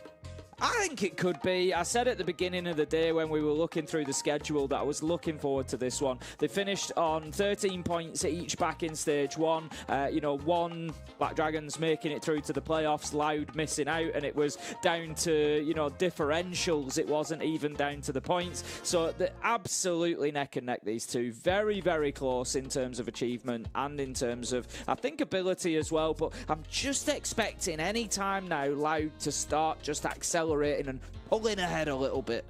Yeah, I feel like Loud are kind of a wild card of a team. We saw them do so well back at SI and at Reload, then stage one with just a single roster move, they seemingly fall apart. Now they're back to their old team. In their game against 9Z yesterday, they did lose 5 rounds, but I thought that they were more in control of the game than a 7-5 scoreline really suggests. They lost a couple of consulate attacks, which again, really tough map to attack sometimes. They got caught by some really aggressive hero plays from 9Z too. So are we going to see the same thing out of Black Dragons? I hope so. I hope somebody on that team, maybe Hornetau, can step up and really catch Loud off guard, but it's going to be on Black Dragons to force those problems. Otherwise, Loud, I think, are a more complete team. It comes down to having your day as well, right? I mean, it essentially comes down to it being an FPS, and if you have your day, a lot can happen for your team. I know it's just early days of the stage because we're only on the second play day, but in the grand scheme of things, this matchup could really be important for these two teams because if you look at it, last stage, in the group stage, Black Dragons just clinging into that 6th playoff spot, not really getting anything out of that with playoffs or international events, and we're talking about that, but because of Black Dragons clinging into it, that meant Loud was getting pushed out of those playoffs on the very final day of the stage, and that's why this could be a big revenge for them in multiple ways. Taking back the victory that was from stage 1, but also solidifying their position early on in the stage in towards that top 6. That's something that we're looking for Loud, but we've given you some information on both these teams. We'll bring back our casters as well ahead of this 4th matchup, once again joined by Extra Troika and Lynx. How are you two feeling about this matchup? Do you feel like it might be a close one as well? I think it could be a close one. Yeah, I mean, probably going to be closer than the last game. It's not too difficult to be closer than that game, but okay. I don't even want to think about that last game, man. I just want to move on. I would hope Black Dragons ought to be close, as you said, Ann. Like, the thing I'm thinking about the most is that, one, these were the two teams that were fighting for that 6th place spot, and Black Dragons made it in. Loud did not. But more importantly to me, Black Dragons then collapsed pretty rapidly in the playoffs. They got demolished by NIP in the first game and had a very close second one against W7M. But honestly, towards the end, really did not make good on a lot of the promises they had set up, and really with the quality they showed in the beginning of the stage. Now that we're early on here, of course, yesterday didn't exactly go great for Black Dragons, but day 1 happens. This would be a great time here to sort of just pitch something a little different. Say, hey, we know we've been having trouble recently last time you saw us, and also last time you saw us yesterday. We think we got something to offer, and I think against Loud, it could be quite an exciting game and a good time to redeem themselves. Especially starting out on defense could really help on a rather defensive favorite map on Skyscraper. If anything, I also hope this game is a little bit more cohesive, because as much as I enjoyed you two losing your mind sometimes at a few rounds that happened in the previous game, this should be maybe a better, well, a quality game sounds kind of rude to say that, but hopefully a more well put together game between two teams that are going neck and neck against each other. And we'll go and see that because we're going to send it to you two for the 4th game of the day. Thank you very much, Ann. And I mean, let's just be honest. I do think probably Ollie and I probably going to expect a little bit more from the Black Dragons Loud game. But also I think we very likely will get more. I mean, it is Skyscraper. Just big asterisk on everything I'm about to say. But Loud, fantastic attacking team. Black Dragons good on their defenses, starting on the defense as well, as Ann just said. Honestly, I gotta say, I think you mentioned this at the top of the show. When it came to NAL and also today, we have some pretty good matchups. Like, I'm not saying Black Dragons Loud is match of the day, but I think this could be quite competitive and quite exciting. Loud have done what few teams ever get to do, and that is that they were able to beat BDS on Skyscraper, and then everybody just feared them on this map. And it's one of those little paradoxes that you find yourself in, is if you beat a very good team on a map, a lot of teams will just shy away from that map because then there's like a thought and a worry that you're very good at it. And the actual fact is that it might not be a map that you're very good at or like, but it's a free ban that people are going to give against you because 117 days ago you beat BDS on it. Well, you can't dine out on that forever. Eventually, that is going to fall. And that's what Loud have essentially been doing for the last sort of 180 days. Because that's how far back I had to go in the tool to find the game. It was 117 days ago, 13th of May, against BDS. Since then, no one wants to play him on it. And we might be about to find out why. Either it's a perma ban against them, and it is their highest preference map, or we might be about to rip the veil down on the fact that maybe they just beat BDS once and they're not that good at it. Well, they at least get the chance to run up the score early on defense, as it's actually Loud starting on that side first. My mistake earlier. And you know they're going to be happy that that's true, because every team likes starting defense on Skyscraper. It's just like that in Consulate. The moment somebody picks this map at a best of one, you know the team with side selection is picking defense. It's pretty much a guarantee. And if not, because some maps it'll be like, oh, you know, they're picking to start defense on Shell 8. That's kind of crazy, but like with Theorycraft, like Skyscraper and Console, it's like if you don't pick defense, it's like, okay, but why? Like, I'm not saying it's bad. You can have great Skyscraper Console attacks, but why? It's the best side on this map. It's the best side on Console as well, but it's the best side on this map, and if you look at the operator ban phase, a lot of hard breach denial being banned in the games you and I have casted, like not just one, but both, it seems, on these defenses seem to get taken off early, and that means, of course, you got things like the Malusi and the Smoke, but most importantly to me, you got the Azami for these first 3 rounds to lock down Shrine or Drum. That is huge and makes this map even more of a pain to attack. It really does. That middle portion of the top floor is often used as a portion of the map that you can layer into your defenses regardless of the site that you're defending on that top floor, whether you're over in Office or whether you're in T and Karaoke. You're going to make use of Terrace, you're going to make use of Shrine, you're going to make use of Drum, and Azami is a brilliant tool to be able to do that. The hard breach ban, I kind of get it.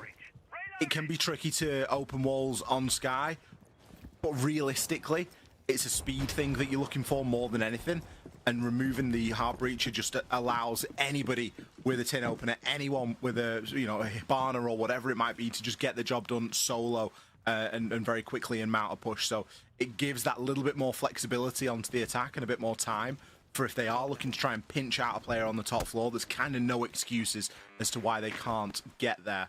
Initially, we're seeing a little bit of a setup over toward the Office side, which is very typical. You're going to want to try and build your attack across. And the mute jammers are causing quite a lot of trouble right now. No matter about the heart breaches, those mute jammers are still going to be there for not only drones, but also to stop those walls getting open. And you can soak up a Dokubi call or two as well if you're in the radius. Machina with the first, and only the first. It's live, going on for the trade. Rare sprinting into Office. He's able to reclaim that advantage for Black Dragons. We'll be sad to lose that Dokubi. Also sad to lose Machina, one of the more impressive players from Black Dragons last stage. Of course, Muzi being taken off this roster, instead Ass coming in. Or excuse me, Miracle coming in.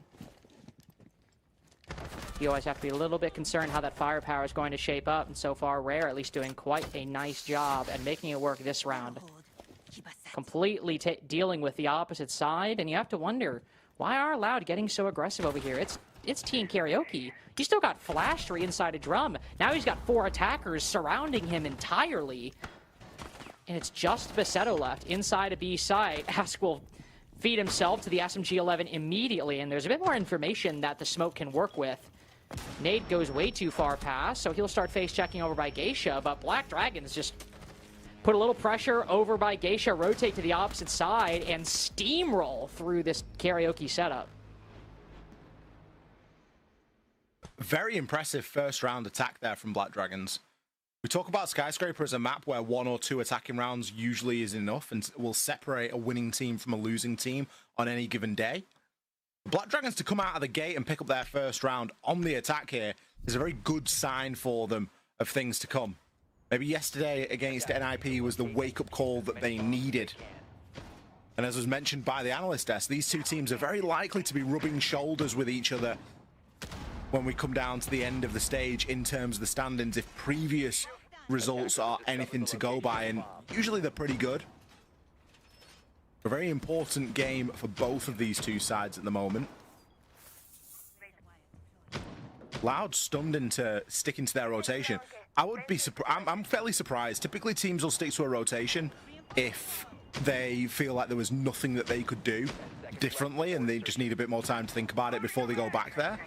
But I feel like the answer to that was maybe a little bit simpler than they're reading into, and it was just play a little bit more defensively. You don't need to be giving yourself up so early. Black Dragons gained a hell of a lot of space for very little in the opening portion of the round, and it was very quickly that it was left in a 2 versus 5 essentially for Loud. The only casualty being Ask, and that was essentially an information gathering exercise at that point.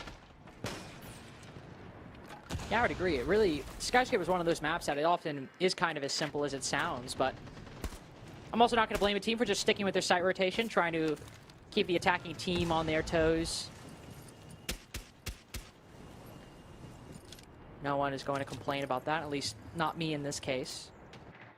Obviously, 2 pickups on Black Dragons coming into the roster. Miracle and Ask making his return as he played for this team back in Stage 2 of last year. The reason why I highlight that, obviously, this is a bit of a revenge game. Flash 3 on the opposite side was on Black Dragons last stage and dropped, and I think will probably be the most disappointed to see Loud drop that first defense. Likely most eager to see the C4 from Perez work out. Unfortunately, falls short, caught by the railing. Machina suffers a lot of damage outside of the sword window, but Live sort of just waltzing in front of it, thinking that maybe that Ying is further back or around the corner, and that assumption, unfortunately, bites him. Hornet also going down earlier, so no clear lead established by either of these teams. But with how Black Dragons were able to take that first attack, any momentum they gained is something to fear. It's again a good example, isn't it? There, Live just getting caught just in the flow.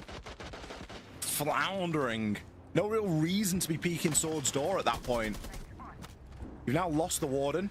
Rare going to pick up a really important frag as well. You've still got Candelas left here, and they're going to be used to start and execute.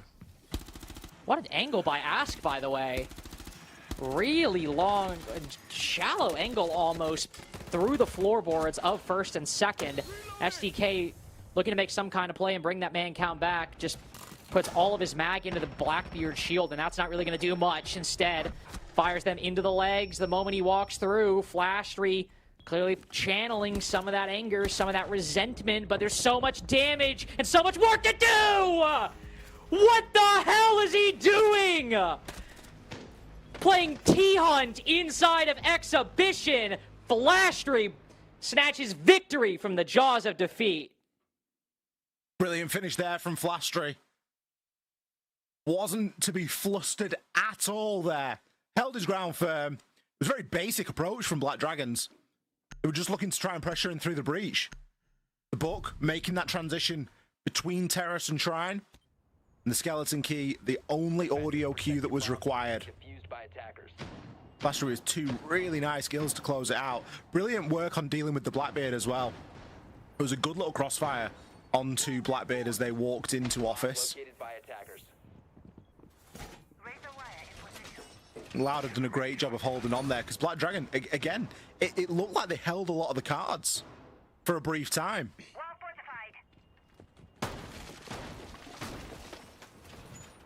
If Loud are able to tidy up a couple of these mistakes, these rounds will start being a lot less close and a lot less one-sided.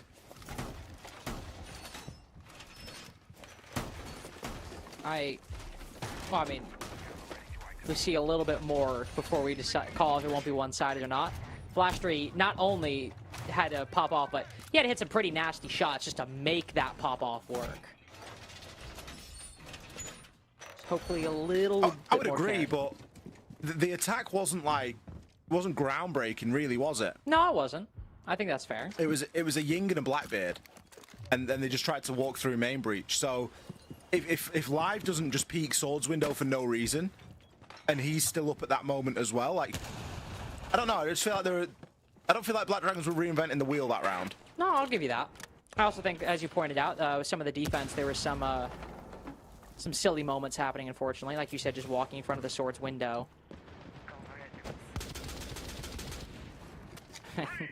Hey, barbecue is always the opportunity for Black Dragons maybe to find a way in, maybe to bring out something a little bit more convincing than what we just saw in Office and Exhibition. But if Loud can stabilize here, there's a really good shot at this defensive half. As always is the case on Skyscraper, it could be something really difficult for the attack to figure out. You have one player pushed all the way up to the top floor. The STK, who will hear the barb being broken on house stairs. Flashtree, 5 kills in a row at the moment. Popping off for Loud as STK hears that blitz and will try and vacate the premises as soon as possible. Keeper barricades being used just to add a couple of layers to this defense. You can retreat a little bit, add a keeper. Flashtree eventually shut down. He has been on a little bit of a tear, but it won't go without response as Black Dragons are just falling around themselves at the moment. Live taking Rare down. I don't care what map you're on, you will take that advantage and then some. Miracle and Hornetau. I mean, what are they to do at the moment? Yeah, not much of anything. There's a really shoddy third round from Black Dragons, and honestly, I think your perception of round 2 is quite accurate, not just in terms of what happened, but also is certainly the trend that we see this half take at round 3. What was the game plan there? A blitz solo pushing from house side? Some Geisha drum control, but like no coordination with the utility or the angles being held. The blitz then just charges down main stairs in the 3v4, and there's defenders behind him that kill him from upstairs where he just came from. It's one of the things that kind of defined the Ask era of Black Dragons is that when they were hitting their shots, they looked kind of crazy. There were also just some times where it feels like the comms were getting really hectic and not everyone was on the same page. And there's still plenty of time for that trend to be either confirmed or disproved. But I can tell you that looking at that round we just saw, that was not unlike the Ask era of Black Dragons all the way back almost a year ago in Stage 2. Back to tea and karaoke then. The only side that Black Dragons have been successful in so far is Army and the Ying both removed now. Frees up Loud somewhat. They now no longer have to worry about playing the Warden, which is something that they've been rocking in a few of these rounds. Blitz is still, of course, a threat, but you can't get rid of everything. And STK forced into the castle to enable some of that same expansion of the site. Obviously not as flexible as Army and those Kiba barricades, but does a somewhat similar job. Now, if Loud are smart about this, they're not going to rotate and hold as heavily as they did in round number 1 over in the office side. And they should be able to keep hold of that ground a little bit firmer this time as well, given that the Ying has been taken out. Still got the mute, which is going to provide a brilliant blocker for any drone work that is going to come through. It'll have to sneak by that. But at least for the kickoff, the Flores will open that soft wall, which is kind of strange that it's been left soft, because there are still a couple of reinforcements kicking around. We'll at least give another angle for the defense, maybe. Once it's destroyed, something for Live to peek through and get more information, and certainly at least says, hey, they're going to be paying a little attention to this roam, so maybe the site doesn't have to worry about getting hit in the next 30 seconds. Anything you can glean from the situation, I suppose, will be nice. Vulcan Pack spotted inside of house. It's just a bit more of a concentrated clear of the Office Exhibition side. It felt a bit more kind of ad hoc in round 1, with Rare just kind of hopping in and then seeing people turned away from him. But this time, most of the forces being brought to bear by Black Dragons are over there. Now when the Selma's used on Geisha, Impact Grenade gets hit. Seems there's a much stronger setup being brought by Loud that, unfortunately, Black Dragons are running out of time to deal with. Time is going to become a factor, isn't it? Vulcan packs, there's only so much that these Rotero drones are going to be able to get done. You've still got to remove players like Live. Nade literally hits him. Somehow manages to get out of the way of it. But he can't also blow up the C4. And therefore it isn't going to have the desired effect. Left on 1 HP on these main stairs. Needs to support Flastry. Ooh. supports him quite well. Unfortunately, Machina just sails in. Finds both of them, in fact. Not sure entirely how that happened, but this round went from being a little bit of a shutout. Now Black Dragons have a way back in. 45 seconds left. They have the Blackbeard to make space. There's still 3 defenders in front. And just the nature of this map is you only need about 3 to make this feel a lot harder to push through, depending on where this utility goes, what angles Perez decides to hold, and if Rare is able to have any impact or not. Pushing through will be really nice, but again, with the Fuser in hand and smokes in your way, STK also still firing shots down Black. There is not a clear way for Black Dragons into this site, even in the 4v3. They've got to start getting kills. They've got to start taking fights. And Loud have had time to hold off angles, take off positions, and start pre-firing and completely stunting this attack before it even gets out of the crib. Black Dragons completely at a loss for words right at the finish line. All about the time. Black Dragons had a huge stall out in the early portion of the round. And despite a good couple of kills coming through in that mid portion, it just wasn't enough. Kind of feel a little bit sorry for them. I think if they'd had another 30 seconds, they'd have probably been able to execute onto that. But also, they didn't have a great kit. I commented at the start that the office wall was left soft and we saw the Flores opening. At that point, I looked down. There wasn't a lot of hard breach kicking around.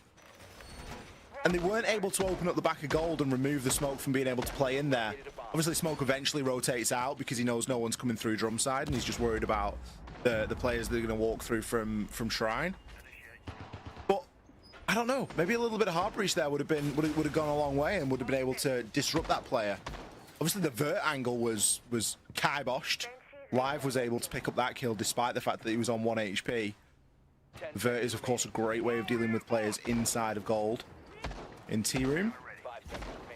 As it stands, any hopes of a sort of early Black Dragons advantage on this attacking side are slowly but surely slipping out of their grasp.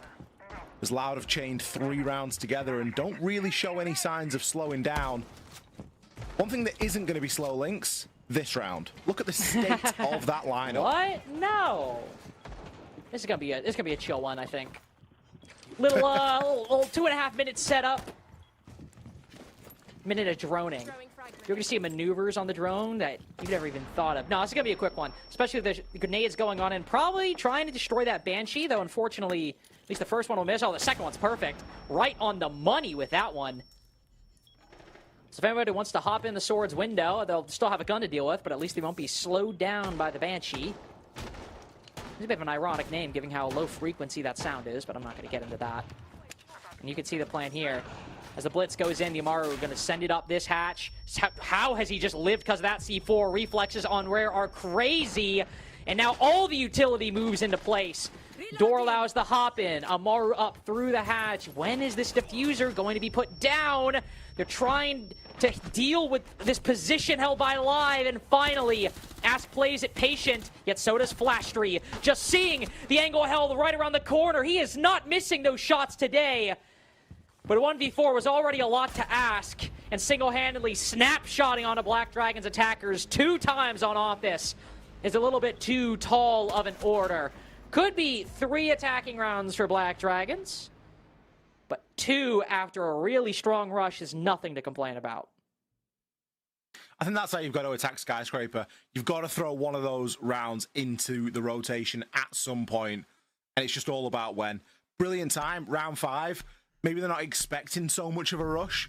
We saw that in the fact that we had things like Scopos being played. They were looking to chill out and waste some time because that's what's worked previously. Black Dragons have undone themselves by wasting time earlier on in this fixture.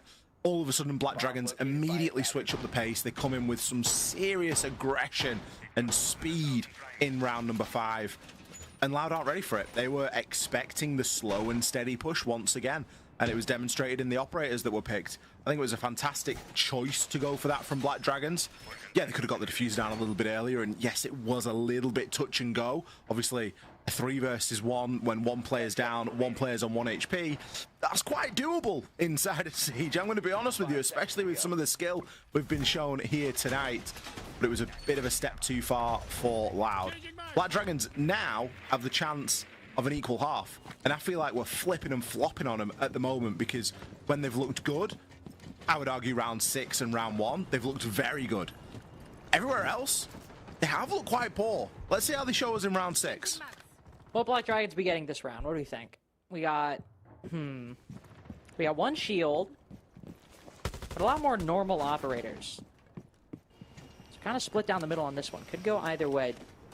It is going to be a slower start. You can see the blitz starting all the way on the opposite side on the top floor. Air jabs being placed on some of the exteriors. So it's going to be a full clear, at least for the initial bit. Makes sense for Barbecue. I'm not going to critique that.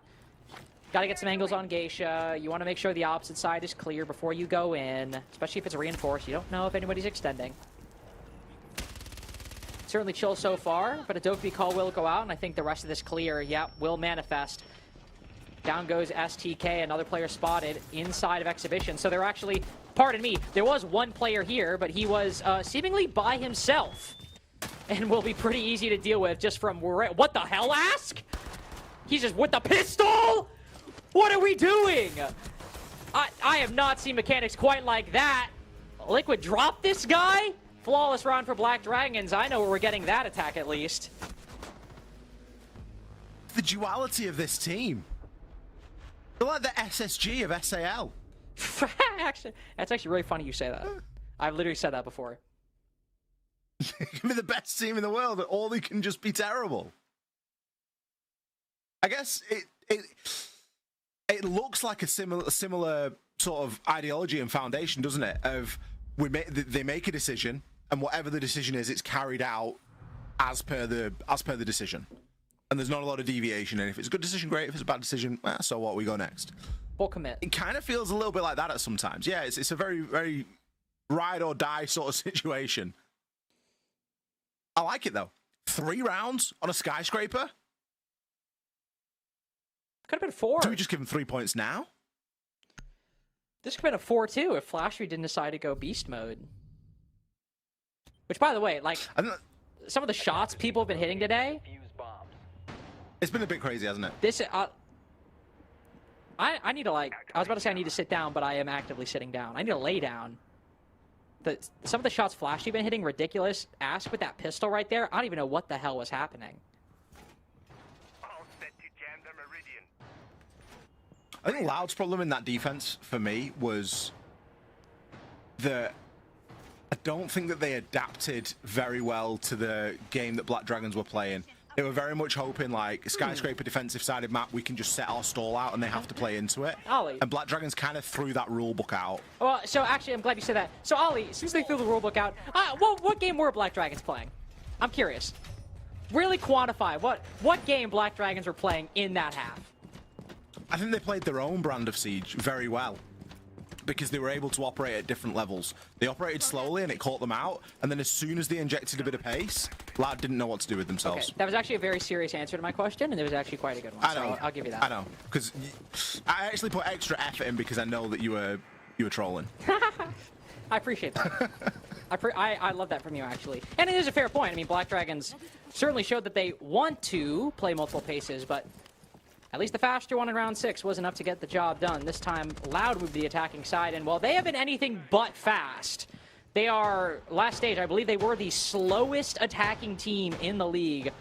Most of their entry engagements often happening, I think, in the second half of the round a lot of the time. A lot of the time, Basetto was like 0-12 in opening duels because things would take so long that by the time that Loud were going for a plant, it was a 5v5 with 20 seconds left, and he'd get like C4'd or something. This is a team that loves their plants, but loves to take their time. Will it work out? We'll see so far. Lav's able to get the 5v4, and then Hornet just walks in front of the breach, so Basetto just ADS's, and now minute and 15 seconds in, Loud have a 5v3 on Skyscraper attack. You could reset for a minute and 15 seconds. There's still a chance that things might work out. But always count on Ask to get aggressive. The moment that Deathmark tracker starts buzzing around his head, he pulls out the shotgun, swings the Nomad, and falls back. The big pick from Ask. Because now it does throw a little bit of a confidence issue Loud's way. They've gotten a couple of really good opening picks. There's a little bit of information knocking around. We've got a BP inside a shrine. But if Loud are taking this time to reset, that means that Black Dragons can also do the same. Ask has actually got himself downstairs into delivery. You know, if he picks up another kill right now, especially given that there are 3 Keybers left, there's a very big chance right now for Black Dragons, even though the man count isn't in their favor. Loud need to do something with the control that they've got. And I don't think they know just how much is available to them. STK, he takes Live down. Oof. Sorry, takes Ask down. Live on the drone. Should have someone that he can get on a death mark at the moment. Now's the time to use it, but these Keybers are coming in at a beautiful time. Gonna try to stall what little time remains. 2v4 is gonna be quite tricky to figure out. C4 unfortunately goes wide. And here Rare waits. We are able to find one. The second falls soon after. It's a pretty quick trade, and all that is left for Miracle, the veteran, to try and find 2, and that's not going to happen. How about an attacker-sided Skyscraper, perhaps? As they have just taken the majority of rounds 1 on Skyscraper today. Tonight just gets weirder and weirder, doesn't it? It never ends. An attacker-sided Sky, who'd have thought it? Well, so far at least. I mean, hey, good on Loud. They've kept the chins up after that first phase. Came out with a really good 2 opening picks, which was the reason that they were able to win the round. That was the win condition. And the resetting, yeah, they spent their time wisely. They had plenty of enough time in the 2 versus 1 at the end. They had a good amount of information. Black Dragons maybe just needing to take a little bit of pace out of the defenses. It was pace that won them the attacks. I'm not sure it's going to be pace that will win them the defenses the same way. They do need to just throw a little bit of more caution into the mix. That's not a word that I've often found in Black Dragon's vocabulary. What, patience or caution? Yes. Or both? Just yes. It's like they have patience, and then every synonym has just been blacked out. It's just not there. And to be fair, you look it up in the dictionary, it's just redacted. It's actually, they've Control F and replaced it. It just still says go. If you try to look up patience, it says go. Don't stop. Keep moving. But to be fair, it's what makes it's what made that Black Dragons under Ask so fun to watch. Would they look silly sometimes? Yeah. Did they also have a really bad stage at one point?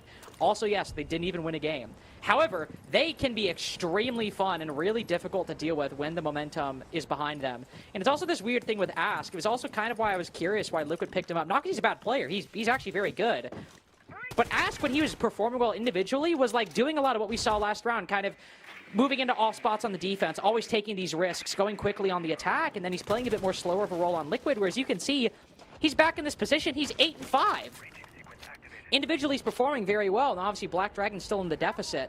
But this is a style that Ask in particular is comfortable in, and I don't think anybody really on this team is going to feel too uncomfortable playing. Now, it doesn't pay off all the time, like, for example, wide-swinging main stairs with a shotgun like that. Miracle, unfortunately, thinks the guy's a little closer than he is, so the trade's not going to happen, at least on that immediate engagement. Rare will bring it back to a 4v4 as the hard breacher falls. There's still one roamer in the wind and an opportunity for Loud to pinch with half the round to go.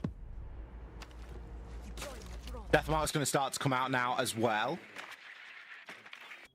There is still quite a bit to chew through right now. Malusi Banshees, going to be some evil eye cameras out there. You can see Live has a plethora of operators to send a Deathmark toward. So there should be no lack of information right now. Miracle just hanging out on these house stairs, trying to be that backline. He's very likely going to come to blows downstairs with Live. All depends on that barbed wire. Is Live going to use the nade to destroy it? Is Miracle going to swing off the back of it? Oh. He could swing off the back of it, but Rare. But that Alda seems to have other plans in mind. Oh my goodness, Miracle. just trying to take the fight on bottom house. Live will make him regret that, but Rare's been good for these trades every single time. Now that he's the one in the hot seat with a nade at his feet, how much is the Maestro going to accomplish? So low HP and not enough angles, not nearly like what he had before. Room to breathe this time. He's feeling a little bit of that pressure and starting to choke on it. 14 seconds left. Loud love to take their time, and boy, are they trying to use every one of these seconds. Here's the diffuser around the corner, so Hornet creeps up, might be able to flick down on the next, but the Blackbeard behind. That's not going to happen. 2 attacks in a row from Loud. We're starting to see why Skyscraper was a permaban against them for so long. Good enough to beat BDS. Be good enough to beat most teams in the world. Timeout. Tension. I always get a little bit taken aback when we have a timeout that isn't called at like the point where we get the bans.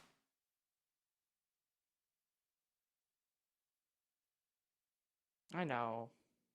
Always throws me for a little bit of a loop, you know? It's also like, it makes it easy, like, just to be straight up, makes it easy for us, because it's like, okay, we just talk about the bans. But it used to be a skill. We used to be really good at predicting them. And now I just expect them to come when we have the mid-round bans. We've been spoiled. We have. It's like when you used to have to remember phone numbers. Well, you won't remember this, but you used to have to remember phone numbers. Okay. Actually, I was going to say I'm not that young, but actually I am. I know that was a thing. I've never had to do that. I only ever memorized my parents' phone numbers. I couldn't tell you a single other phone number of somebody in my life. I've got loads. They're still in there. I can't get rid of them. I need to like make space. Honestly, I think I also need to go through my contacts list and start calling a little bit. There's people in there who I just. Do I need? Oh, I was meaning like mentally. Like, oh, gotcha. I need to make space up there. You know. I meant physically. Like, why do I still have Johnny from 8th grade in my phone? Give him a ring. See what they're doing. I've not seen that guy in years. I just made up Johnny, by the way. That's not a real person. But there are people I knew from 8th grade in my phone.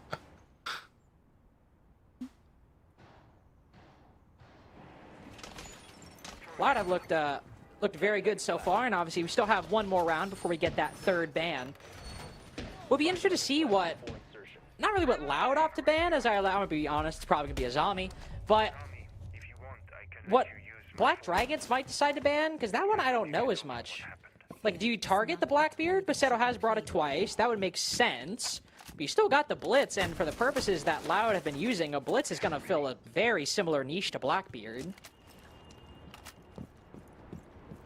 Could be one of those occasions where there's really no right answer, and I don't think there is. Whichever one you do, the other one's going to punish you regardless. Maybe Black Dragons just need to come up with some better solutions. I know we've sort of memed on it and joked about it a little bit, but I would like them to just pay a little bit more mind to these early portions of the round and not give that opening pick away so softly. It looks at least, as we've seen 45 seconds, that they are doing that. There's no one like pressing their face up against a window or anything like that. So hopefully, at least for them, they're going to keep themselves just a touch safer. I mean, they've got tons to play behind here as well. Yeah. There's Army and Castle. They've got the FNATs. They've got everything you need. They've got info, C4s, and architecture for the site. So there's no real need to make things too complicated right now. There really isn't. Oh, hello. Miracle giving a little bit of a jump scare over on Black Stairs as Basetto just breaks down the barricade, then immediately backs off. You can see them setting up for this pinch, though. As the Candelas go out, STK repels in, shotgun in hand. Down he goes. Very light work for Loud, but very well executed. Oh my goodness, he just shoots that one. Bit of a horror game at the moment for both teams. Everyone being frightened by utility and operators. Peros unfortunately falls, so Loud will have to take a bit of a breather. Likely reassess, because while they took down Black Stairs, they did not get control of the top floor. Malkin is still up there. Ask also right at the entrance to Barbecue. And now you've lost that shield. Really rough going from Loud, because that initial play looks so good, but without anything else happening around it, Black Dragons have just slowly reasserted control of the map. It's working out well. SDK might be able to find one with shotgun in hand, takes down Ask, moves into the site. Secondary not doing as much work as he would like, and yet still neither team with an advantage.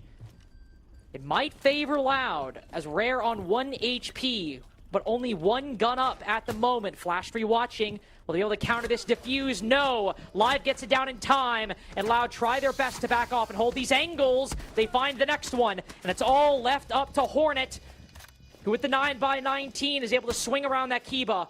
But where is that ace? Where's the last piece of this puzzle, and can you find him? Shut him down. Begin this counter defuse with enough time on the clock. Won't happen. It's a well-placed shot, but Loud only need a default. You plant the diffuser, you win the round. Doesn't matter if it takes all 5 bodies to get it done. I know that's the way of the game, but it always feels a little bit cruel. But a trade is a trade, and you need to disable that diffuser. Loud put themselves onto map point right now. I was a bit panicked. For as good a game as Flastry has had, I feel like he kind of bottled that 1v1 there at the end. It wasn't a 1v1, but he was like head-to-head with the Azami. And it just turned into like a prone-off. Like both of them were just crawling around the floor, trying to be the player in the off angle. The Pocket Kiba really coming in clutch, but not enough to secure a round. Deimos is going to be chosen by Black Dragons to be removed. It is a tool that Loud have used particularly well. I'm sure that it will buy them a little bit of safety. It's at least something that you don't have to worry about too much. And the Warden comes in on the removal for Loud. It kind of just adds a bit of fuel to the fire with what they've been bringing in the last couple of rounds, which has been, you know, Ying, smokes, things of that nature. It just opens up those avenues a little bit further. And if they do choose to switch over onto a blitz at some point, they have that option too as well. But at the moment, Loud really in the driver's seat. And I'll be honest, Lynx, I can't remember the last time that I remember an attacker-sided skyscraper like this. I don't know, actually. That's a good question. I remember there was like kind of a brief era in... I want to say kind of like late... Please say a good region. I'm about to... Yes, don't worry. Well, actually, hold on. Not really. I remember an era in EU in like late 2023, early 2024. There's a time when G2 were really, really good on Skyscraper, and I think BDS generally were very good on Skyscraper, and I kind of remember that being at least attacker-sided domestically in the region. Yeah, well, I think obviously before the BDS call moved to Falcons, that iteration of BDS, they were very good on Sky. There was a good G2 BDS game on Sky. I remember the casting that. We went to overtime, but yeah, it was. It's team dependent, isn't it? But I think both of these two teams, we've kind of discussed they're somewhat equal in a lot of ways. There's not been too much separating them here tonight. It has just been genuinely better from Loud. They've been able to hold on their defenses a lot better than Black Dragons were able to. You also got to give credit to some individual performances. Sure, maybe not the best 1vx last time, but Flash 3 with that 1v4 as well. It's got to be everything going right to have a good attacking half on Skyscraper. And with Black Dragons, they were able to get 3 rounds. Here from Loud, the same thing, but it's felt a bit more intentional from Loud. Whereas at times for Black Dragons, they bet it all on one thing, and if it works, it works. If it doesn't, it doesn't. It's been more piece by piece from Loud. Live tries to make it past that hole, and he will. While he loses a lot of HP, the broader task of pinching Ask inside a delivery, that's what's important. Can't fall back. They just work it so well. Takes 2 minutes to get it done, but a 5v4 is nice. You still have the shield to fall back on. But all these Kibas to push through, still plenty of ways Black Dragons could win. Yeah, Loud have got a minute. They need to be cautious of the time, but I don't think it's time to worry just yet. Onatal does still have 2 pocket Kibas. So Drum's going to be a bit of a nightmare to try and hold. It's not like you've got an Asher as a Fear or a Flores or anything like that to really deal with it. You're going to be looking to rely on those DMRs. The introduction of Tubarao is quite nice as well, just to slow the roll of these attackers as they try and aggress through. Miracle really getting himself tucked up right now, but Pocket Kiba again coming in clutch. It's one less angle to worry about for a very brief time. but ultimately it will get removed again. Loud have to be framing up for the big final push right now in the 4v4. Got the utility to get it done. Smoke canisters, candelas, ROU projectors, even some nades. They have a lot going into this, but a classic Loud round, low time. How will they find a way out of this? Shotguns for the close angles and no sight for Machina to look through, but we're a long way away from getting this case down. And yet everything seems to come up Loud. Just a few more seconds or a few more shots. And Loud with 4 in a row on Skyscraper attack. I think this map's going back in the permaban. Yeah, I would agree. I don't think that anybody, after watching that and knowing Loud's history on Skyscraper, is going to want to mess with them for the foreseeable. It would take a very bold choice out of a team, particularly here in SAL, to say, you know what, we want to have a do at that. Let's send this one over to our desk. There is plenty to discuss from what we've just seen. There definitely is. I mean, what a game that was again. And whilst I kind of wished, I guess, for a less chaotic game for our casters to not lose their mind again, I think that's just exactly what we got, unfortunately, with a rather attacker-favorite Skyscraper, especially with that 3-3 split. I really thought there was a good chance for Black Dragons to get some points on the board, to get their first victory on the board. But then, when they had to defend, all of a sudden it seems really difficult, and Loud persevered with this matchup there. What do you think, Jesse, that was key for Loud on their attacks here? I mean, I think for Loud, they've always been a strong attacking team. They were the best offensive team back in Stage 1. I said it before the game started, if anybody's going to be able to put together some Skyscraper attacks, it should be Loud. And they just brought so many annoying operators that Black Dragons couldn't get a handle on. The Ying, I thought, was absolutely critical, being played primarily by STK, but also in the end there by a couple of the other players on the side of Loud. It was really doing a good job of disrupting some of those positions that Black Dragons were holding. Personally, I didn't think Black Dragons were even playing that poorly on their defensive side. I thought that they were playing fine, holding good positions, but Loud just kept on bringing these really strong attacks. In the first half, Black Dragons, in my opinion, played the better game, but it's just so difficult going against this team when they're hitting their stride on offense.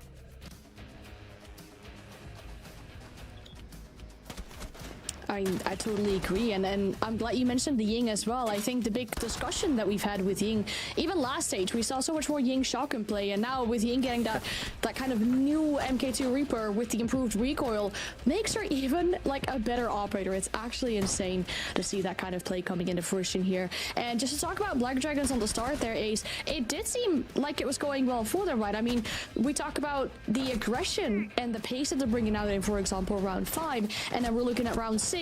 It just seems like just what they need to claw things back in there, but individual prowess on the side of Loud, especially with Flashery and that 4K that we saw in round 2, just there was nothing Black Dragons could do about that.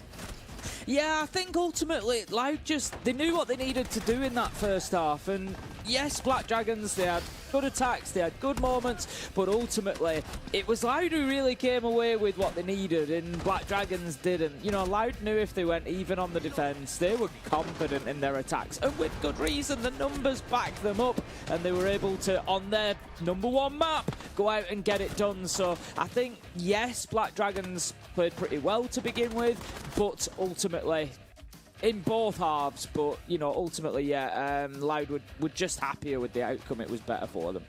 Yeah, I honestly think.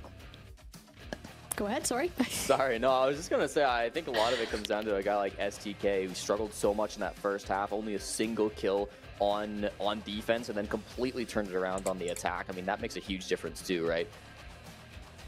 Oh, it definitely does. Amazing stuff here for Loud, and what a start of the stage they're having so far. This might really make a difference in that longer term. We get to speak to the victors as well, and I'm in particular glad that we get to speak to Perez, because congratulations on the victory first. But Perez, let's talk about what we spoke about yesterday when you had the interview and you said, you know what, about this game tomorrow, we have Flash3 now. Obviously, we took him from Black Dragons, and this is how we're going to win the game. Well, you stuck with your word. Yeah, I told you. And hope to see you next week too. I mean, we get their best player back, so you guys saw his glitch. So talking about that change, Perez. Obviously, Flash3's only been with you for 2 weeks. how quickly are you getting together as a team now? Oh, I mean, we already have some chemistry because we played for a long time.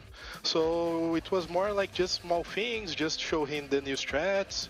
It was nothing like so big. It was small details. Yeah, it feels like, Perez, you guys are clicking really fast. It looks like you're back to your old self. Even though you didn't make playoffs stage 1, I felt you still played some pretty strong games. You were the best attacking team in the South America League for stage 1. Now it looks like your attacks are right back on pace. You guys are playing really well with the Ying, really well with the Demos. What do you think it is that sets apart your team on offense from all of your competition? To be honest, I don't have a secret. I don't have like a word to describe. I think it's just the way that we play, the way that we talk to each other. On the attack side, we talk a lot with each other, what we can do, what they are doing. So I think this is the main reason. I think this game meant a lot for you guys in the way that, obviously, last time this was a victory for Black Dragons. In the end, that might have played a really big part in you guys just missing out on the playoffs. How are you feeling about your position so far? I mean, playoffs, with the way that things are going so far, would be very much within reach. Oh, it's been really great because last stage we went on the first week with like 2 points. Right now we are going with 6, so it's like the perfect week. So let's see how it's gonna be the next ones. Well, it sounds like an amazing start for you. Thanks so much for your time, Perez. And like you said, we hope to see you again next week.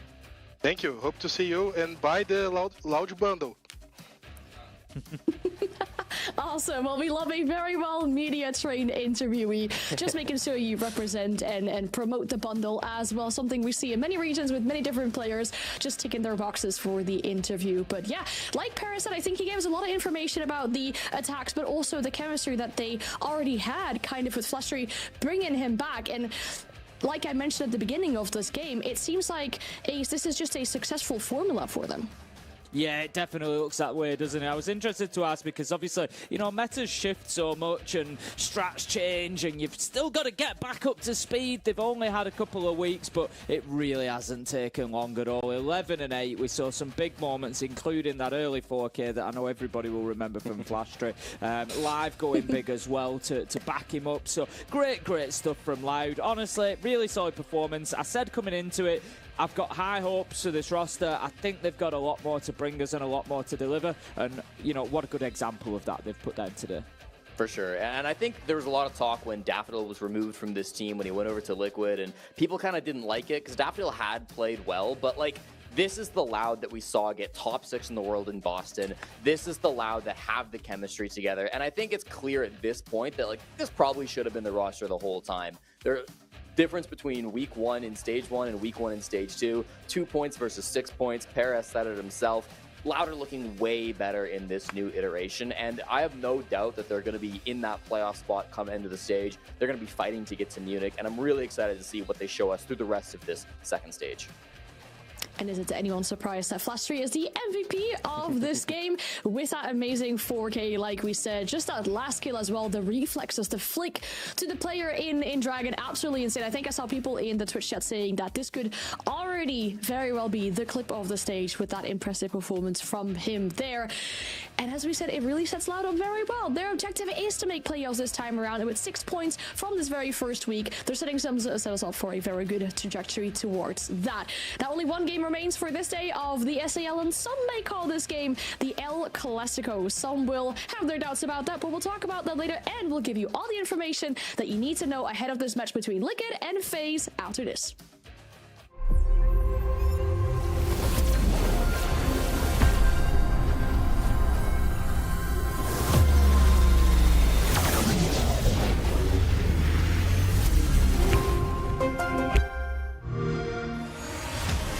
You know how they say, it's not the destination, it's the journey? And the journey of 1,000 miles begins with a single step. And you know what? They're right.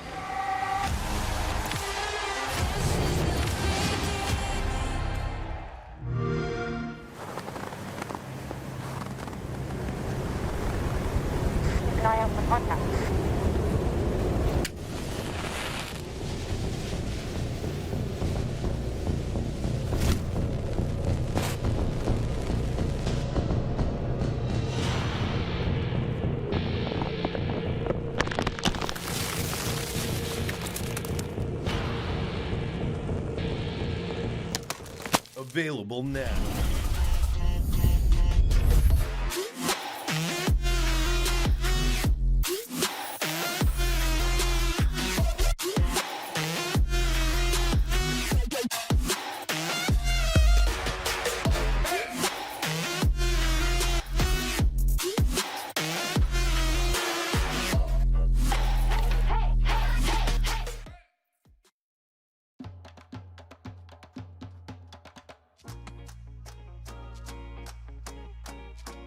The El Clasico, as some people like to call it, between Liquid and FaZe. Not just two of the biggest organizations within Siege, but two of the biggest organizations within esports. Now, both these teams have got a victory yesterday.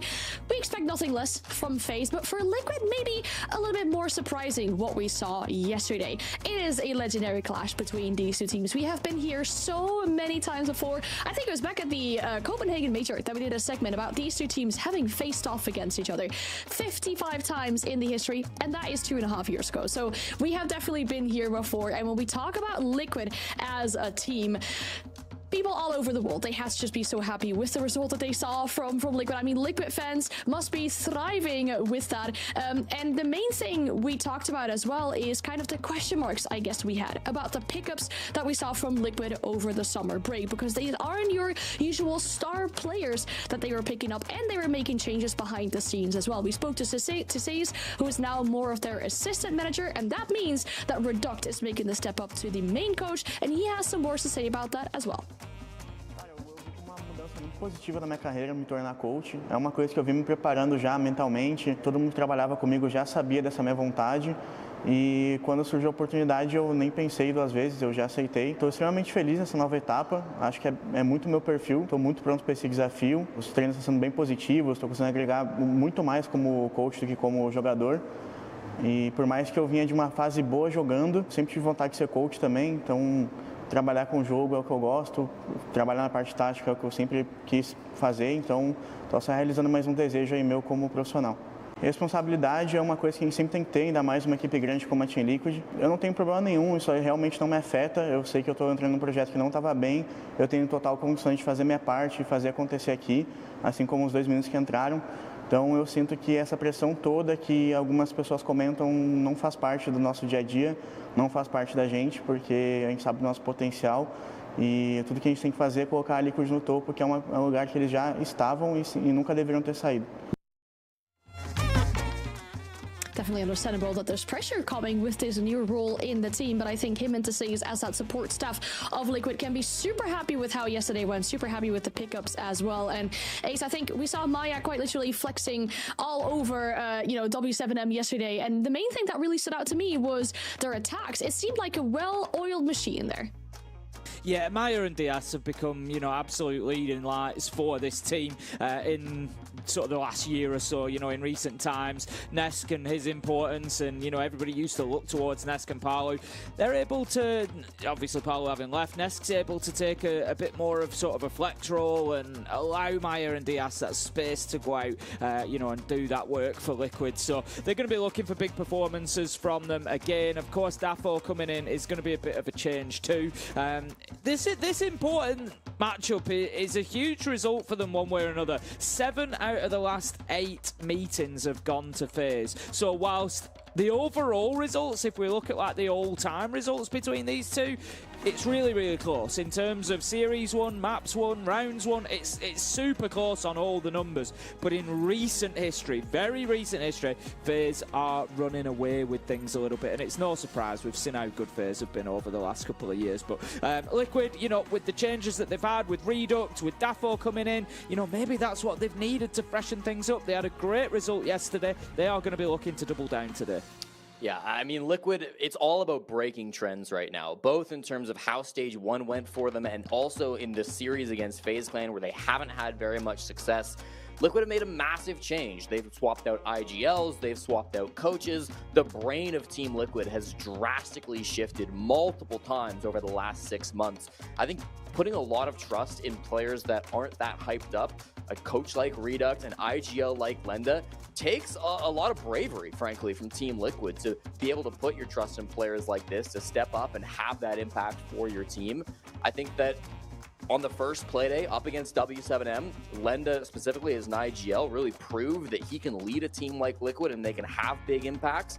Had to rely a little bit on clutches from both Maya and Diaz, but at the end of the day, Liquid looked like a real unit yesterday, and I was pleasantly surprised with how well they played. They definitely did, and I love how we're talking about all these pickups and the changes on this team for Liquid. When we look at their opponents, we can't really say the same, right? I mean, FaZe, we talk about them and being a consistent team throughout all different metas. That definitely must be because this roster has been together since March 2023. So over 2 years, the same people they have been playing with, and that shows in their games. You can put it very simple. Yesterday, they were the stronger team on all fronts, and especially when they got on defense. But I think we should say, Jesse, that game was potentially a little easier than the one they have today. Yeah, I think that's probably fair to say. And I mean, FaZe Clan, they've been in a bit of a slump. If you ignore yesterday, they had lost 3 of their previous 4 games against Tier 1 opponents. They didn't have the performance at EWC that they were hoping to have. So I thought it was good for them to come back. First game of Stage 2, open things up, get your confidence back. And they definitely played with confidence against ENX. They won that game 7-2. Frankly, the 2 rounds they lost came off of kind of ego swings where they probably played a bit more aggressive than what we might see against Team Liquid. They were taking a lot of risks. It looked like they were having fun with that game. This is the first real test of the stage. They haven't been performing to their level, I think, internationally before this stage began. Sure, you beat ENX. They should be feeling happy about that. But now against a Liquid roster that looked really good in their opening game, we'll get to see the true strength of FaZe Clan in the second stage. Yeah, it's definitely going to be a bigger test for them today. I mean, it's one of those things like you're absolutely right, Jesse. Like internationally, not necessarily delivering, the high standards that we've come to expect. But you look at those stage 1 numbers, and they're like top 2 in SAL for basically every important stat. There's a couple that they're not, but they don't really matter that much. In terms of attack win percentage, defense win percentage, team KD, opening kill conversion, they're top 2 in everything. It's either them or W7M generally, or maybe Furia take a couple as well. But, generally FaZe are up there, and they are a top team. There's no question. No, I mean, anyone doubting that, I don't know where you have been in the last few months, especially, with SI just being around the corner, or having been just around the corner. But I don't want to waste any more time. I think it's time for us to look where the series will be going to. Last time around in the last stage, it went to Nighthaven Labs. FaZe was victorious in that one with a 7-3, and we already see a Liquid ban coming out for Nighthaven Labs. They do not want a repeat of that situation. It seems like, Jesse, just like yesterday, we're going to another lair. I think that's almost half of all games now in SAL being played on Lair. Well, whatever, we'll take it. It's Siege's newest map, and it's a fun one. And it makes sense for these two teams. Again, FaZe Clan, big 7-2 win yesterday. Probably could have been a 7-0 if they were really super serious about nailing that down. For Team Liquid, it's a good map for them, too. They're 4-0 this season, beating Cloud9, FaZe Clan back at Reload, Loud, and NIP. You do question those previous results a little bit because this is a very different Liquid than what we've seen for the first half of the season. So I think this is going to kind of be the test of, are they still such a good Lair team after making such drastic swaps, or have those changes maybe made this map a bit tougher for them?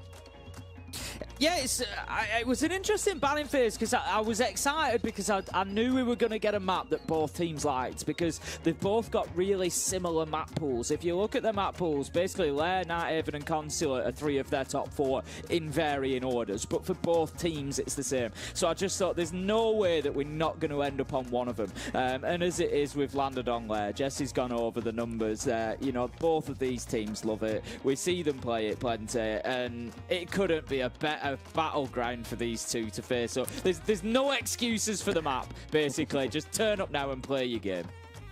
This makes me really excited for this game. And as you said, we call it the El Clasico. Some like to say that and some don't. Some in this way. Exatroika, I know you've been very fond of calling this one the El Clasico. And Lynx, I know you've been quite the opposite with that this evening. Now, I would like for you two, before this final game starts, to take the stage, each of you, and have a little bit of a monologue, I guess, and why you think, Ollie, in this case, you can start. You think this game is the El Clasico? I don't know if going first in a debate is good, and Lynx is trained in debating.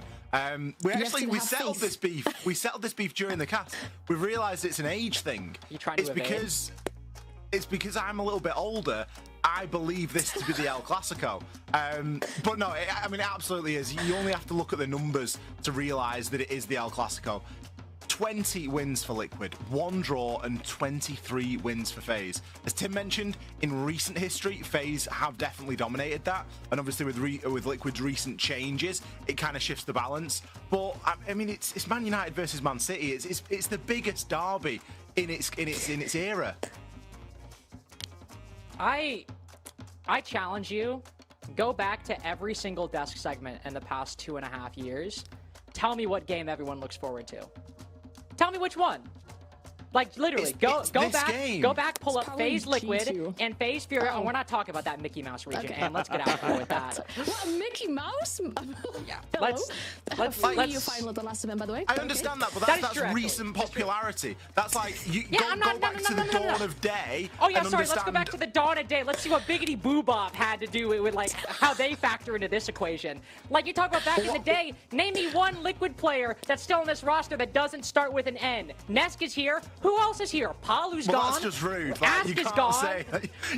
Moringa's gone.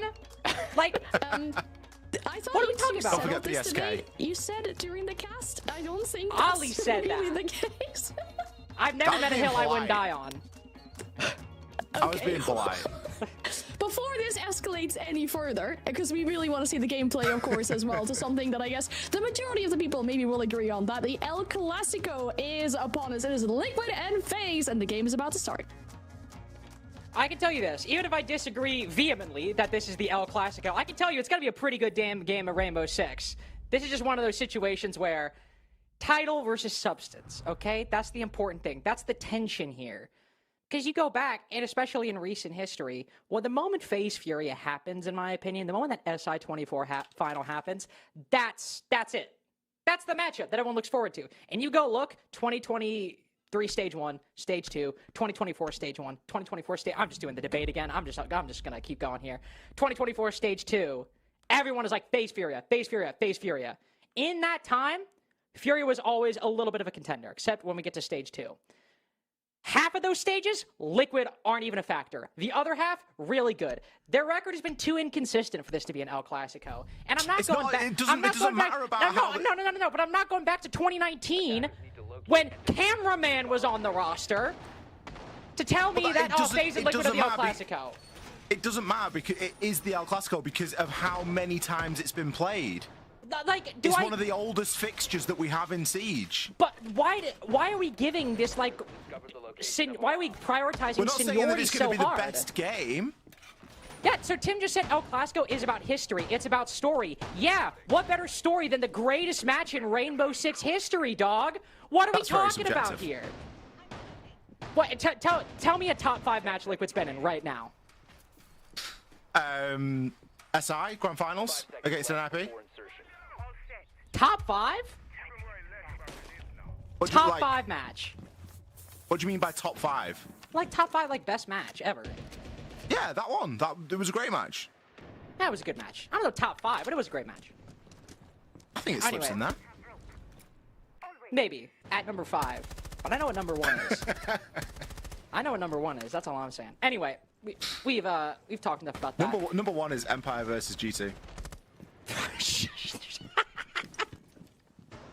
That coastline though. Anyway, round 1 should be mentioned, by the way. I did make this point seriously on the El Clasico, but there obviously have been quite a drastic set of roster changes on the side of Liquid in the past year or so, to the point where we have 2 new entries in this stage, Lenda and Dafo coming in, Nesk being the only remaining long-standing member, of course, on FaZe. Only thing that's changed is Cyber has added netcode to the end of his name, and other than that, it's the same 5 players as before. This is a team that is, a team on one side that is still looking for the recipe, still looking how to make a roster that lives up to the Liquid name, and on the other side, somebody who's fallen short quite heavily in the past year and a half by only coming second in Brazil instead of first for the 5th time in a row.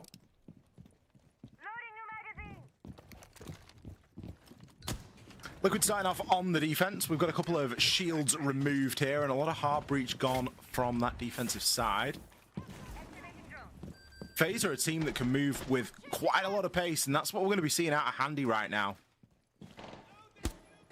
Hasn't really wasted any time getting up into Rocket.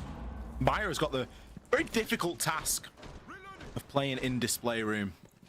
You see that position played by all sorts of different operators. You can be quite flexible in how you want to play it. He's choosing to go for the Wamai, and it might be a good move, especially with the air jabs kicking around. He could soak up quite a bit of utility, Bs as well. You'd hope that he's able to play there for a little bit of time, and you can see the burns start to come through, but he's going to be in a world of hurt shortly. There's so much utility being dumped in. Unfortunately, KDS is the one who gets the first pick. All guns trained on the single window. Nobody comes out alive. Vidiking with an impactless frag, and Liquid with all but a flawless round. In substance, to be sure, just only lacking the name.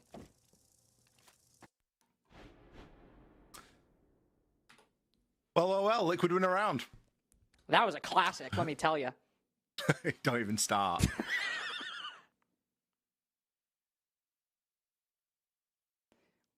Based it, it's very difficult there for FaZe to try and mount anything. I was just replaying in my head, like, the sort of the flood through. They did a really good job of burning onto Maya, but the teamwork that was there from Liquid to assist in making sure that Maya wasn't just out on his own and there was immediately somebody there to watch it. Yeah. I think FaZe lacked a little bit of dimension there. We didn't really see any attention paid to the main breach. I'm not too sure if anything really happened in upstream. It was very much just a display window hop in and a walk up rocket stairs.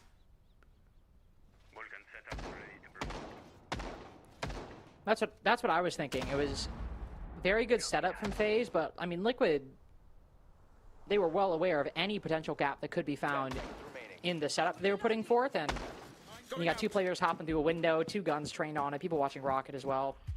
It's a difficult proposition for FaZe to come away with that. We'll see how things go in round two. We go down to the basement. Handy bringing the Blitz.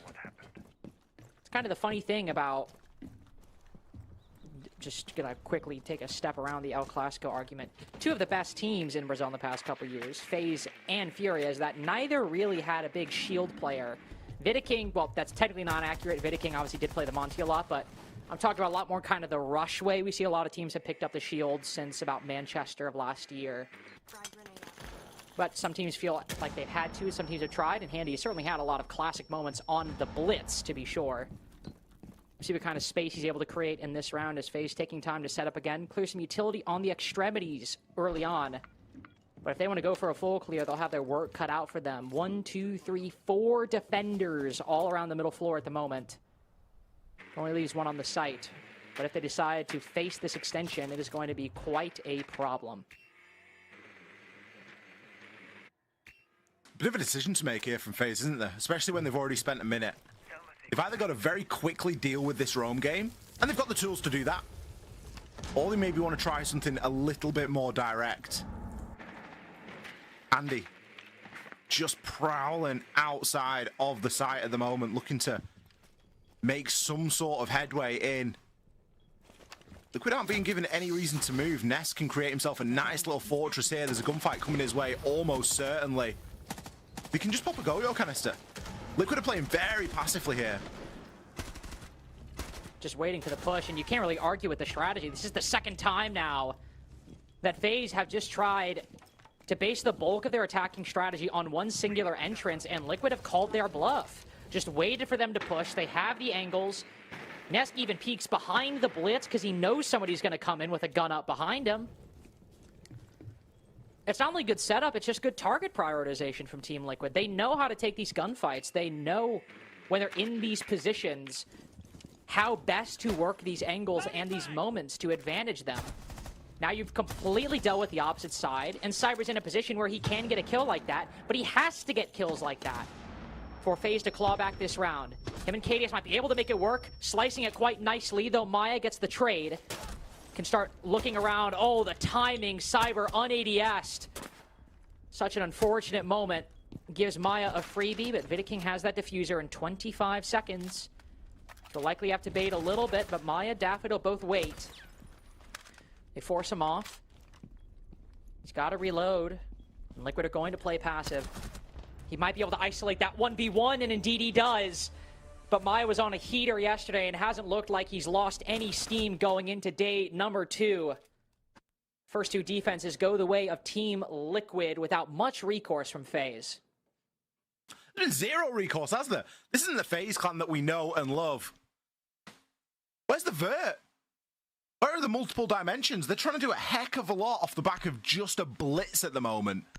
And Liquid's team play, regardless of how new together this roster is, it's looking fantastic. It's seriously on point. Nobody is being left to hang out to dry. Nesk there should have been dead. But support came, and 2 kills were found by Liquid.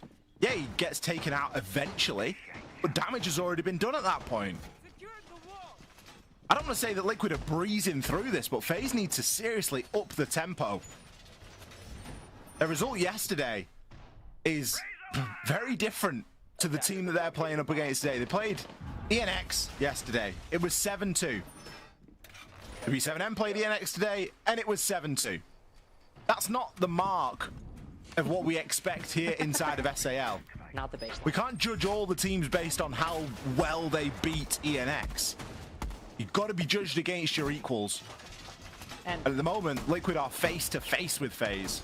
That's especially an invalid stat, because if we judged every team by whether they beat BNX out or ENX out, Furia actually would have gotten last stage instead of first. Exactly. And you want to put them in the El Clasico. It's just hilarious. Yes, I do want to call them the El Clasico. I'm telling you, go back and look at every single desk segment post SI24, and what are you going to see?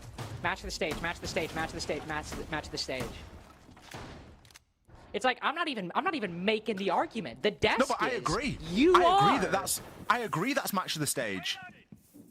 Like, but this is still the El Clasico, just because that's what it's been called for the longest time. Oh, okay. So sorry, because it's been called for the longest time. Of course, that means we have to keep calling it that. No, but why can't we call it? I would rather call. I think the match of the stage sounds a lot better than the El Clasico. I think the El Clasico sounds much better than the match of the stage. Like, it's not the compliment that it's like built up to be. It's just a classic match because it's happened so many times. But it's not a classic match. You're calling it the classic match. Yeah, that's what El Clasico means. You're saying the classic, as in the it is single. I'm not having this argument. I'm not doing this right now. Lenda's gonna smoke this guy. Good night. Oh, another one potentially. Oh my goodness! And 2 drones on top of that. What can this guy not do? We're gonna need to lend a hand to FaZe if they want a chance in this round, because half the time to go, and Azami is running rough shot all over them.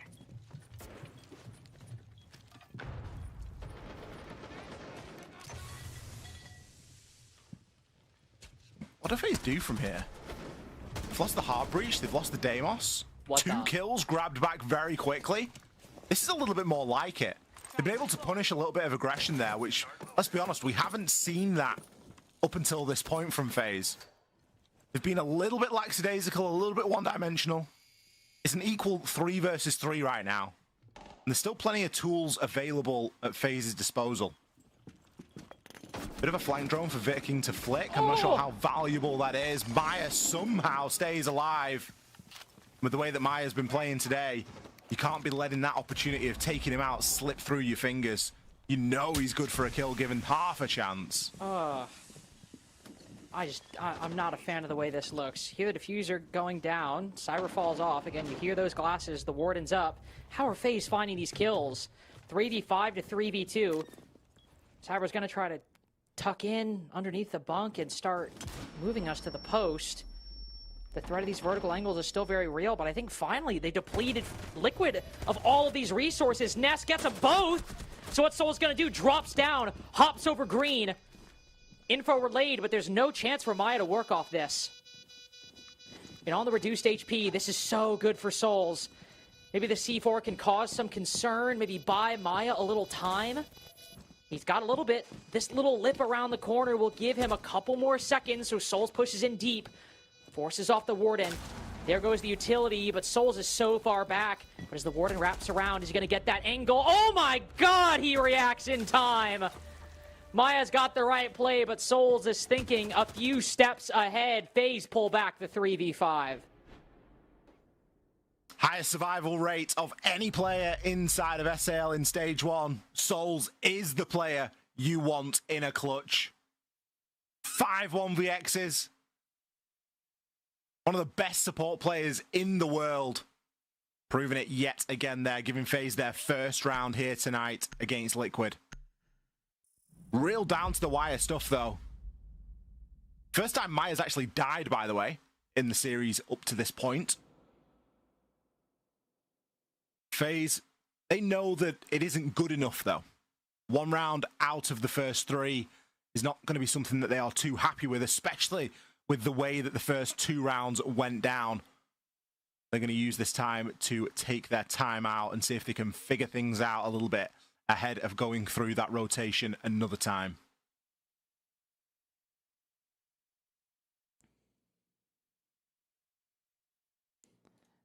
I have to say, these FaZe attacks have been so limited, Ollie. Through one door, one breach, one window. I'm not too sure we've even seen him get like effective vert yet or not, because we still had Maya playing upstairs. Like, he was trying to deny the plant from above. Sure, he nearly died, but what's to say he doesn't get the kill from up there? Well, and also, I mean, and to be fair to FaZe, that's not an uncommon way to like deal with the vert on that site. We see plenty of teams just try and like use the Capital, block the angles, or take the fights through the vert. So that's not even like, that site's just kind of weird. We see a lot of teams try to do that. It's just in conjunction with everything else. FaZe have been remarkably one-dimensional in these 3 rounds so far, and I have to imagine that's a reason they take this timeout, because the only reason they bring that back is because, obviously Soul's Clutch is the 1v2, but because they managed to just kind of get engagements in the mid-round, win them, but there was never really a coordinated team effort to win that 3v5. And I'm sure there was communication, especially once we got to the 3v3 or the 3v2, to put that diffuser down, but to get it to that point, that felt a lot more happenstance and not completely in FaZe's control. We go back up to our 6 room. We did not have a shield, yet we still had a very rapid-fire single-window rush from FaZe. Let's see what they decide to do this time, because Handy has basically been playing, like, not exactly Operator Roulette, because he played Deimos twice, but he's basically brought all the Operator buzzwords, Deimos Blitz, Deimos Ying, all-powerful utility, and yet we've not seen much impact from it. Yet to see him pick up a kill in this series so far. I would expect this to be a little bit of a slower roll from FaZe Clan right now. Got some great tools to try and deal with the defense that's going to be set up. There's no denial to speak of, so you don't need to go crazy on hard breach. Cyber's going to be able to basically just set and forget those Selmas as soon as they're out there. He's just a good player with an AK-12. He can make that work. Now the Rotero drones, just for the barbed wire, seems a little bit extreme, potentially, but it does open up an avenue for later on. Maya, just playing outside of display yet again, somewhere we saw him have a good bit of success, and he was bolstered quite significantly by Diaz, I think it was, deeper into the site. I expect that little 1-2 combo is going to be employed again here if required.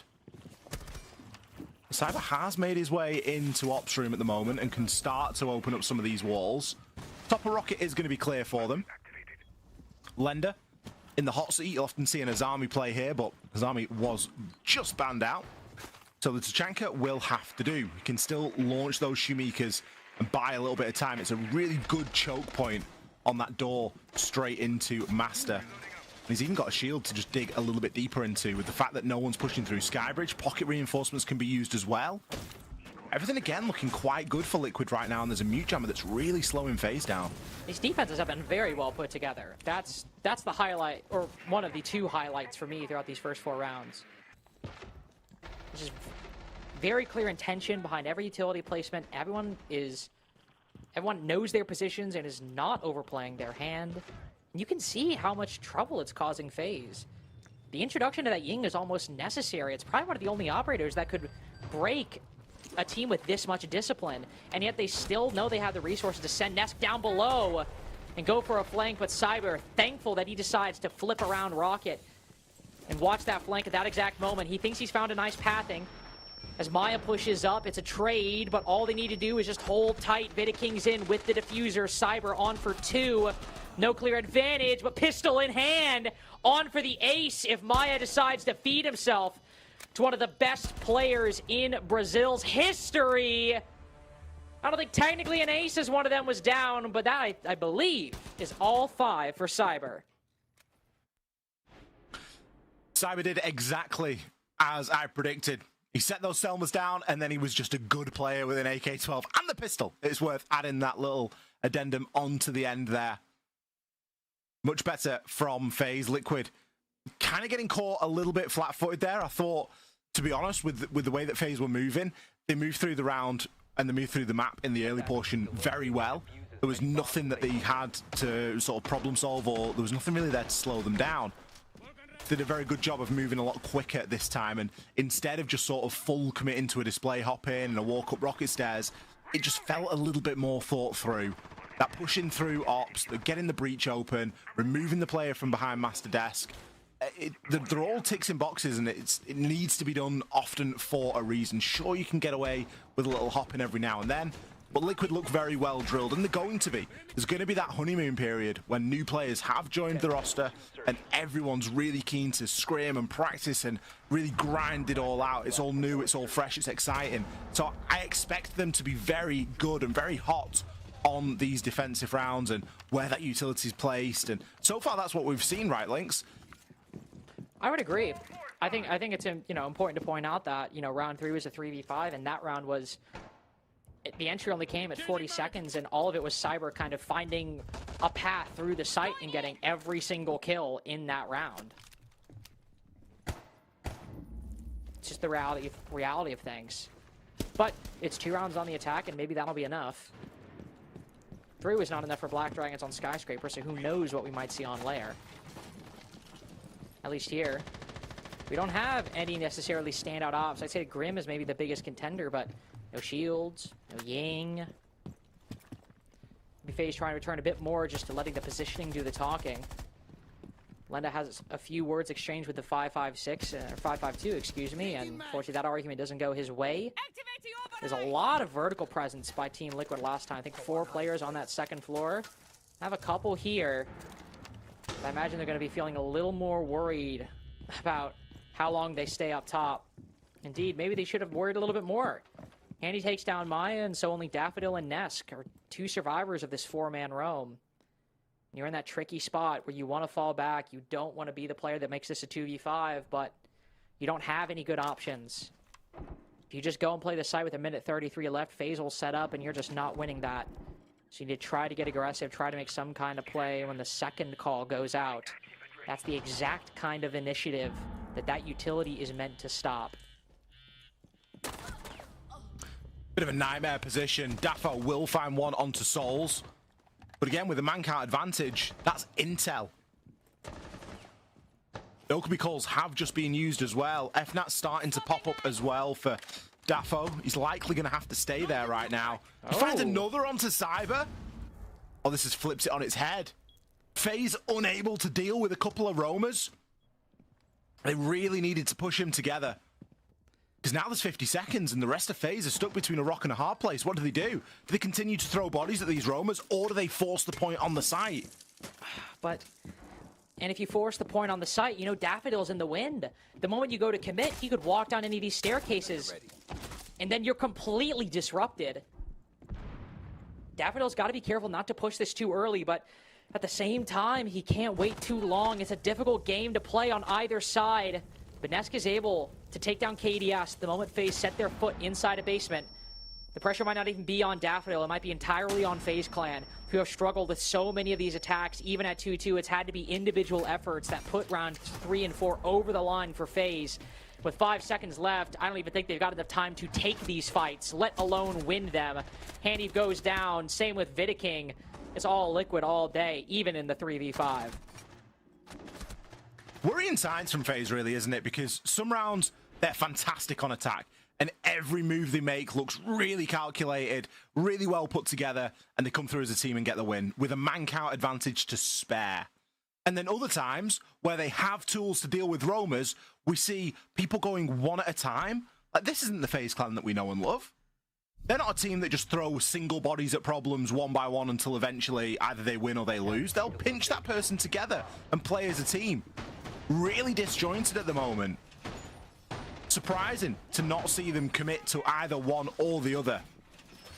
Either overwhelm Nesk on site or deal with Daffo and full commit to it. They have plenty of time there already been some very early engagements.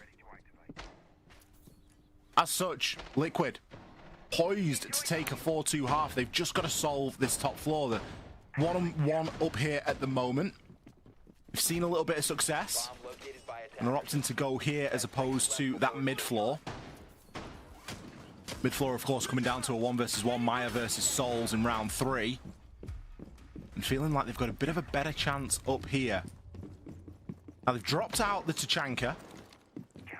They brought in a mirror instead. Ness going to likely try and hold a little bit further into Ops Room with that and just stop KDS from... Oh, sorry, stop Cyber from just being able to walk straight in and deal with the mute jammer and get the wall open. It's going to be a little bit more to deal with. And we've not really seen too much mirror, so it might not be something that FaZe have expected, especially if they've not spotted it in that prep phase. Because it's not as if they've got something great to deal with it at range with. I think we saw it on the first R6 room defense, but it did fall away in the second one after the Azami got banned. So a lot of the focus on that initial defense from Liquid was on the Kibas, which, I mean, fair, that probably caused the most active problems for FaZe's setup. But here, like you said, Nesk will have to take a more active stance with that mirror window, especially with the initiative Cyber was able to find on the op side in the previous go. Also, I would just favor Nesk in this position. Though Nesk against Cyber, I can tell you that's an El Clasico gunfight right there. Not even a joke. But it's a tight hold at the top floor. Liquid have been good so far about not overextending, and whenever you hold the top floor and the sights, you know, not a whole lot of top-down vert you can play, you always see these very concentrated holds. Nobody trying to push too far up. Moonjammers again just slowing down FaZe at the moment. Souls will be underneath to deal with that on the Deimos. Deimos shotgun fantastic to rip open that floor and deal with it. Ness, great kill there onto Cyber. He just gets caught floating in the middle of the doorway after opening the breach. Not ideal. Not the kind of thing you want to see happen, especially with how instrumental he was for one of the 2-round victories FaZe have so far. VKDS waiting patiently for Nesk on the other side will move in, and wow. This is the kind of change you want to see from FaZe. They immediately take that opening in the wall, in the gunfights, but Diaz takes down the cover, but not the man with the diffuser handy, moving in quick. Shotgun and pistol, CQC is the game being played. Souls holding Rocket with the M59, and nobody is retaking these corners.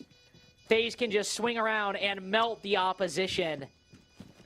Time is slipping away from Maya. With a shotgun around the corner, there's nothing to hold on to. Tie game at the half. Trying to work out if Maya's just a beta or not. Been last alive like 4 times so far. Dude, I almost just... Oh my god. That was unexpected. I did not expect that. I don't know, like he's just been... of the 3 rounds that Liquid have lost, he's been last alive. Thank God I did not. Thank God I waited a little bit to drink my water. trying to figure out if Maya's a beta or not. What? Well, a 3-3. Good initiative taken from FaZe. They had a lot of pieces to the puzzle. I noticed that Ness didn't actually place the mirror window down looking into Ops Room, which I find really strange because I was expecting him to sort of play that and maybe even play it with his life. He was able to pick up the kill on Cyber eventually, but then also kind of got caught just floating in and around main breach. Whereas the position that he'd retaken where the wall had been open, if he'd have stayed there and played tucked, he could have had a great swing onto anyone at the top of Rocket. That obviously wasn't the case. And FaZe taking the initiative and getting that plant down nice and early. The C4 just a little bit too late, showing again that they can operate at multiple levels. Bit of a tricky first half, honestly. I always find that when they're even, and especially when you get some sort of landslidey rounds that go either one way or the other. But FaZe managed to get it together in the end, so much so that we were able to walk away with 3. Now Liquid's turn to try their hand on the attack. A slightly different banning strategy straight out of the gate. Going to remove the Cade and the Azami this time. We saw Azami play for a couple of rounds previously when Liquid were on the defense. FaZe, on the other hand, they have chosen to remove the Capitao and the Monty.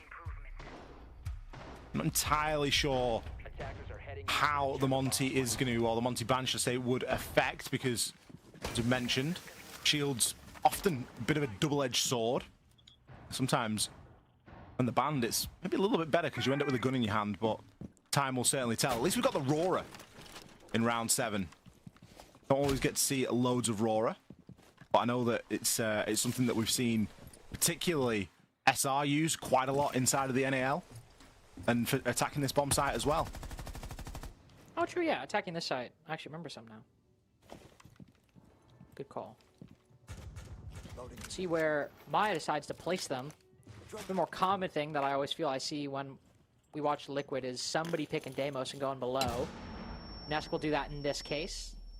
Saw FaZe doing it last time. Ooh, just a little bit of a missed connection between Handy and Nesk. The former playing rocket landing, the other moving around the bottom rocket area at the moment. Not looking to fight Handy necessarily, instead trying to find information with those death marks, but at the same time, I think just trying to be a general nuisance. Using the M5 just to shoot holes beneath that mirror window to put a lot of pressure on Cyber, who's had to fall back completely. Maya has lost a lot of health due to that fadeaway C4 from Cyber, as Ness continues to rip up these floorboards. Gotta be careful. Those pellets can be a little bit random, but combined with some pressure in from Ops directly, Nesk from below secures the kill. But it's taken a lot of time just to even clear this one single mirror window. I think credit to Nesk. Is that 2-0 on the head-to-head versus Cyber tonight so far? I think so. He's really putting the work in. Mirror window can quickly be dealt with. It, of course, gives a nice little line of sight as well, especially with that soft wall open next to it. No need to waste a Selma on that. Instead, you can apply them straight onto the main breach. Andy just gets away from the bees there. Nesk does only have one player to track at the moment, and that's the mirror. He's going to get a close range engagement right now. He swings that corner. And then Maya able to take down that player inside a bathroom, so no immediate engagement for Nesk to find, but because he's been so focused on that shotgun, he's got all 3 death marks. He doesn't have time to use all of them anymore. But that's big smoke. Right as the roar door closes, Vidaking just sneaks it in, and that's Diffuser on the opposite side. It might not seem major, but I don't think Nesk really has the time to go recover it. Certainly not the HP. He'll peek in, try to force the defense back so they have another opening. Revolver in hand, he takes down that smoke. Nesk on for 3 in one single chamber. Spins the wheel with only 2 seconds left. Can they find souls? He just manages it! Flicks that hammer and pulls that trigger right at the end. Nesk brings Liquid over the line. 4 kills for Nesk in that round, and I love that we got to see his point of view there where there was about 4 seconds left on the clock. He's sprinting toward the diffuser. He takes 2 steps, and it's like, nope, never going to happen. We've got to turn around and nail souls right now, and he does just exactly that. He's like Terminator in the middle of the site right there. Think about the heat map of where he's been as well. He was underneath at the start of the round, managed to transition up through, avoided the engagement onto Handy. There was a lot of great play from the denial on the side of FaZe with those smoke canisters. As soon as Lender had fallen with the kit, with the position of it, FaZe should have been able to just stall the round out from that point and stay alive. But Nesk, as he often does, has other plans. 11-5 right now. Really leading from the front. Really strong performance from Nesk today. 5 seconds to insertion. It's his first multi-frag of the game, or at least more than a triple kill. Saving all those revolver shots for the end worked very nicely for Liquid's chances. But still did come down to where he had to do that about face and suddenly take a fight against Souls with only 1 second remaining. Cyber hears it. He hears that player go on rappel, but how aggressive is he going to be? That window's not prepped. So he can't just jump out right now, but I think he's hoping that somebody will start punching it, then he'll swing around. At least for the moment. DS Lucas usually takes a bit longer to get into the fray than that. So Cyber will prep it and wait here for the time being. feel like Cyber needs a bit of impact this round because there's been a few where he's just been shut out a little bit and we've not seen him go as crazy as we know he can. 7-6 at the moment, so no real cause for concern. He's still positive. But Neska's definitely had his number in more than one round. And it just so happens that's the target of the death mark straight away. Likely going to force Cyber back somewhat. ADS has to just dodge out of the way of the nade as well. Ooh, takes a good bit of damage there. Big chance right now. Oh, that flash timing was so unfortunate. Oh, Maya, unfortunately, just looking a little close. The site covers the doorway and doesn't really give him an opportunity to catch Cyber pushing in. The UMP also hits Lenda a little bit, puts him low. DS trying to stave off that swing with a flash. I don't really know how Liquid can push forward at the moment. This 5v4 will likely remain solid for FaZe for at least the next 30 seconds unless Cyber decides to start peeking. DS is not outside that window anymore. He's pushed in, taking a more aggressive stance against that doorway. But in goes the Rotero. Oh, he knows he's there. He's made DS aware of that fact. But the defense is pressed right up against the attack for the moment, and Liquid still struggling to find a way through. Cyber finally swings, but DS missing the opportunity, confirming the third. Maybe, no, he's on for 4.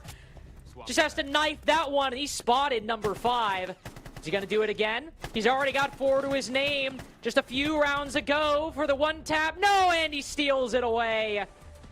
But twin 4Ks, that's enough for Cyber. 8 kills in 2 rounds. If there's anybody who can stop Nesk, it'll be him. You say that, but he didn't take the last gunfight onto Nesk, even though it wouldn't have affected the outcome of the round. Ooh, that's a good point. I think that is a mental game right there. Nesk can take a little dub from that one.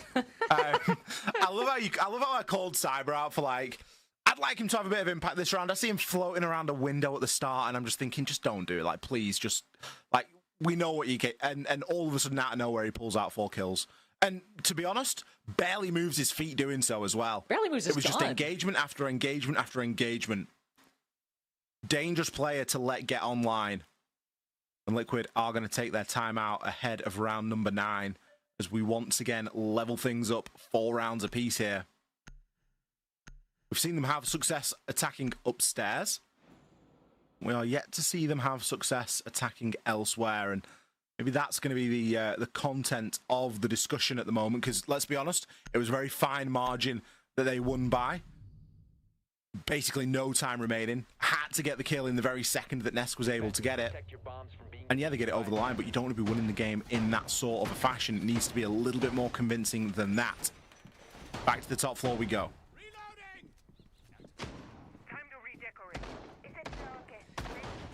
And if based on how the lineups could turn out, this could be quite an entertaining set of engagements. We've got 2 shotguns on the defense at the moment, Vidiking and Handy.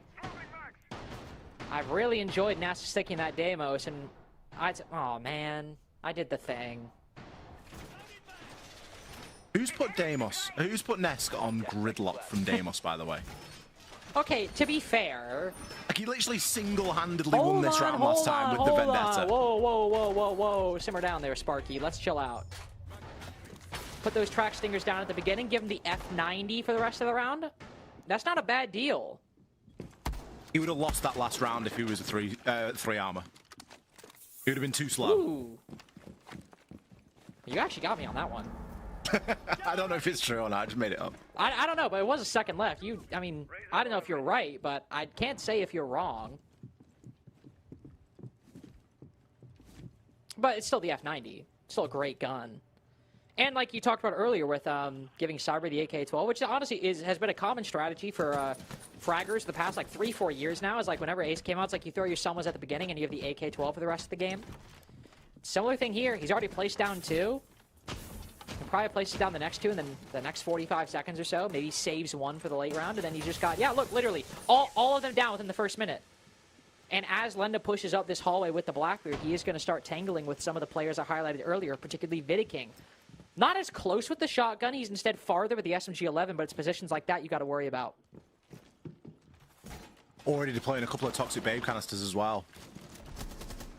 A couple of nades going to go out, trying to catch him on the retreat back to site. That is going to require some form of hard breach to get through. And that's something that only Diaz has as a tin opener. Liquid going for a very different approach this time. They're not looking for getting in through ops room and working those rocket stairs as much. Instead, it's much more of a skybridge take. Do like Dafo's position below, but I think he has got no idea about Cyber right now. And that's a little bit dangerous. I think there is a drone. You can see Nesk. He's going to be flicking. There is a drone inside of security, but a lot relies on someone being on this drone at the right time.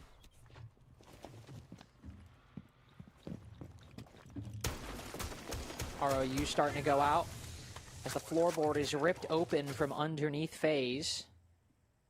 I think he knows, you know.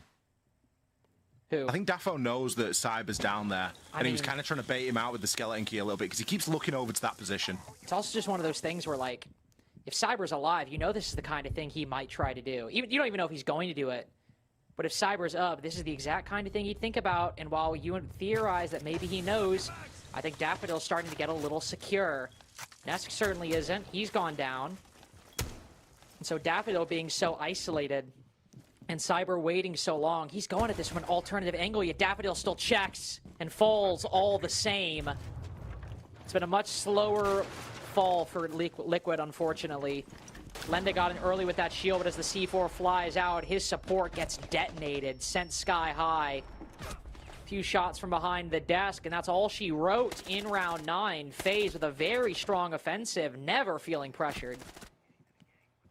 Yeah, FaZe very comfortable there.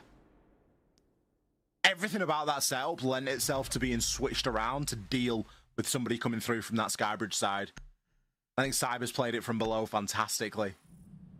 There was a time where I thought he was going to get 2 kills with his C4 because there was a couple of bodies up above him, and I think he had it ripped and sent it, but it was Handy that got the C4 kill in that round. Nice little slippy play, and a lot enabled, of course, by the fact that FaZe were able to get that opening pick. It just takes all the pressure off Cyber then, because if the opening pick goes for Liquid, and Cyber's the one that's left downstairs, that C4 has to hit, and it has to stop the plant from going down, or it's got to get a couple of bodies, and he then has to rotate up on Mirror, which is a little bit slow. So a bit of a risky play, but one that paid off. And as Cyber's warmed into this game, I think he was he 7 and 6 only a couple of rounds ago. He's now 12 and 6, hasn't died. They've still picked up 5 kills.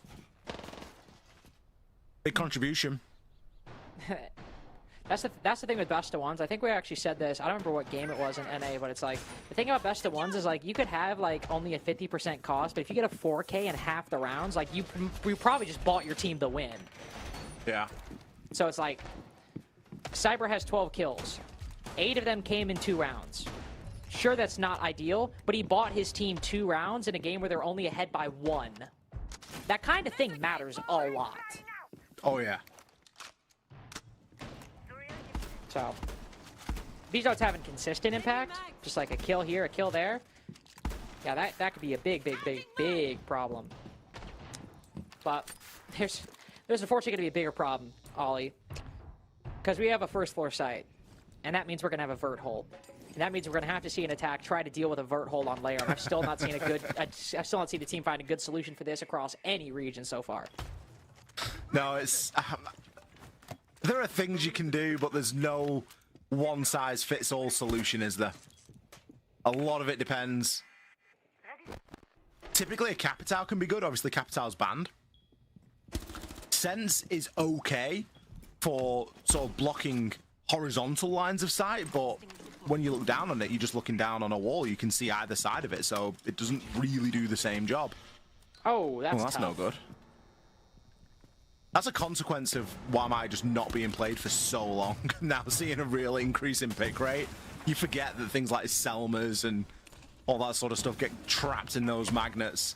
Losing to Selma here is pretty devastating. You've no tin openers to back up on. That could mean that the site is not going to be... Well, it is going to mean that the site isn't as opened as Liquid would have liked. And that's going to force some single doorway pushes. But when Lenda hits shots like that onto Cyber... Curious Cyber in the site, just peeking out there and paying the ultimate price. Yeah, you gotta learn to keep your nose where it belongs. Lenda teaches Cyber that lesson, but this is the thing. That was the guy on the site. Now there's still 4 up top, and it's that part of the equation that always seems to trip the attack up. There's not a single person down here. Everybody is on the vert. They even got a Solus. In the year of our Lord 2025, they have a Solus spotting this diffuser, just spotting the tight angle. Maya just catching him in the nick of time. It's reactions like that that might just keep Liquid in the contest. Because these vertical angles don't matter all that much. He flicks up, pushes Handy off, and now what does FaZe do? These vertical angles work great when you're stopping the plant from going down, but once you have to fall back and go for the retake, and the site is in control of the entire attack, unhurt whatsoever, I don't know what Souls and KDS can do here, but they're running out of time to figure out even the imperfect solutions. Maya stabs KDS in the back, and Daffodil shoots Souls in the face. Flawless for Liquid to tie things up. Seen a couple of knives tonight, haven't we? We don't always get treated to players getting that up close and personal. Like 3, I want to say. Now, what are we saying? Did Liquid deal with that well? In the fact that there was vertical players and they just totally ignored vert, killed the site player, walked in and planted? Or did FaZe drop the ball? Because FaZe had a lot of tools that they could... Like you say, they brought bloody Solus. Like, we don't see that. When Solus turned on the gadget, and I can just see all of the ROU projectors, I'm looking at them like, huh, that's what it looks like. Because I don't think I've ever seen that. I actually don't think I have either now that I think about it. I just haven't seen a Specchio scan in a little bit. I gotta say, by the way, you know, I might be loud, but I'm humble. I can recognize when I might be wrong. Quality of the matchup. Quality of the matchup supporting your side. I'll give you that.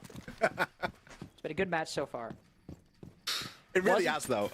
That's what you want between these two teams every time. I just want it to go max OT, round for round, no horrendous side swings, and it's what we've seen. And the crazy thing is, still shorter than that ENX game. Yeah, so true. Come on, Cyber. He just doesn't need to do it. Fight that air. Oh, he's going to find it. Hold up. Wait a minute. Oh, if that had been a one-tap, I think I'd have lost my mind. That would have been... Oh, my goodness. He would have sent DS Lucas back to NA Challenger League.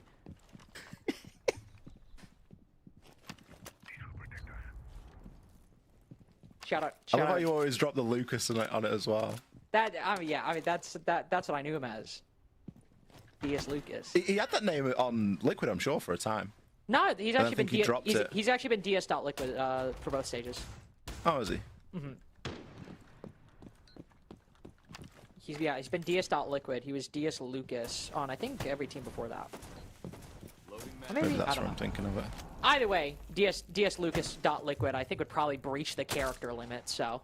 Yeah, it looks quite clean as it is, I think. You got to economize. Anyway, speaking of economy, it's still ridiculous that Grim has a 5-shot surplus like that because Cyber spotted on the first and you still got 4 to send in after him. DS is trying to make sure that no more UMP shots get shot his way out of that window. Liquid generally is still trying to figure out how they want to play this attacking side. They've taken the vert, or at least can start to open up some of the vert, but the rest of the defense is downstairs, so probably still going to be a little bit before we see shots exchanged.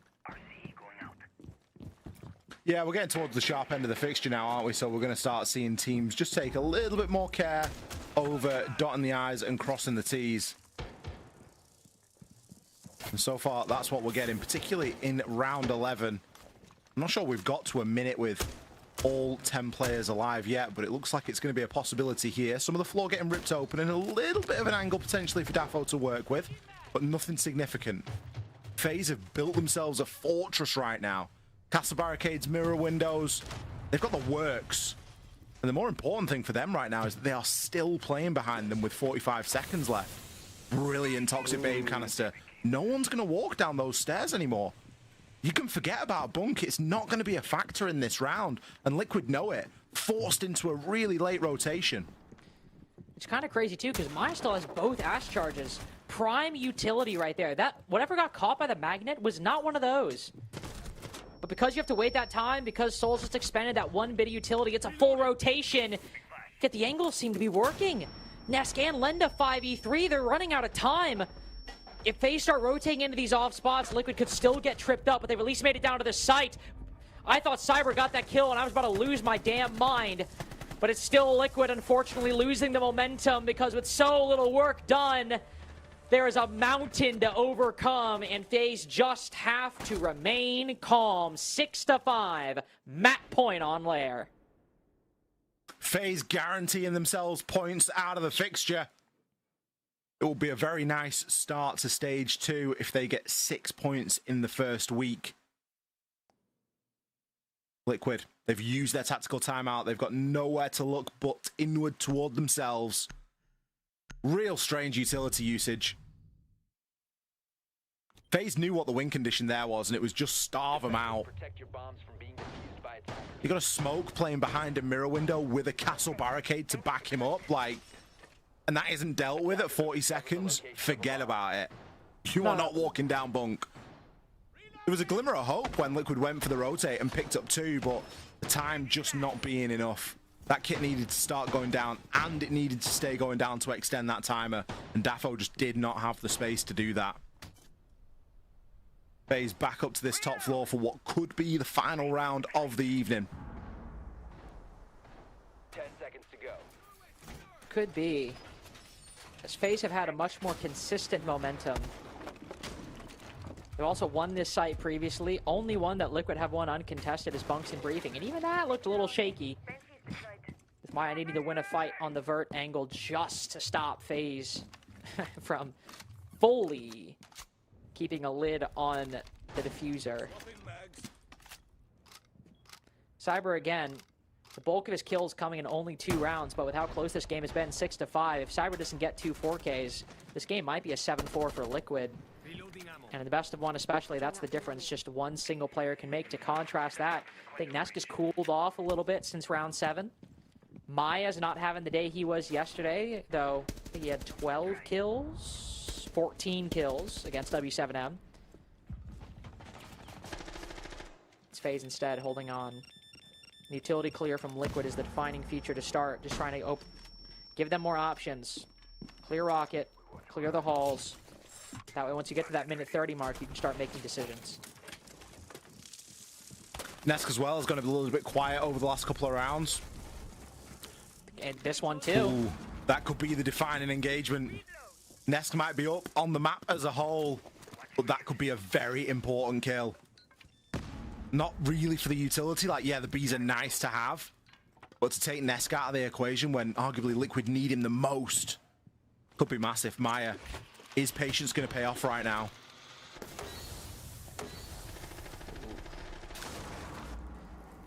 One thing I've noticed, Ollie, Liquid getting caught up on these magnets quite a bit. A lot of important utility, that smoke, as Selma before. Will they get caught up on the gunfights? Not against Handy, not against KDS, that's for damn sure. Daffodil isolates both those 1v1s, so Vidaking maybe will look to trade, but unfortunately too far back. It's instead the Menace himself to cast a long shadow across Bathroom Hall. Could swing out with that Vector and make Daffodil's life very problematic. Mirror window trained on the default position, as it seems where Liquid want to put that diffuser. They don't have to commit.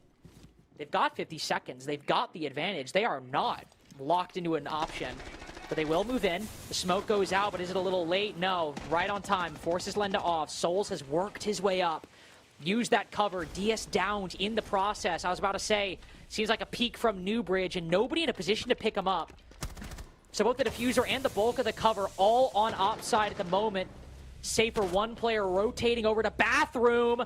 But Vidaking just takes a little peek. Has a gander and cuts down Lenda in the process, but Maya pushing deep has got to take the fight. And Daffodil, who started this off, who brought Liquid back into the race, just has to land a couple shots, and he trades! Vidaking still wins gunfights like that 2 years on, and shuts Liquid out 7-5 on Lair. I feel like we've been robbed. That's an awful way to end what otherwise was a fantastic game of Siege. To end it with a trade! Oh, Liquid, how have you squandered that lead? It's 4 versus 2.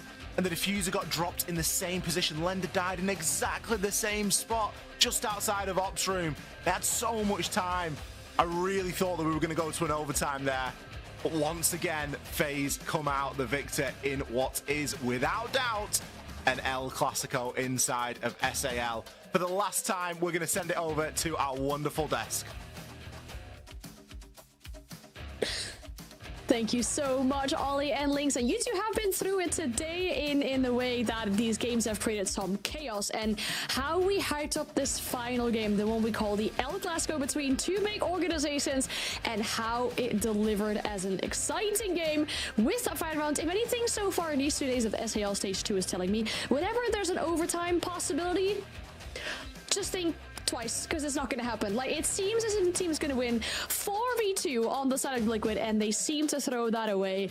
Very unfortunate, very costly 4v2. But as well, Ace, I think we saw, we saw them turning back the years. It seemed like it was a Cyber versus Nesk show, and it was great to see that. Yeah, it was beautiful to watch, wasn't it? They've both absolutely turned up for this one.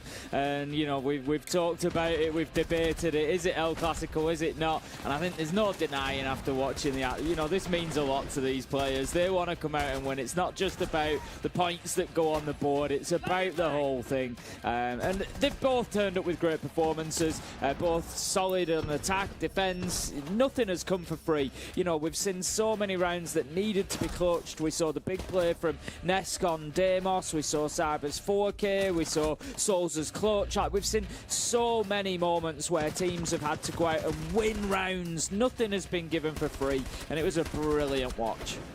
It's kind of funny today, right? Because earlier we had Loth versus 9Z, which was Battle of the Rookies, Dark and Vicente playing extremely well. And then for FaZe Liquid, we get Battle of the Retirement Home. Both Nesk and Cyber standing up for the top frags of their team and playing exceptional with some of those rounds.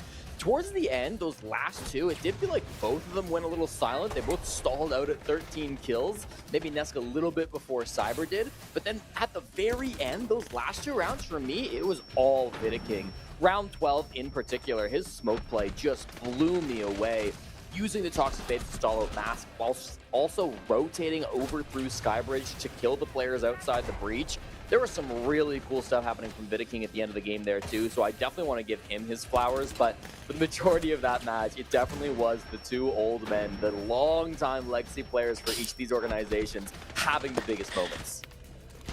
The 2 old men. I love how you're calling it that way, but it is that case. I mean, the legendary names that we've seen in so many matches in Siege having an absolute go at it against each other in the situation here. So what a game I'm sure is delivered, but in the end, we have to think about it. Liquid seems pretty competitive in the way that they had this 3-3 split after defense. Some of their attacks seem pretty good where they took their time, but their late rounds with floods on the side, when we're talking about the side, when we're ignoring the top 4 hold that phase we're having, it seems good. But then for them to not get any points out of this game, Jesse, that has to be the most unfortunate thing with the way that we have seen Liquid develop so far at this stage. Yeah, they're going to be sad with this result, obviously, considering they were so close. They had such a strong first half, and then it just kind of got away from them in the end there. But even still, you're going 7-5 against the world champions weeks after swapping your coach and your IGL and 1 extra player. You know, I don't think they should be feeling too bad about themselves when they look back in the long run. This was a tough game, and they came very close to being able to shut things down. Lenda had some big individual moments, I thought, to be able to stand up for his team. Daffodil does feel like another game where he's maybe not shining as bright as we needed. I know he had 1 really big roam game on the defense where he got that huge 3K, but other than that 1 3K, I mean, you're seeing the replays. Round 10, he's at 3-5. He didn't have a lot of other impact, so I think we're still waiting to see the best of Daffodil, and when that shows up and we get him performing to his peak for Liquid, it's going to be a completely different ballgame. Yeah, I'd have to agree with you. I think despite the loss, Liquid... oh, they do it to me every time, Jesse. They're on the up! They're coming back! Yeah. They do it to me every time. I've personally cast them in 2 of the 3 grand finals that they've lost. And I say every time, no, I'm done. I'm not getting excited about them again until they actually win something. But I just feels different this time. They look fantastic. Yes, they've not got the result today, but honestly, like you said there, Jesse, I think you've hit the nail on the head. Get Daffo up to speed, you know, get comfortable with him in the team, and I think Liquid are looking good. Yeah, I feel you, Ace, and I feel for you as well. I think this perfectly describes what it's like to be a Liquid fan and to have to get through this torture every single time because it seems so difficult for them. But on the other hand, FaZe once again proving to be very consistent. We're joined by JP to ask some questions about this game. First off, congratulations, and I would love to know what was the guys' reaction like after that game, because the way it ended with the draw, it absolutely blew our minds.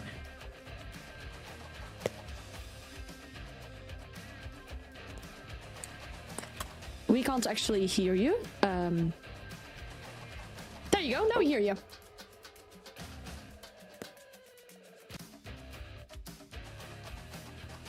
Oh, maybe not. No. Maybe that was production talking to us, and I just misconfused a few words or a few voices there. It happens, I guess, with the online broadcast like that. I'm sure JP will be coming back with us very soon and giving us some thoughts and insights on that game. In the meantime, we'll continue discussing this game because, yes, we talked about Liquid. Yes, we talked about what it's like to be a fan. But for FaZe, this is what we're looking like from them, right? We talked about FaZe having one SI. It's looking great, Jesse, but what we started the stage with as well is the SI curse real? Recent international performance has been difficult for FaZe. Yeah, it has, but I think you've got to take every game as it comes to you, and today they had to play Team Liquid, and I thought they played a really strong game. It started off a little bit awkward, right? Some of those pushes didn't feel like they had all the util clear they wanted to go for.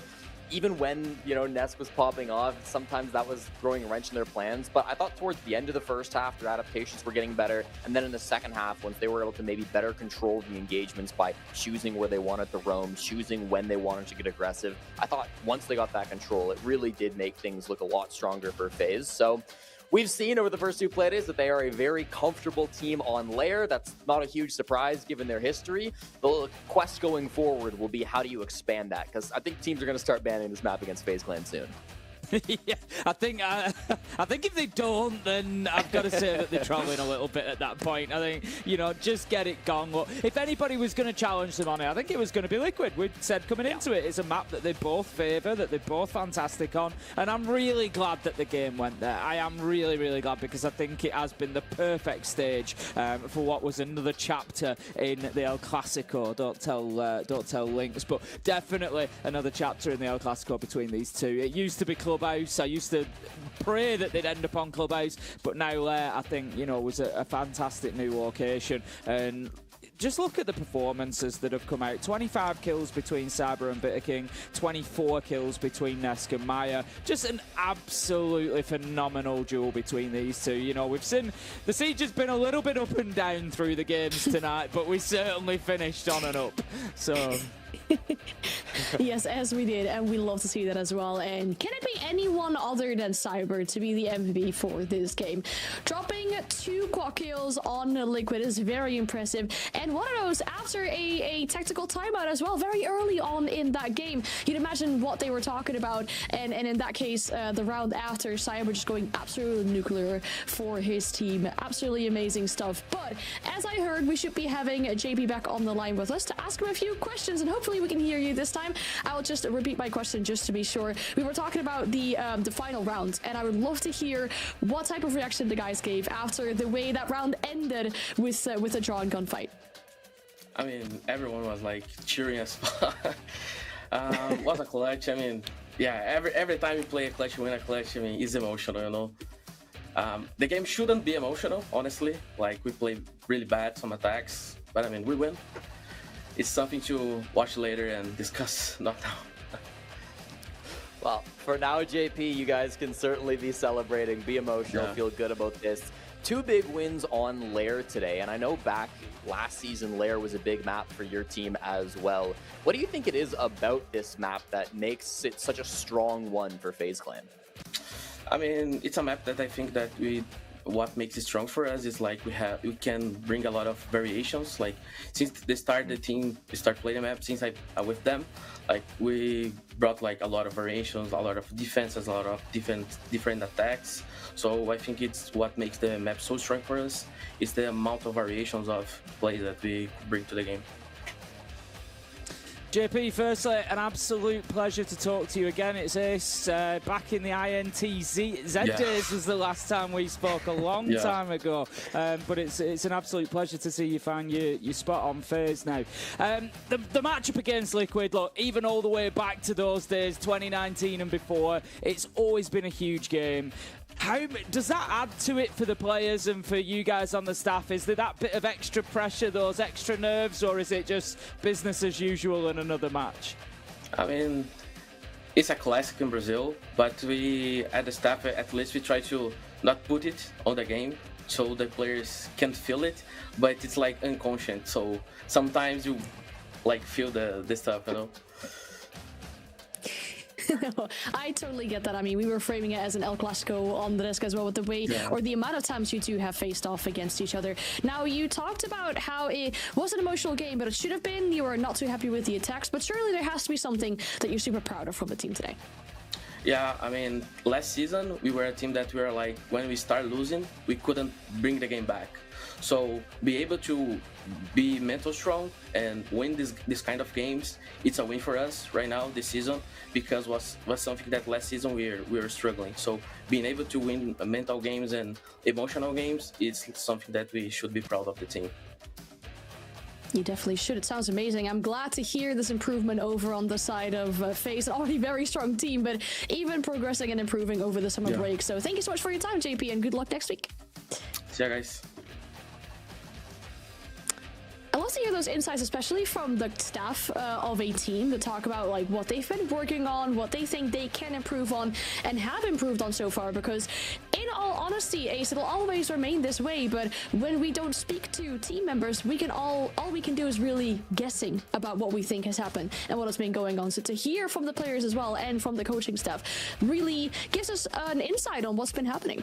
Yeah, 100%. And look, you'll always get a really honest interview from JP. You know, I know I mentioned it there, but like I say, I'm really pleased personally to see him find his spot on FaZe. But all the way back to the INTZ days, he used to give us interviews when they'd lost. And, you know, sometimes 3-4 weeks in a row, he would still come out and he'd lay it out for us. And, you know, some emotional interviews sometimes, and you always get a lot of honesty out of him. And like you say, it just gives that look behind the curtain, but it also gives you that idea of how much it means, win or lose, to these players and to the staff. So, you know, thanks to all of them. But yeah, JP always gives a great interview. He's a great guy.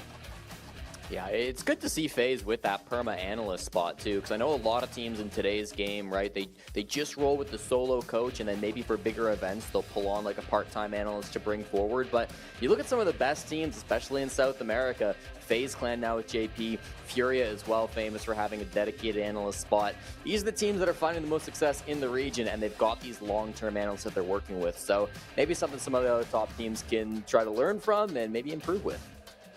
And it's definitely making their players shine. I mean, when we talk about the Predator play of the day, we have to talk about Cyber's quad kill. I mean, there's actually two we could pick from, but we picked the last one as that was just insane mechanical. It looked like he was about to set themselves up for the ace, but Handy came and stole that last kill from him. But we spoke about this. Cyber just seemed absolutely on fire. Maybe, like you were asking, JP, having this El Clasico game kind of played in the back of his mind, but he was definitely showing up and stepping up for his team today, Jesse.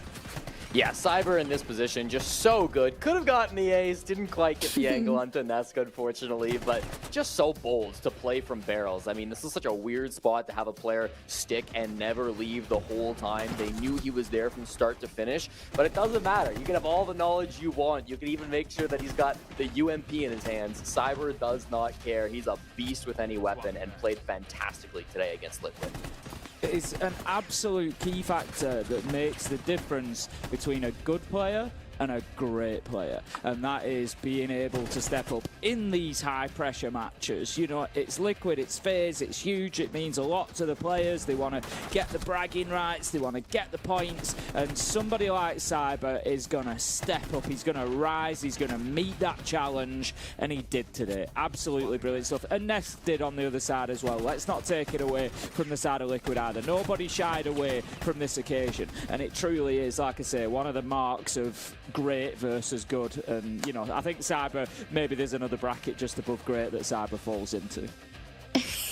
Definitely. I'm actually also glad it was multiple of these clips that we could have picked from for the Predator play of the day for today. I mean, there was this quad kill from Cyber, there was his earlier quad kill, there was the quad kill from Flastery as well, and as we said, you know, there was maybe some chaotic siege, and the quality wasn't maybe always there. It was for sure entertaining, but it does mean that our first week at the SAL is done and dusted, and as we look forward to next week, what we'll have ready for us with the games that are coming up next week, Saturday, we're looking at some intense game, and our match of the day on Saturday is going to be NIP going up against W7M. H, do you agree with that sentiment of it being the match of the day, or do you feel like there's another one that really sparks your interest?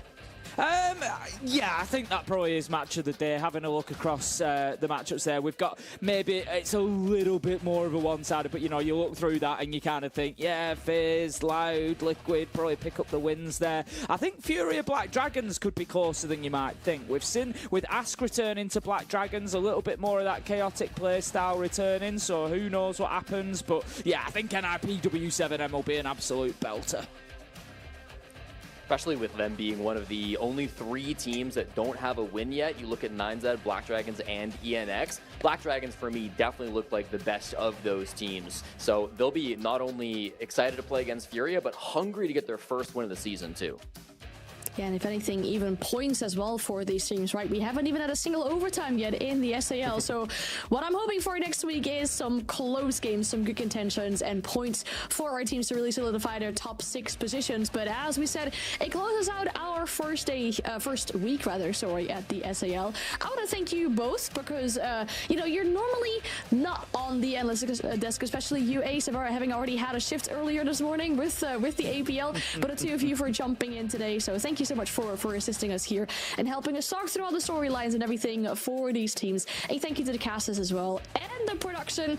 As we said, our first week is done, but we'll be back next Saturday, same time, same place. So for now, have a good night and enjoy the rest of your week.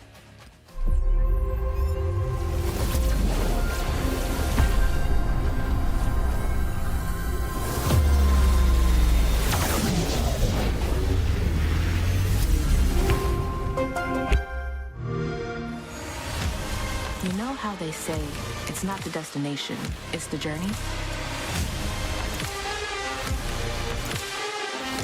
And the journey of 1,000 miles begins with a single step. And you know what? They're right.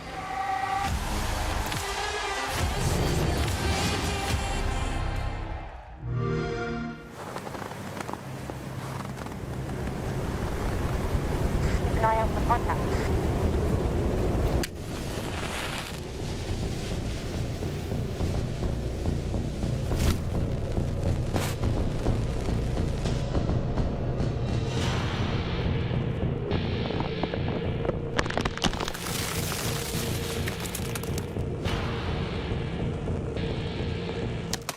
Available now.